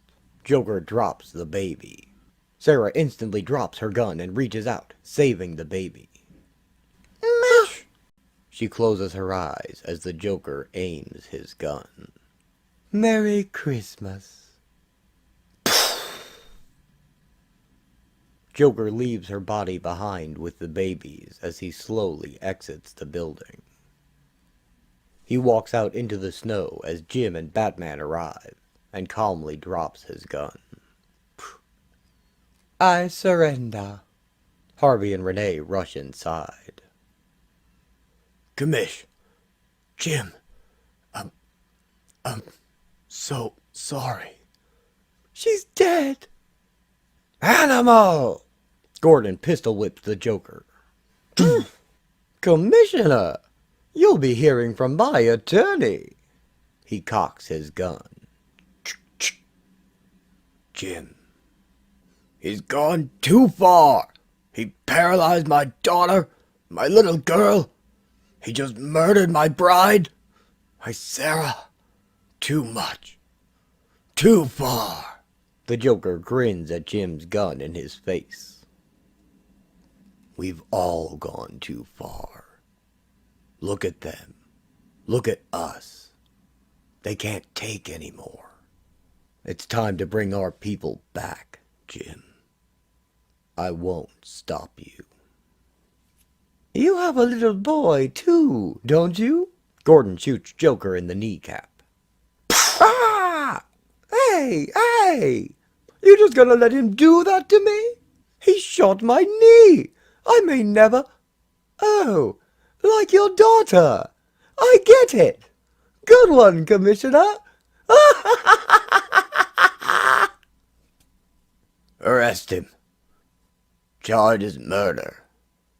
Jim collapses, and Batman holds him as he cries. I've got you. I've got you. Endgame, Part 3. Sleep in Heavenly Peace. And, after the earth shattered and the buildings crumbled, the nation abandoned Gotham City. Then only the valiant, the venal, and the insane remained, in the place they called No Man's Land. Jim and Barbara attend the funeral of Sarah Gordon. I can't hear a word the priest is saying. I can't feel Dick's hand on my shoulder. I can't stop crying. Barbara tosses a handful of dirt into Sarah's grave. And the thoughts beat around one another in my head. And I can't stop wondering. Wondering about my dad, who lost his wife. Lieutenant Essen was a hero. Everyone here knows that. If there's anything I can do, Commissioner, for you or your daughter. No. Thank you, Mr. Luthor. Lex Luthor shakes Gordon's hand. Be at the wake. Poor man. Can you imagine? Should have killed the Joker then and there. Wondering about the madman who stole Sarah from us. See you tonight? Sure. The madman who put me in this chair. Joker. Wondering how one man can cause a family so much pain. Batman observes from far away. I always called her Sarah. And now it's too late to call her Mom. Batman comes to pay his respects. It's December 31st, the last day of the year. The last day of the No Man's Land. And most of all, I wonder... Was it worth it, Batman? Bruce has no answer. Endgame, Epilogue. Days of Auld Lang Syne. Can you imagine the PR nightmare if Joker had murdered just one of those infants? We owe Lieutenant Essen a debt of thanks. She's allowed our plan to reach fruition. Everything ready for tonight's gala? You're expected at the Valencia Tower at 2200 hours to ring in the new millennium with media darling Bruce Wayne. Over 100 reporters have already RSVP'd. Great. We're ready, Mercy. You have the data? Mercy hands Luthor the discs. Catwoman wasn't as tough as she imagined. None of them is. Just ask the boy in blue. Let's acquire some real estate, shall we? How are you feeling? Let's just get to work. Search for Harding. Already done. Nicholas J. Harding has been uploaded to the State Bureau of Land Management's records. Which means Luthor is on the move. It means he's just forged title to almost 3/4 of all the property in Gotham City. It still doesn't make sense to me. Does he really think that if he forges the records, the real owners won't contest his claim? It doesn't concern him. The owners of 67.5% of the property Luthor just uploaded died in the quake. Of the remaining 32.5, only 7% have the financial wherewithal to take Luthor to court, where they'll lose. Even if he's charitable and settles, Luthor will ultimately have bought all the real estate at roughly 0.4% of market value. That's why you told Lucius Fox about Harding. Precisely. And that's why Bruce Wayne is meeting Fox this evening. I'll keep monitoring the BLM. Barbara, shouldn't you be at the wake? Batman vanishes. The Gotham police gather to remember Sarah at Gordon's home. Police and more. But you know the thing... Another drink? Anyone? Saying Anyone? they'll have heat to Burnley before... Then there was that time the lieutenant brought down Croc. Oh yeah, and then that rookie, that kid, he said, "Gee whiz, Lieutenant, I didn't know you knew how to wrestle a gator." Yo, shut up, all of you. I want to propose a toast to Lieutenant Sarah Essen. We'll never forget her, or her sacrifice. She was the best of us. She was the best of us. Remember that time she used a pencil to arrest Pokey McNeil? Told me if I was going to do that, I should wash my hands first. Renee sees Jim sitting alone in his garden, head in his hands. Robin and Nightwing patrol what remains of No Man's Land. Dad would flip if he knew I was back here after everything he went through to get me out of Gotham. Helicopter rescue. Can't beat that. It's embarrassing, that's what it is. How's the funeral? How's Oracle doing? Funeral was sad. As for Oracle, figured I'd drop by tonight, see if she needed some company. So it's serious? Huh? Dude, New Year's Eve. Ringing in the new millennium? Guess we know who you'll be kissing at midnight, huh? Ah. Lucius Fox comes to Bruce Wayne's room as he dresses for a New Year's ball celebrating the end of No Man's Land. Can't this wait? Not so tight, Alfred. It's important, Bruce. Remember when you called me, you said you'd talk to a man named Harding? No? Trust me, you did. Said Harding had sold his land to Luther. I did some checking. Nick Harding doesn't exist. Whoever you talked to was trying to tip you to some major fraud. I don't understand. I'll skip the details. All you need to know is that it looks like Luther had been tampering with official documents. That's why he's been here all along. He wants to own Gotham. Lex Luthor? I had no idea, Lucius. This is the proof. These are notarized copies of the actual deeds, as well as Luther's forgeries. I'm going to present them to Luther, see what he has to say for himself. Should I come with you? Won't be necessary, Bruce. I'll handle it myself. You enjoy the party. And Happy New Year. You too, Lucius. Lucius leaves, and Bruce immediately starts taking off his tuxedo. Luther will listen to what Lucius has to say, and then he'll kill him. Then you'd best prevent that, sir. Bruce puts on his work clothes. Gordon asked me if it was worth it. Standing at his bride's grave, he asked me if it was worth it. And what did you tell him, sir? Nothing. I didn't have an answer. Perhaps you will find one tonight. Batman leaps out into the night.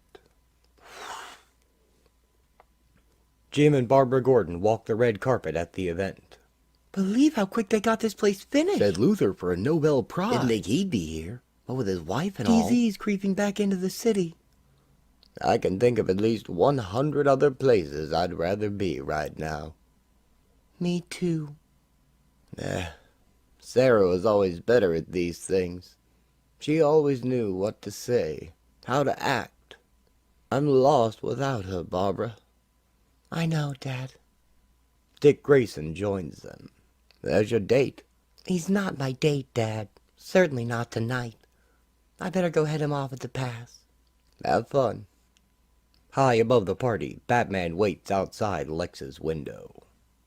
A party to attend, Mr. Fox. Let's make this fast, shall we? I'm hoping this will be brief.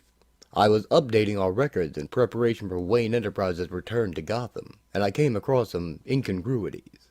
Of what sort? I think the documents speak for themselves. Mercy hands Luther Fox's papers. This is clearly irregular. I agree. I hope you're not implying fraud on my part, Lucius. Certainly not. It's obviously an attempt to slander you by implying that your interest in Gotham is less than philanthropic. If this were to be leaked to the media, I think we can keep this quiet, Lucius. No need to involve the press. I'll have my people look into it. You don't mind if I keep these? Not at all. I've got copies. Glad we were able to sort that out, Lex. See you at the party, Lex. Lucius leaves the office. Mercy, kill him before he gets downstairs. Yes, sir. Mercy dashes across the room, reaching for the door. Before she can open it, the door bursts in as Batman kicks it off its hinges. He lands before Mercy, and she kicks him in the face and follows with a sock to the chin. Batman slams his palm into Mercy's chin, knocking her back. Mercy swings again and strikes a glancing blow, but Batman blocks her next punch. You're good. He catches her arm, just not good enough, and throws her across the room. Vigilante? I warned you a month ago. Batman grabs Lex by his tie. This is my town. They stare each other down, but Lex relents. Gotham's not for sale. If you leave now, you can be in Metropolis by midnight. Batman leaves him. Everyone waits to ring in the new year at Leslie's clinic when Dick arrives there. 1 minute. 1 minute, everybody. 59, 58, Got real champagne. Hey, Helena, I brought you some 29, 28, 27. weeds. What are you doing here? I wanted to see you. 21, 20, 19, 12, 11, 10, 9, 8, He kisses her. 3, 2, 1. The flowers lie forgotten on the floor. Jim Gordon sets 2 champagne flutes on Sarah's grave. Should old acquaintance be forgot and never brought to mind? Should old acquaintance be forgot and days of auld lang syne? For auld lang syne, my dear, for auld lang syne, we'll take a cup of kindness yet for auld lang syne. Happy New Year, sweetheart. I love you. Sarah lies under the ground of Gotham City, but she will not be forgotten. Bruce leaves 2 roses by his parents' grave and pays his respects. He turns to Gotham City and sees the New Year's Eve fireworks exploding over the city's skyline. The end. Rather than leave you with just my paltry thoughts on this excellent story, I'll instead give you Denny O'Neill's thoughts in the form of this letter from the editor printed in the final issue's letter column. From the den. I am fated to journey hand in hand with my strange heroes. Nikolai Gogol. And what a year-long journey No Man's Land has been. It started when my stalwart fellow editor, Jordan B. Gorfinkel, came to work on a Monday morning, handed me a sheaf of papers, and said, "You'll probably hate this."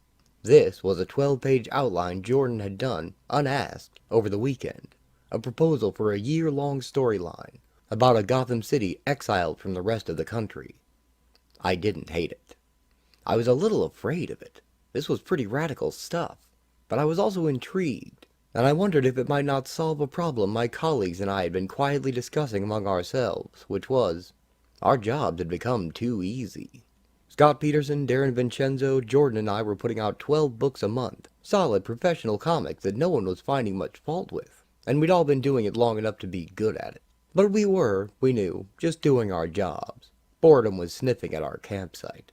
Well, we weren't at all certain we could make No Man's Land work.